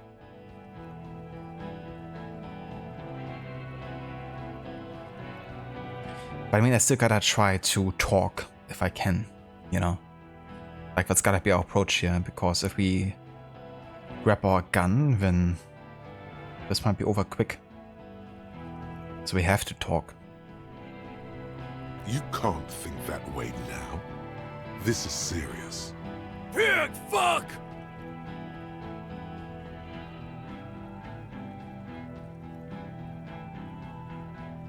Oh, people are gonna die today. We're not leaving it like this. These tribals hung him up for everyone to see. No one is going to kill anyone. Let's just put the guns down and talk like civilized human beings. With a wordless gurgle, the killer loads his long rifle. The leader gives a small nod to the helmeted man. Suddenly, your fingers holding the grip of a gun that has just taken a life tingle. Go for it, it seems to say. Even if it comes to a fight, it's always a good idea to drag it out first. Get under his skin. Man, I have such a bad feeling about this. Like, I really should have, like, calculated where the shots came from first. I mean, I'm not sure if that would have played, like, a huge role here in this situation.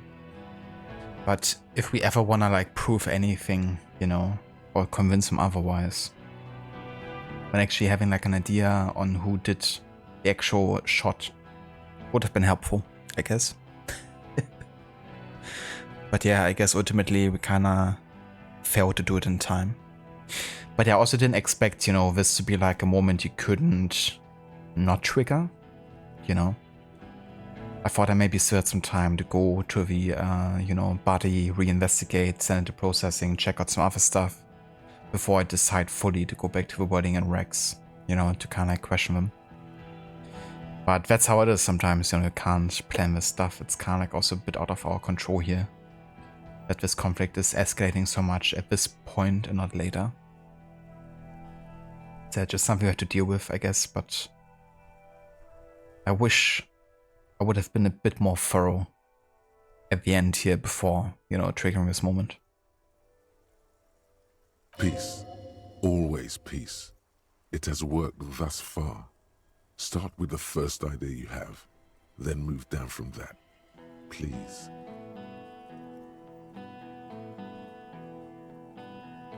Yeah, suggestion is our best chance here.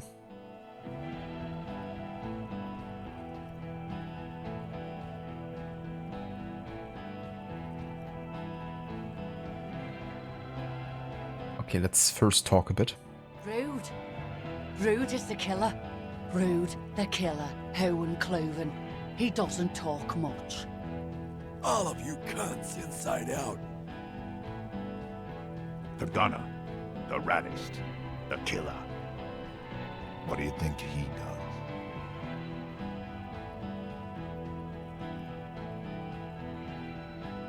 does? Smart loincloth. He fucks natives up. Soldier of the apocalypse style. Easy. Easy now.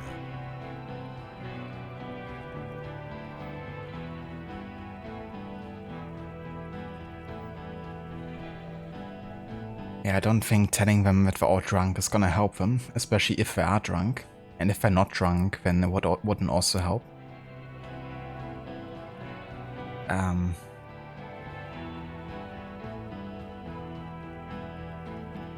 Yeah, where's Klaasje? Rude is rude. It's snowing now, convenient. Yeah, it seems to like simmer down right now again. Now it's not snowing anymore. It's kind of cool how dynamic the weather system sometimes is. Who the fuck is that? Klaasje, the woman upstairs. Where is she? She left!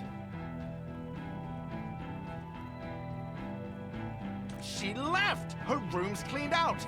Right before these assholes showed up! We should have arrested her. Yeah. We should have. You can feel how upset he is with himself. Just for a second. Then the fear takes over and he's back in the moment. Hey, Bushman! Your little cunt isn't gonna help you out of this one!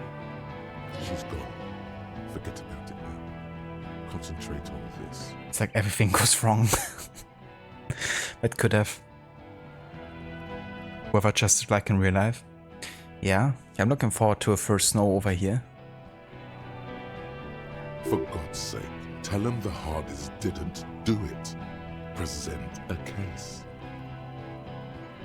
Okay, let's just say that they didn't do it. Which, I don't know. I don't know if they didn't do it. Yeah? Who did? I need a little more time. It was Klaasje. I mean, it wasn't Ruby. I still don't think it was Titus, you know. The thing is, my first ever hunch, you know, was that the person who had intercourse with the victim was the one to kill him, you know. But initially I thought, because it was like the whole rape, you know, theory, that it was like out of self-defense. But, you know, maybe it wasn't. Maybe she was sent, you know, to kind of like start this conflict or something, make it escalate. Because she's like coming from a place far away. Apparently, you know, she's been like already blackmailed before. Maybe she got forced to do this. What do we know? But now it's too late. And I can't just, you know, blame someone only because I have a hunch.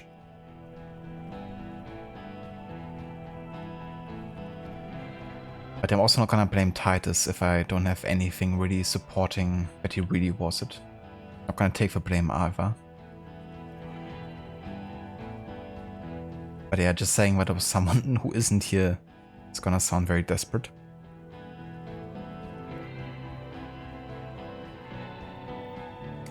Or chilly and very windy here this week, so windy that a ton of places lost power. You think it's something like 60k outages right now. Damn. Yeah, it's been also getting really windy, like also with like weather warnings over here. And like also in other parts of the world right now, like the Philippines for instance, had some really severe storms recently. So yeah, gotta be definitely quite careful if you're dealing with that. How fucking convenient.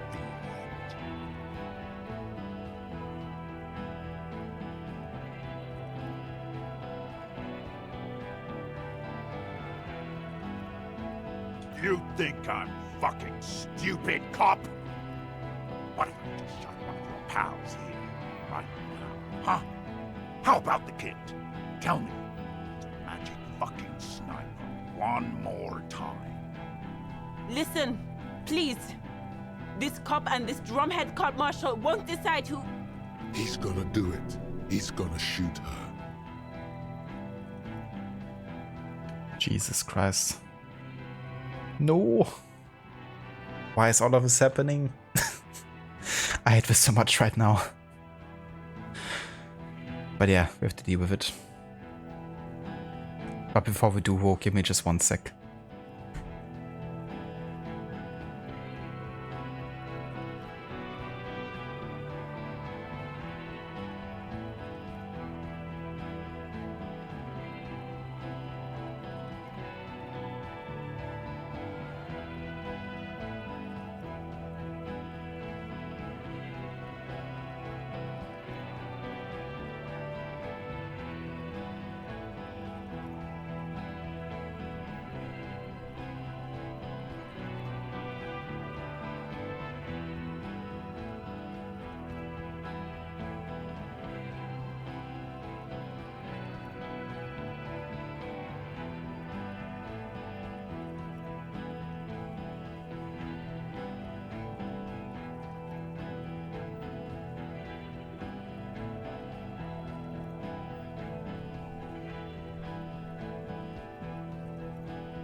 Alright, I'm back.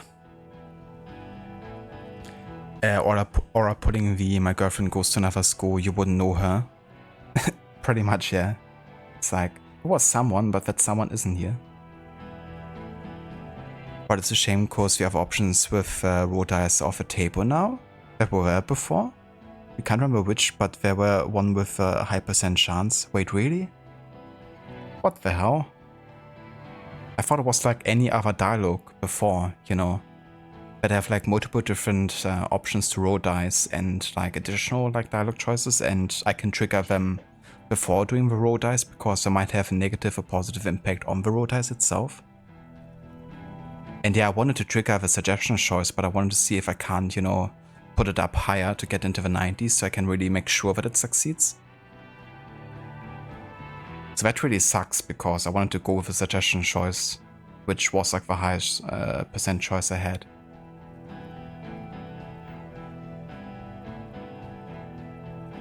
So that honestly really sucks. Like so much that I think about reloading or something because the game didn't really make it clear that it's like a one or the other kind of like thing, you know. But in general, I kind of wish the game gave us like a point of no return, kind of like notification or something. Because it wasn't very transparent, you know, that it was getting to this stage of a game at this point, you know. So, not a big fan of this outcome here. And now the other thing is, my last autosave is like almost an hour ago? Like 45 minutes. You know, how did we not have a autosave before the point?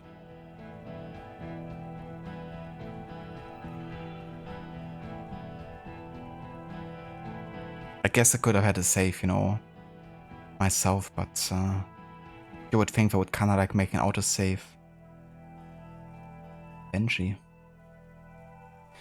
But yeah, I mean, I could still try to load back there because I can just power through some of the dialogue choices that I already triggered before.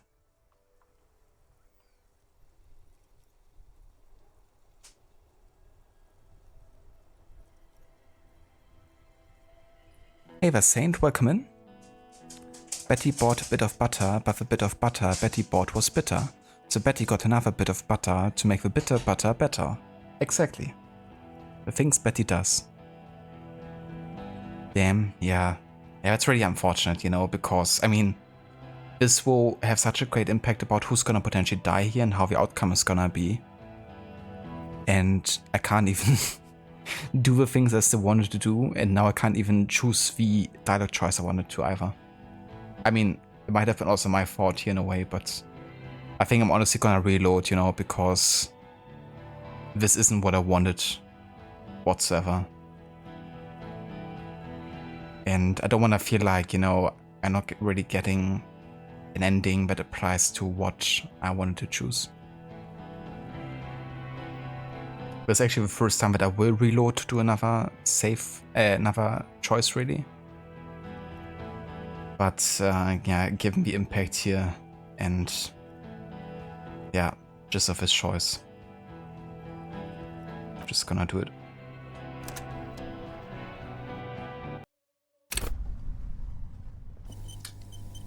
But yeah, that means I'm gonna just fast forward through like everything that we've already done here.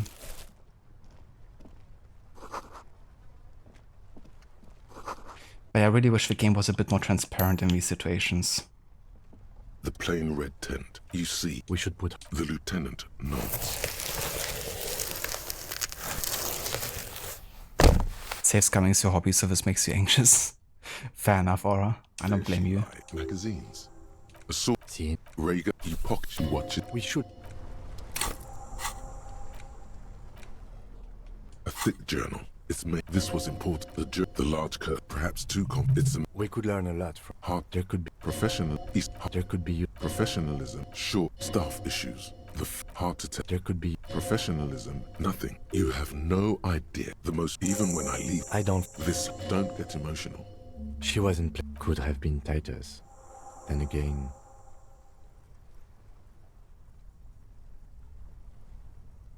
Either way, we need to keep an eye on him. One thing is for...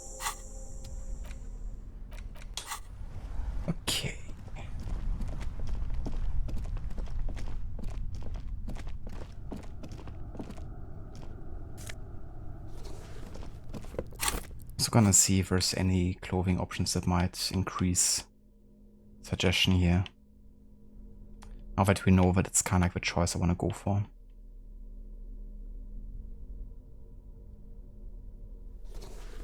This jacket.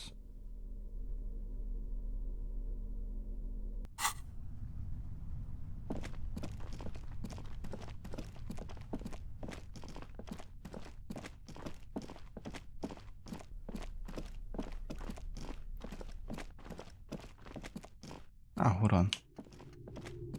What about up there? Ah yeah, never mind.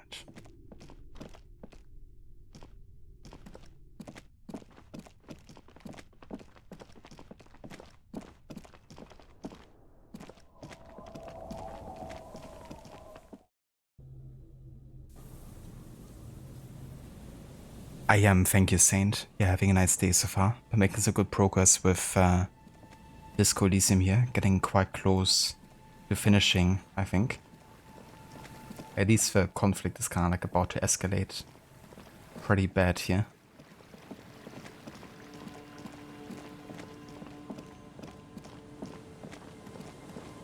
But yeah, it's been definitely going good. How about yourself?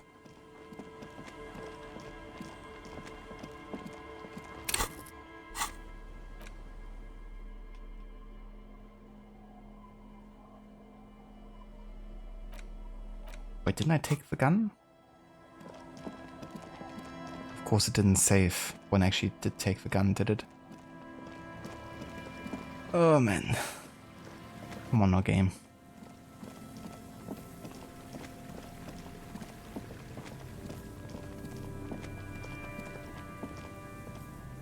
But I thought there wasn't anything left.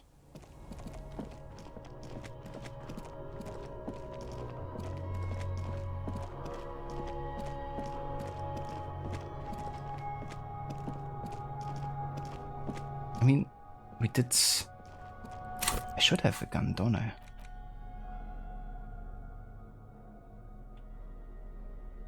mean, there's the antique rifle.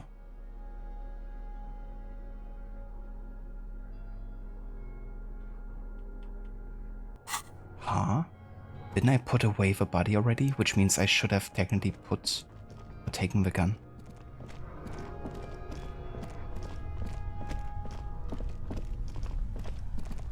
Yeah. The plane. Are you telling me now that I have a bug where I don't have a gun?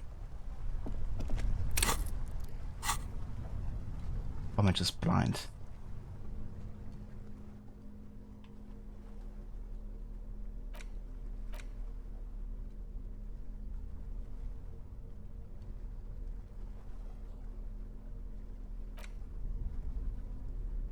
Dude, the gun isn't there. What the fuck? Sure. Just take away the gun. What? It's not like I could need it, you know, in the potential shootout or anything. Man, it feels like the game's just fucking me over left and right now, you know? Like first I can't choose the options that I wanna choose, potentially. Then I reload a save where I already have taken the gun, but it's just not in my inventory anymore. Which means I have to like reload further back or what? Like before she kills herself. Bro. I mean, I can just like fast forward through these dialogue choices, but this is really annoying. Because it's another half an hour of like potential progress that I've made. That I have to like reload potentially. I mean, if I succeed with suggestion, then I might not need a gun, but still, you know, being a cop and everything, having a gun would be pretty good. And now it's just like gone. Just vanished.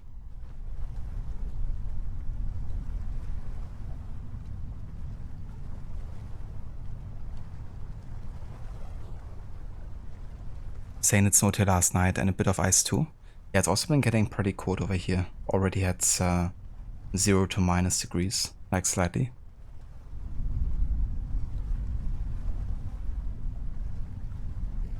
Oh, very nice. So like a bit of vacation to Singapore. I reckon weather is gonna be quite different there. Definitely hope you guys enjoyed. Not that long until 5th of December. You don't need a gun, right? That's not gonna be important or anything. But yeah, seriously, what is this bullshit? Like, why is the gun just not there?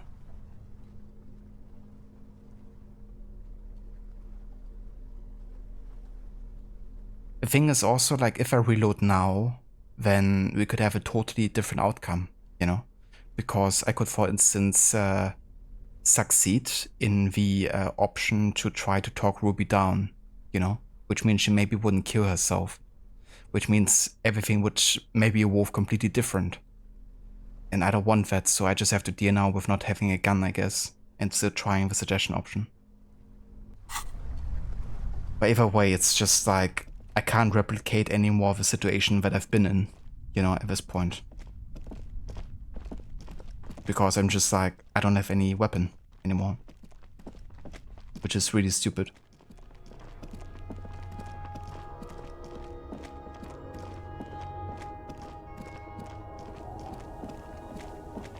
But yeah, that's the situation we're in now.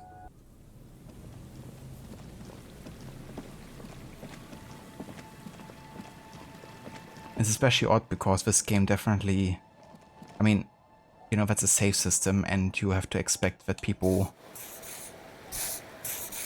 will, you know, try to reload if they're not satisfied with an outcome or something, or maybe they misclicked, whatever. So I gotta make sure that that part of the game, you know, that side of the game is like working. But yeah, it isn't.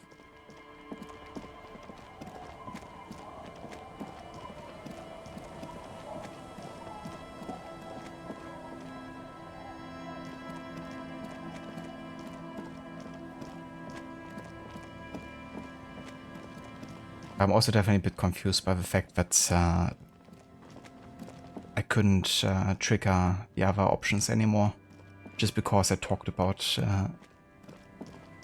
or tried to talk to them first. Of course, I don't want to like listen to me forever, and I get that, but I thought that last resort wise, you know, we could always just still trigger them when things are about to escalate here. Stop. Your Kvalzen KR2 multi-tool looks impressive, shining in the cold spring light. But what can it do against military grade? Then you'd better get ready. Whatever happens, I've got your back. Yeah, we can use our multi-tool, I guess, as a weapon. It's the best we have. Of course, still have the, you know, antique bow rifle, but it doesn't work anymore. It's not something I can actually use.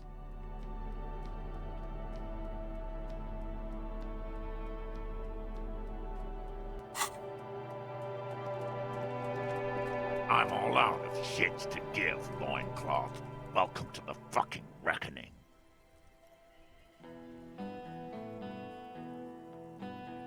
That's so strange why I would take the gun from inventory. Exactly. You know, especially because the autosave happened after I, you know, picked it up and already put Ruby in the tent and everything.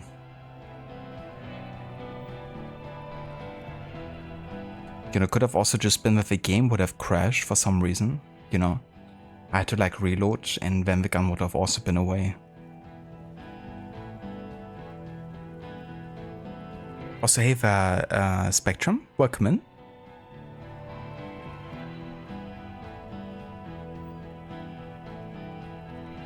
And yeah, it's going pretty good. Been making some good progress with this Elysium. Been running into some problems, unfortunately, with the save system here. But yeah, just something I have to deal with now and hope for the best. No worries, Aura, take your time. Put your... There's something very wrong with This is a misunderstanding. You are all... Ease. He is faced peaceful. nest in your abdomen. Fuck, that... The lieutenant is genuinely worried for his life. You should consult. My plan is not to get killed, but if this turns into the mercenary tribune... Get lost! I think... No, he didn't. He's about to open... You can't... Pig, fuck! Oh, no one... With the leader, even if it's peace. Always peace. Okay. This has worked thus far. So. Start with the first idea you have. Move down from that. Please. Yeah, that's what I think, you know, like... It's like start with the first idea you have, then move down from that. Which makes it seem like you can try different options first, you know? Not like getting locked out of other ones. Only until you fail at least. Who the fuck? Glacier, the woman upstairs, where is she? She left! What am I doing? My fucking establishment is under fire! She left! Her room's clean. We should have... You can feel... Hey, Bushman! She's gone. For God's sake. Tell him the Hardys didn't do it. Present a case. Yeah. I'm not gonna listen to rhetoric here because that will of course lock me out. So I'm just gonna go with the suggestion option now. Hope for the best. Dangerous. Ask about him first. You don't want personal facts about his dead friend coming out of your mouth. He has to start it.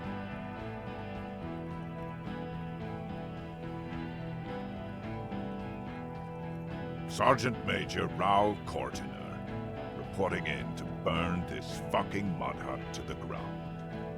As he moves, the interlocking pieces of his armor click softly. For killing, maiming, and humiliating our commanding officer. You're all sentenced to death by lead.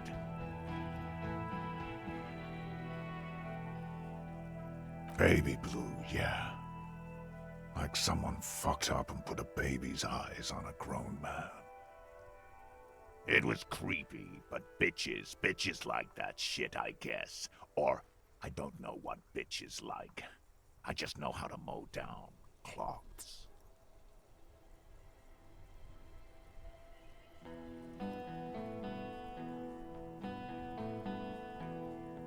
Fuck do you mean, talker? We've heard testimony. People say he was charismatic, a nice guy to be around. Yeah, he liked to chat up the natives. Share leaflets, squeeze a bit of kip-tass here and there. Great fucking idea that turned out to be. If Laylee was here, he would spare the lot of you. Maybe shoot one for sure. But me, I'm not a big fan of public affairs, Clay Monkey. I'll gun every one of you down for what you did. Ready to open fire, Major. At your command. This one isn't used to being suited this long. She's uncomfortable. We'll open fire just to hurry things along. Find his killer. Cop. His killer stands right there. Shitting his pants, and you're standing in the way, protecting them. I know what this tactic is, Silo Sam. You're gonna die for them. Right here. This did nothing. You think you were onto something? You just wasted time. Please, act. Great. So that was a big stinking heap of shit of nothing. So now I'm like in the same situation, only I don't have a gun.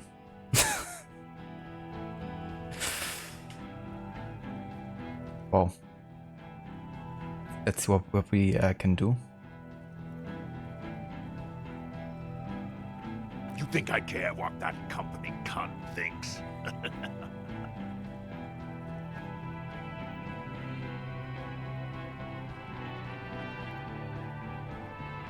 The man stares at you with bloodshot eyes, a bull ready to charge. He's not listening, but looking for an opening. She's gone, you stupid fuck! Sailed off 5 minutes ago. She doesn't give a shit about you silos. Oh yeah, Rod, everything is going according to plan, isn't it? Yeah, I honestly didn't think things would escalate like this here. But who knows, maybe it could have been even worse. Stay cool! Don't do anything stupid! Some kind of plan. Yeah, when it comes to Dutch, this would still be a great plan here. The way things are going. The company bitch is gone. Layla's cunt is gone. Layla's gone. Fuck are we still doing in this shithole? Guys, I just get in the way. I don't even have a gun. Hold your ground. Any more of you run, I'll shoot you myself. We're doing this together. Ah yeah, Shanky. Of course he's the first one to run. Little rat. They're afraid. All of them. Trembling reeds in the wind. They'll run, scatter soon. One by one. No, the rest will stay. They will hold their ground. Even if it means dying here with you. Rude. All of you cunts inside. The gunner, what do you think he does? Smart loincloth. He fucks natives up. Soldier of the apocalypse style. Yes. So what? Nah. I'm clear as day. Fucking government ordained super soldier. He may as well just run without saying anything, or just slowly back away like Homer Simpson into a hedge. Exactly. Like, just run away. Enough already! What is this? We didn't come here to fucking chat! Interrupt me again and I will execute you on the spot, Lance Corporal.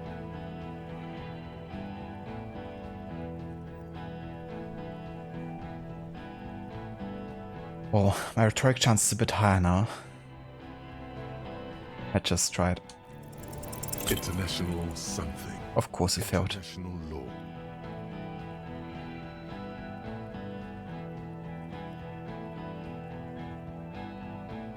I mean, I failed, so I probably just shouldn't say anything here. Don't say it. But now you stood there scratching your ass for 1.5 seconds. You think this helps things? Easy now. Easy. Just tell them these men didn't do it. There's a peaceful way out. Yeah? Who did?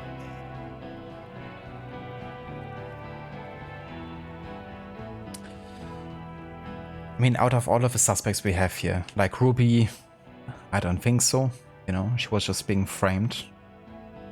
That it was us. Maybe forgot about it, but I don't think so either.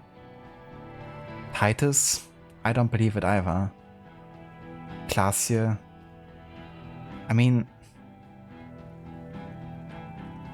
we never really considered like the position of Glacier being, you know, the killer when we were in the room. I don't think. It was mostly like always from the outside, and from what we know, like by sniper, right?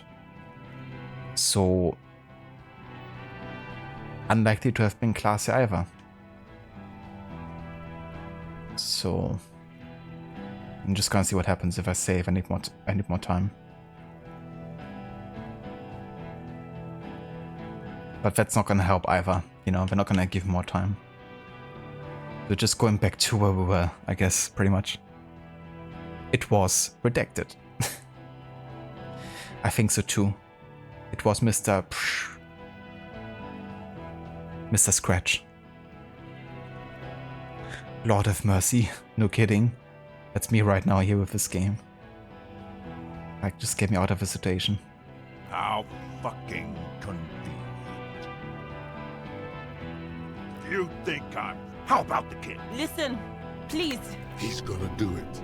He's gonna shoot her. Your mind grinds to a... Of course I fail again. All you can see is the revolver in the man's armored hand, swaying, pointed at her. You move your mouth like a fish gasping for air. I like how I'm just like failing everything now. That emote is still one of my favorite rods, of the ones that he added recently. I like to do that when saying hello sometimes. A creepy hello. He pulls the trigger. A plume of smoke erupts from the muzzle. Fucking hell. The shot rings in your ears. A low, tinny ring. Then the Hardy Boys yell something. I'm okay. I'm okay. She's not. She's bleeding out. If she doesn't get help in 10 minutes, she'll die.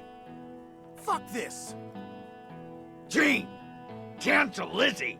Now! What's that, loincloth? I can't hear you. Sounds like you got your mouth full of dick. Rude.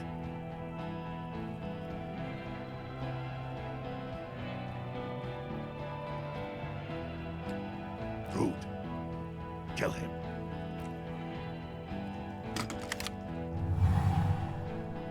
The porcelain man raises his rifle and takes aim at you. His hands are steady, and the long barrel of the rifle sways slowly. Dude, if it ends like this, I'm seriously pissed. I'm just like dying now. After all this.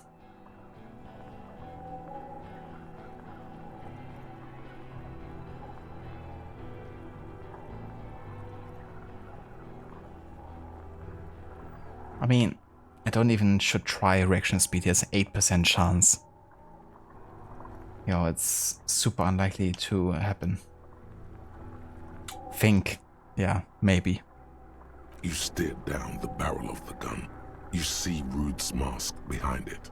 His eyes in the slit of the helmet, like a camera lens, focusing on you.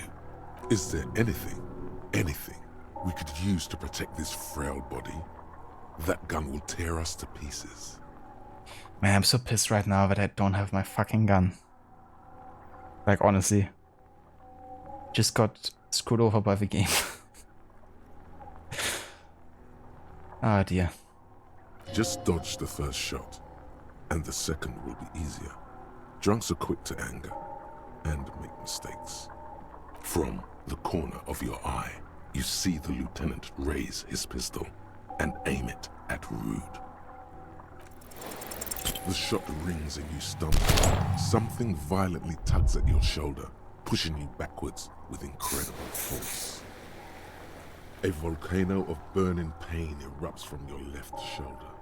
The pain flows over your entire body like an awful shock. A grim knowing rises from within. Half of your body must be gone. God, please.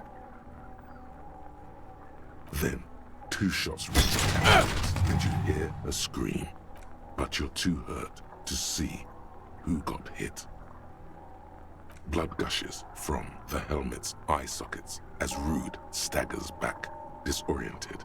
The sounds coming from his helmet are not human. An unbelievable shot from the lieutenant. Glenn, dying in a puddle of blood behind you. His mangled torso has 2 gunshot wounds. Blood gushes out of them like red geysers. Oh God, watch out. You see 2 cold eyes looking at you through all the smoke and panic, and a pistol raised, aiming at your chest, point blank. Then the man squeezes the trigger. A look of happiness. His eyes seem unnaturally bright, shining like stars. Something in the fear must distort him somehow. He is evil, and the end. Here it comes. Death.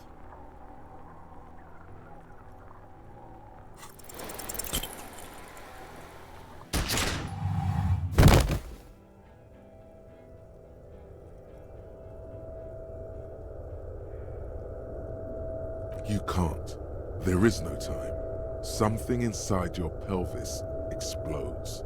Your entire lower body is on fire, and your legs can't support you. You fall down like a rag doll. The pain is too immense to scream. It pushes the air out of your lungs. Everything goes dark. A distant blur as you recede into it. The Hardy Boys are yelling. Someone is running, jumping over you. In the background, you hear gunfire shatter glass, and then a man in pain. A familiar sound. It's Titus with a splat like meat. You hear bullets rip into him. His voice, still giving orders, grows fainter. A gurgle. He's not gonna make it. feels slick and warm with blood. The pain is too strong to know what has happened there. Even clutching to your consciousness takes everything you got. Most of what's down there. It's all gone. Open your eyes now. You have to see what's happening. No. It's just a fair. Even if... Who cares? No one wants you anyway. Nothing. A persisting darkness. Dancing lights of pain. Distant shadows cast by them. Like a hellish play. You're bleeding out.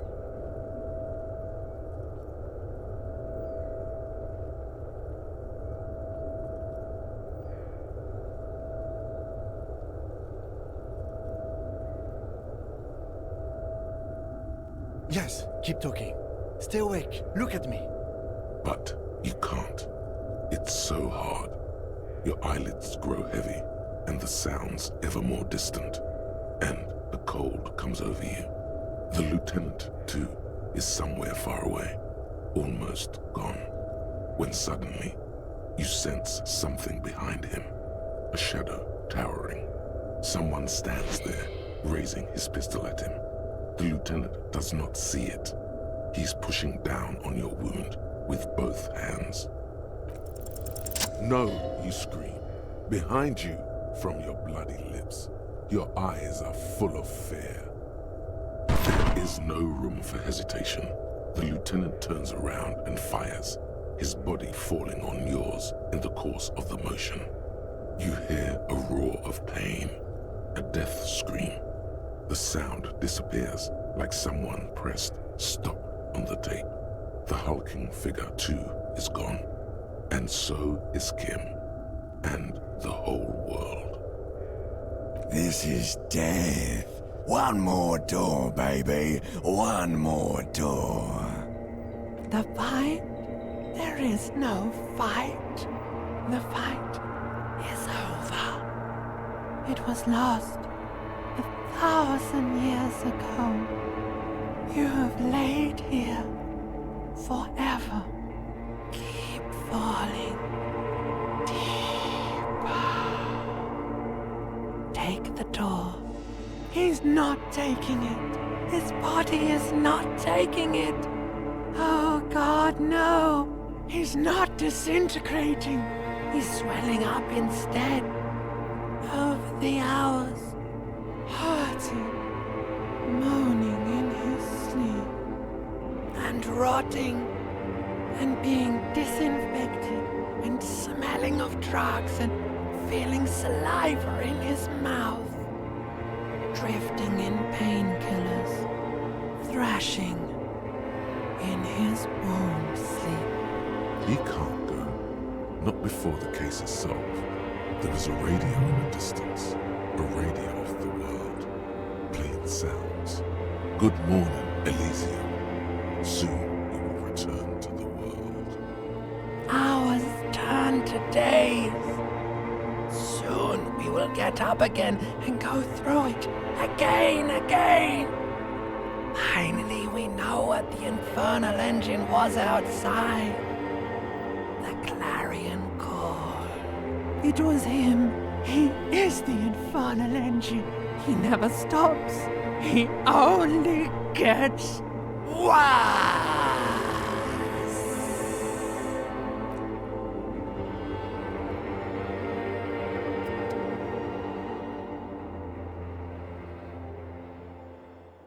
You see the lieutenant's familiar shape in the orange jacket. It turns double, then triple, from the pain. Sunrise, Parabellum.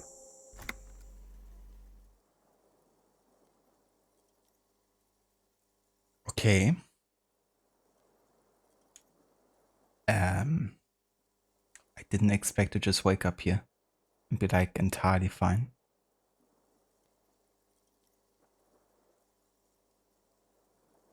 But yeah, what just happened? Like, Jesus Christ, that's too much to take. This game is like seriously killing me. It's literally killing my character. And me in a broader sense. But it's one of your favorite Alan Wake emotes. It's a really good one. Definitely love using it a lot.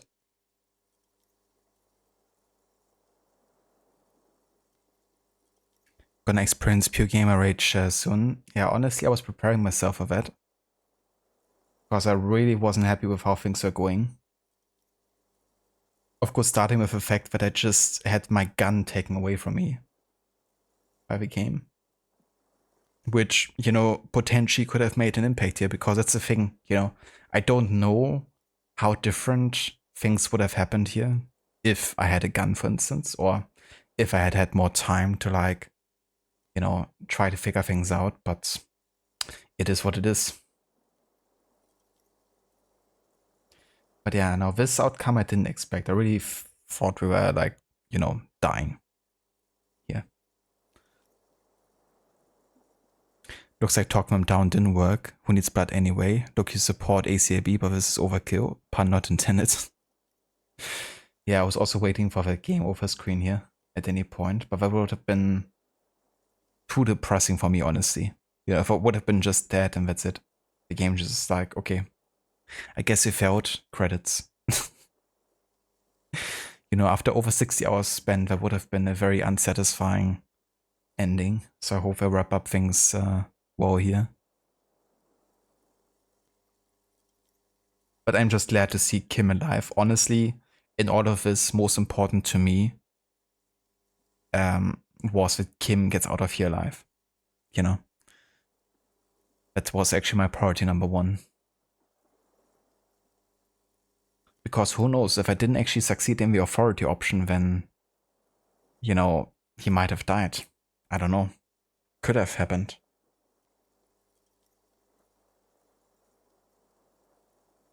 Watch it all be a drunken bender. Imagine. Lisa, you're tearing me apart. That's me right now, Gislek. To the game.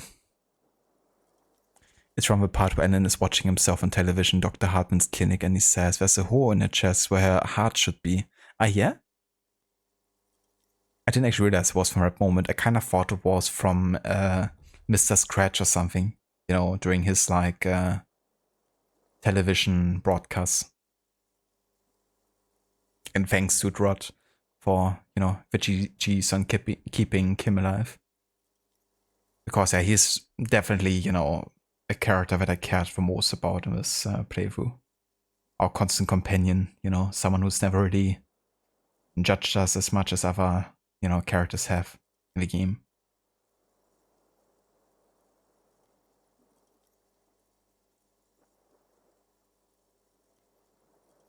Thanks, Saint, for GG's.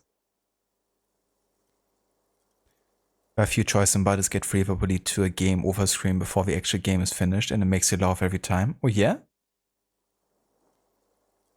That reminds me of the second South Park game, because anytime you die there, you also have a credits roll, I think. Just really quickly, like as a kind of like gag. So the first time it happens, you're really like sitting there thinking like, wait, what? That was it? But yeah, just like a troll move. Less upsetty, more spaghetti. Exactly. Now you're making me hungry, Saint. It's about dinner time here, almost. Rod in American Nightmare. That would have been a great idea for an emote, actually. Yeah, there's many great kind of like facial expressions that Mr. Scratch makes. That would have been really good for like an emote. The pure evenness.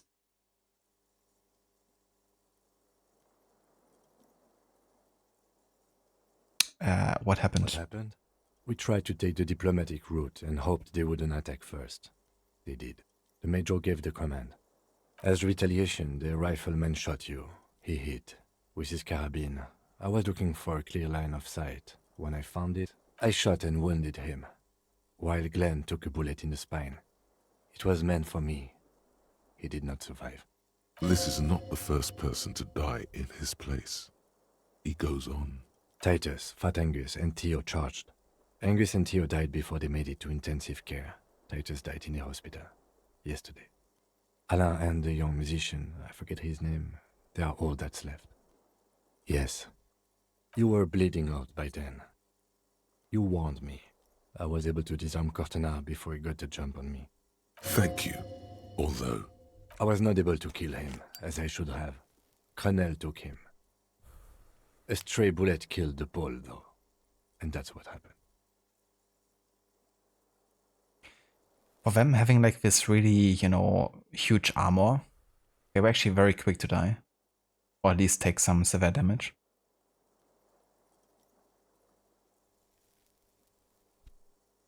He's in a private hospital across the river. Crenel claimed him from the local butcher shop where Titus died. Turns out he's insured. There is unveiled anger in his voice. We won't get to him anymore. The good news is he's not coming here either. I did some damage. 5. Glenn, Theo, Angus. The fat one. He took a lot of bullets. And Titus. And Elizabeth too. Elizabeth Beaufort was her name. The gardener. No, she bled out before Everard's surgeon could help her. Everard sent his personal doctor, but a costly loss for the Union. She was being trained for leadership. She never had a chance. She should not have been there in the first place. There was no way to convince them. Yeah, that's the thing, that's also my impression. That there was like no way around things escalating here. But there was maybe a way to, shoot ourselves. And that may be having an impact. But yeah, it's really a question of like how much of an impact, I doubt they could have saved like many of our Hardy boys here.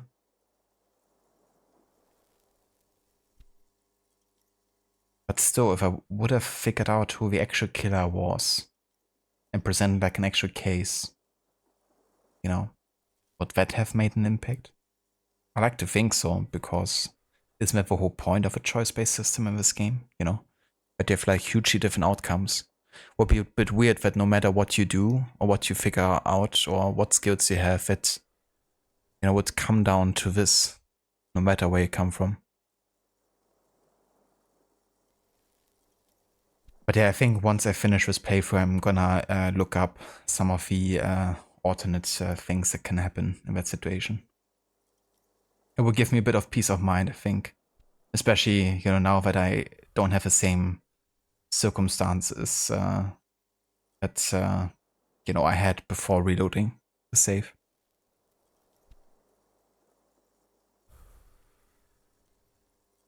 That's a lot of deaths. Imagine the paperwork. Not the gardener. Yeah, she was more like the lawyer, I think, for them. Or at least she studied law, is what she's been saying. And I think the gardener was more like her disguise, but I don't know. Maybe she did both. Maybe she was a lawyer and a gardener.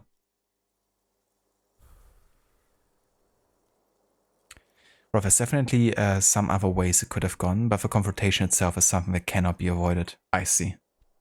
Makes a lot of sense for sure. That they just couldn't be, convinced otherwise. But yeah, I reckon if I had a gun, then maybe I could have at least attempted to shoot back. But considering that my motorics are so bad, I don't really reckon that we would have had a great chance at succeeding, It's just one of those situations where you're gonna have a high motoric skill, otherwise you're pretty much fucked.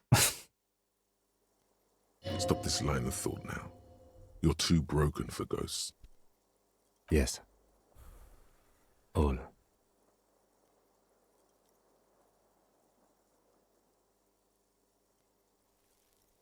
Yes, officer.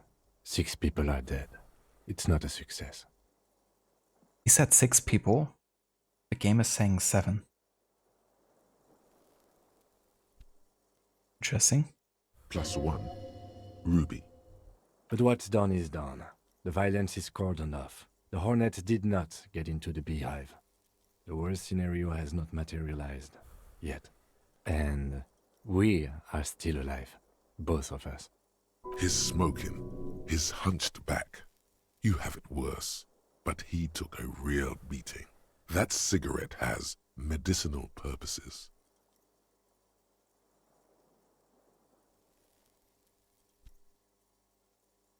Inland Empire messing with you again. It definitely likes to. 6, 7 both start with an S. Exactly. It's pretty much the same, right?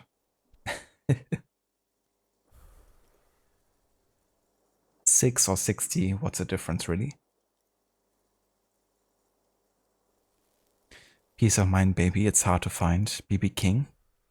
Yeah, he's not wrong there. You know, getting like true peace of mind. It's not ouch time yet. You just got the Dramamine pill an hour ago. Wait until it wears off. Mr. Gart cleaned it. It took him an entire day. 2 days, in and out. You've been up enough to take Dramamine and curse. And drink water. Sunrise parabellum. Sunrise, prepare for war. It's an old revolutionary saying. The gates of the harbor are boarded up. The streets are a little more empty. Apocalyptic violence is yet to erupt, I am relieved to say. I think we may have held it off, for now. Barely. Yes, we have also completely failed, but that's okay. Yes, the joke wasn't funny anymore. I took it off. Pretty bad, officer. You've suffered 2 wounds. The first is below your shoulder. The bullet passed through your shoulder blade, luckily missing your lung and heart. The second shot hit you in the thigh, the left quadriceps. No major arteries were nicked, but the bullet had to be removed. Bacterial infection was treated with mercurochrome. We will see. If it's possible, then by pure willpower alone, you are going to have to become a psycho-locomotor. A psycho-locomotor? Next playthrough incoming. Harry the psycho-locomotor playthrough. Good. You'll need to be, whatever that is. Not very.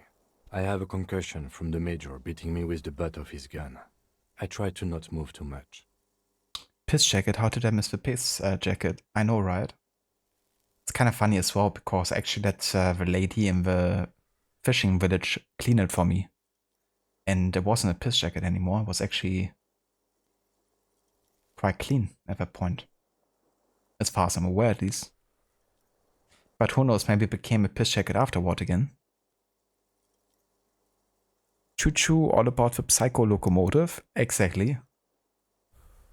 It's being driven by Psychosandra. Things would be worse if you didn't warn me. Thank you. I did not see him coming. Stupid of me.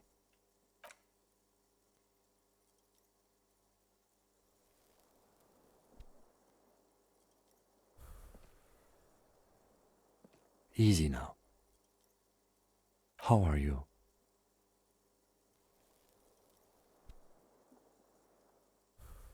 Yeah, my disco days are over. Your disco days should have been done quite a while back, Lieutenant Leafrater. New achievement. Yeah, he's not wrong there either. I honestly don't know. We can't talk to Everard. The harbor is in lockdown. Everyone in there is outside our grasp now. And Joyce has left too. Yes, she left yesterday morning. To meet the board of Wild Pines, or that is what I've heard. There's a pin somewhere in the machine that keeps Connell from sending in a death squad. Maybe it's her. Maybe she kept her hand. Either way, Ruby's gone, and Classio too. We really should have arrested her, you know? Yeah, I guess she really lured us in with her story about, like, you know, being murdered as soon as she pops up in the records. I mean, maybe she was, you know, but it's definitely no coincidence that she just disappeared moments before, you know, the mercenaries started attacking.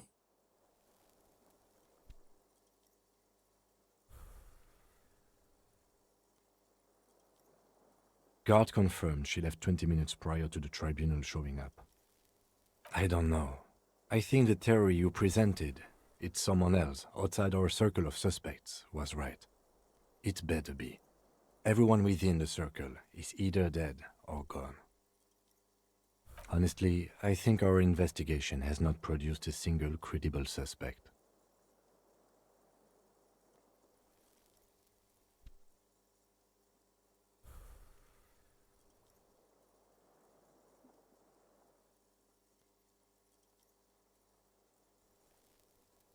I don't know. That's been there for years. What? Every piece of garbage in the city is not connected to the case. You don't have to catch everything. Yes, God cursed the footprints, not solving the case for us. Au diable. We could find thousands more if we wanted. All of Revachol is full of them. But they seemed so mysterious. There's a little pause. He says nothing as well. He does not know what to reply. Looks out of the window, then back at you. It's morning outside, you think.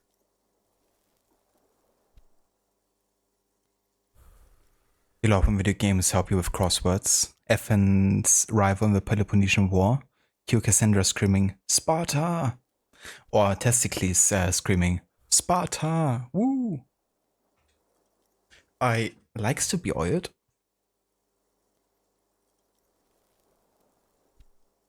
But you've been thinking of what approach you would take for your next playthrough of this. You already have some ideas as options. That's a really nice thing about this game, you know, how I can really like specialize in different skills and how that has like an impact on what you can do. But then also the kind of like unforeseen element, you know, of the dice rolls would certainly also change how you might succeed with something or not.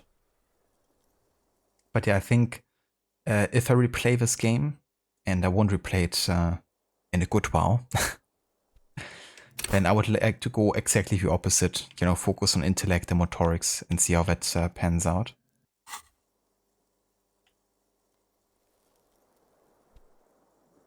He arches his brow. The ceiling fan patiently spins overhead. Woo, Sparta.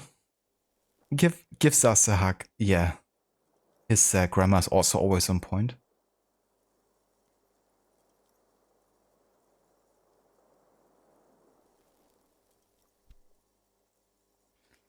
Solving crimes is hard. It really is very hard. He sounds surprisingly weary. That concussion must be making him dizzy. No. Are you ready to limp? Good. Where do you want to limp to? Let's do that. We can start upstairs in Classia's bedroom. I have not done a thorough sweep after she left. Another look at the window, perhaps? The one he was shot through. I don't know. I can't think of anything better. Alright. So we're not yet done.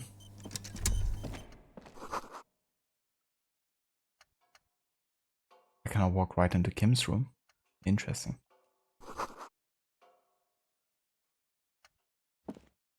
The bathroom mirror has been wiped completely clean. You see the reflection of yourself in the mirror, the expression fixed to your clean-shaven face. You're still not accustomed to it. Okay, let's have a quick look if I can boost electrochemistry here.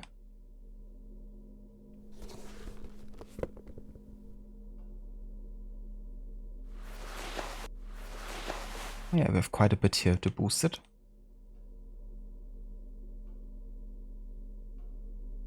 Just gonna have a look if anything is like going against electrochemistry.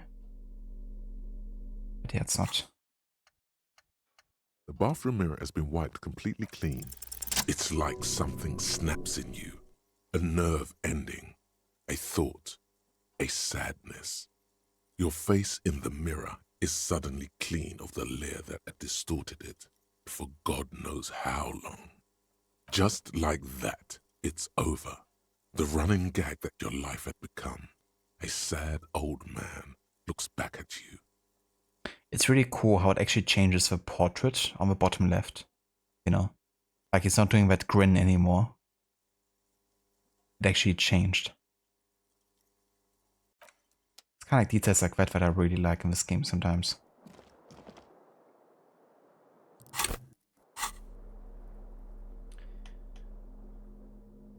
Can I just... Okay.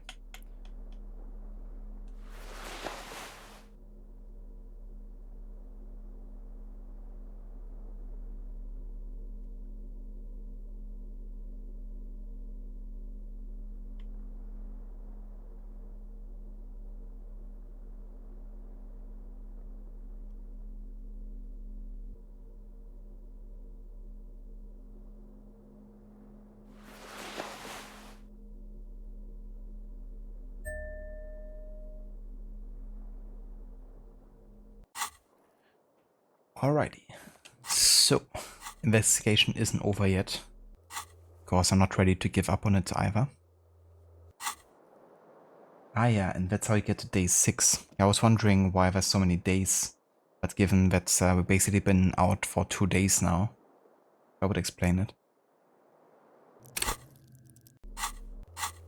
But yeah, there's still more to do. But I won't be doing that today anymore. We're gonna go and try to finish the game next time. Because I reckon, you know, there's not really much left here at this point. But I don't know how much either. And yeah, I don't want to sit here for potentially another hour. So we're just gonna go and finish it off next time.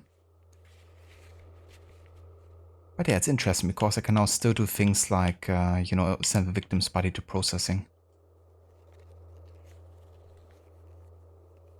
And reinvestigate it as well.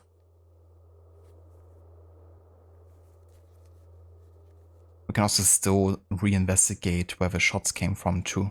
So I might even, like off stream, maybe have a look at finding these locations. So that can help us maybe next time to really, you know, find who did it, hopefully. But I really like the fact that we can still figure out who it was, you know, potentially at least. And if this wasn't the end, because we really would have irked me another way, you know, like spending that amount of time on the investigation. And really trying to be super thorough with everything I've been doing. And, you know, then to just die would have been super frustrating. So I'm glad it didn't come to that. But yeah, who knows what's gonna happen still. Gonna find out next time. Because for today, this is gonna be it.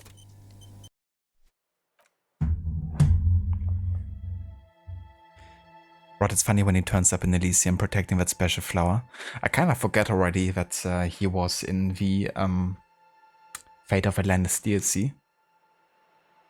But yeah, that's true now that you mention it.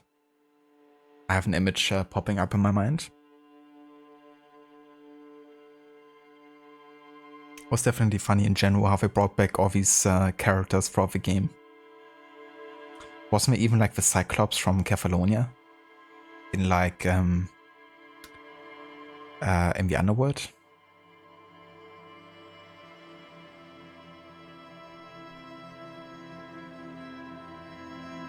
No worries, Aura, thank you for being here and for joining. Thank you too, Rod, for being here and for joining. Yeah, definitely made some really good progress. I didn't think we would get this far into the game. But yeah, we did. So I think next time is probably gonna be the last one. So just under 20 streams total. A short one. But yeah, it's crazy to think about that I've almost been streaming this game for 3 months now. So I'm definitely curious now to see how it's gonna end. And I might even throw in another stream tomorrow just to finish this off. So we can then on Friday carry on with Valhalla and focus on finishing that.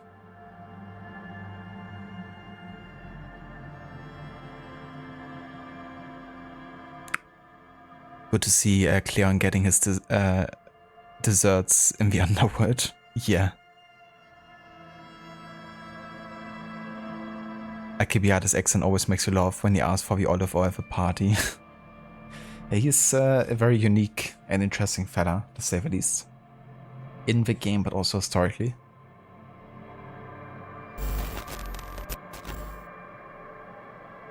Thanks, RGG's Saint. Also, hey there, Stanley. Alcibiades, olive oil, please. Cassandra, extra virgin. Alcibiades, oh honey, not in the slightest. Yeah, I think he's well past that. That's for sure.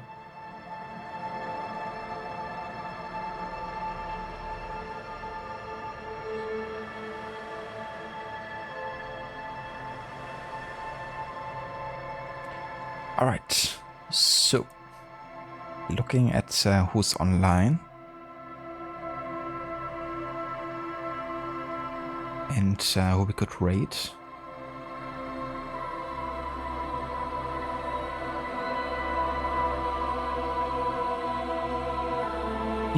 So the Silver Dwarf is actually playing some AC Valhalla. And yeah, he's a really cool dude who's also very interested in the history, like medieval history especially, of the Vikings. Has lots of gadgets as well, like I think actual weapons and shields and like meat horns and stuff. He even organizes Viking parties, I think. So it's safe to say he's very much in the Viking spirit. And yeah, he's playing Valhalla for the first time. Currently doing some sweet Orlog, it seems. So gonna check that out and see how it's going for his playthrough. Imagine being a famous statesman, but 3 newest generations know you for the loot.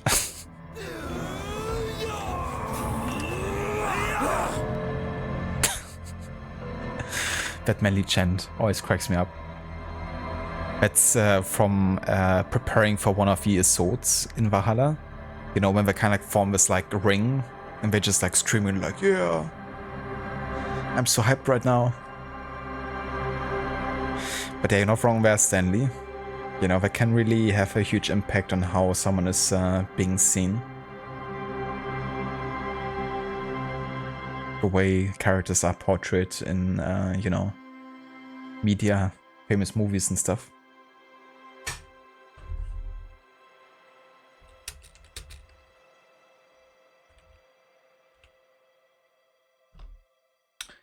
Right, so we're gonna go and raid over to the Silver Dwarf. If you wanna join us, there's some raid emotes in chat. Thank you, Rod, for posting them. And yeah, wanna thank you again, everyone, so much for coming by and for joining me today for this Elysium. Tomorrow we will try to finish off a game, and yeah, then we have finally concluded our playthrough after almost 20 streams here. And yeah, then we're gonna focus on Valhalla, I think, for a little bit, because I would like to finish Valhalla before starting something entirely new. But yeah, given that we're also quite close to getting that done, it's not gonna take us too much longer. Who knows, we might even get it done in November still. Or early December. You can just copy and paste the raid emotes there. That Rob posted, Saint. So like directly in chat. But no worries, you know, you can also just join with a raid. No requirement in having to copy paste them or anything. Especially with like a mobile or something, it's like more difficult to copy paste. But yeah, I catch you guys next time. Hope you have a good one. And see you in the next one.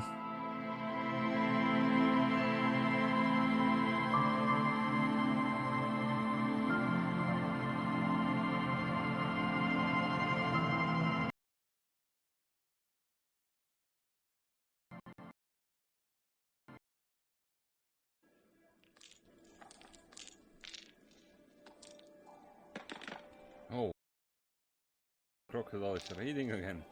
But at least now this time we know that it's a peaceful raid, like we agreed upon last time.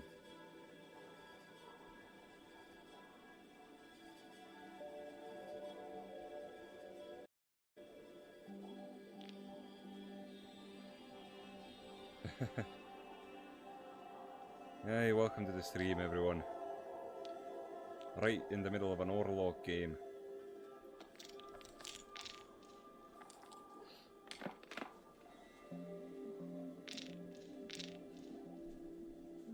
Wonderful. Always happy to have more of it.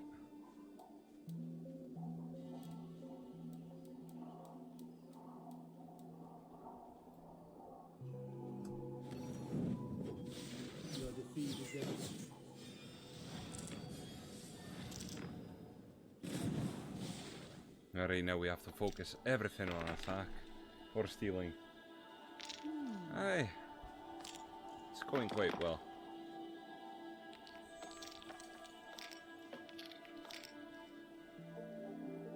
Oh, go easy on me, will ya?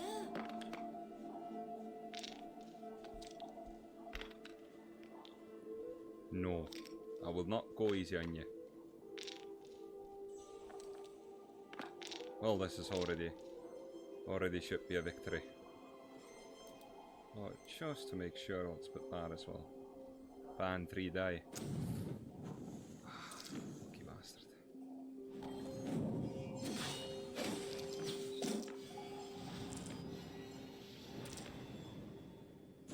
And victory. Well fought. No. I played perfectly. I've had enough. Good. Now this is done as well. Let's see. There's a drinking contest to be done as well. Wonderful. Skull. I'll have the whole lot of you. You look like a game horn swiller. What's it? Drink it down faster than me. You are the victor. Alright, let's Got drink. a wager in you. Put your... Alright. Breach another. You think you can drink? Let's do it. Prove it. Skull, skull, skull. Ah, the...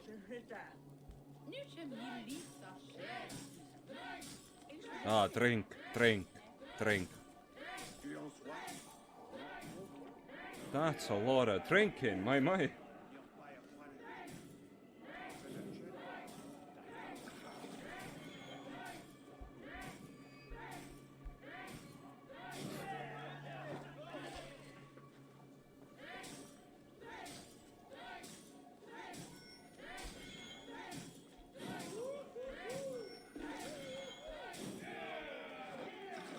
No, it's not skull, it's drink. Because we're with the Saxons right now. Drink, drink, and I don't think it's mead. It's probably ale. Though they do drink a lot, but the cups seem much smaller as well. Damn, we're leading by 2 cups right now. Aver's gonna die to the liver failure soon enough. My. Phew. But let's see. What else do we have here? We have that, but also those 2 collectibles down there. Let's go get those, then get that, and this, and then this area is done as well. We've completed quite a lot of these areas. Okay, let's see. Wait. There's something still outside the walls as well. I'm gonna go do that outside thing first. My. Drunk lad. Very drunk lad. Whew. Let's see. Come on now. Oh. Reminds me of that one night, and I'm truly saying that was only one night, then that kind of a thing happened. Come out of there and face God's justice, devil! Christ, stop yelling. Why are you praying here? We pray for strength to face the one within that cave. The Aye, devil in man's form, exactly. who commands the beasts themselves. Many times we have seen him feeding the wild beasts and speaking with them. Even the wolves do not savage him. after Are you sure? 3 cups. You Those were Christians are small quick to cups, name like. devil that which you do not understand. Like, The birds in I this would wood are understand restless that and after swift to 3 attack. of these you would Only be drunk. yesterday, a fox snatched Because a this is babe from over. its crib. Have This is no what? doubt. 1 point. Who walks backwards is among us. Either he will come out of there, 0.7 litres or or something. we will go in. Okay. What? Have a care, stranger. Do not speak to him. Your immortal soul. You Christians can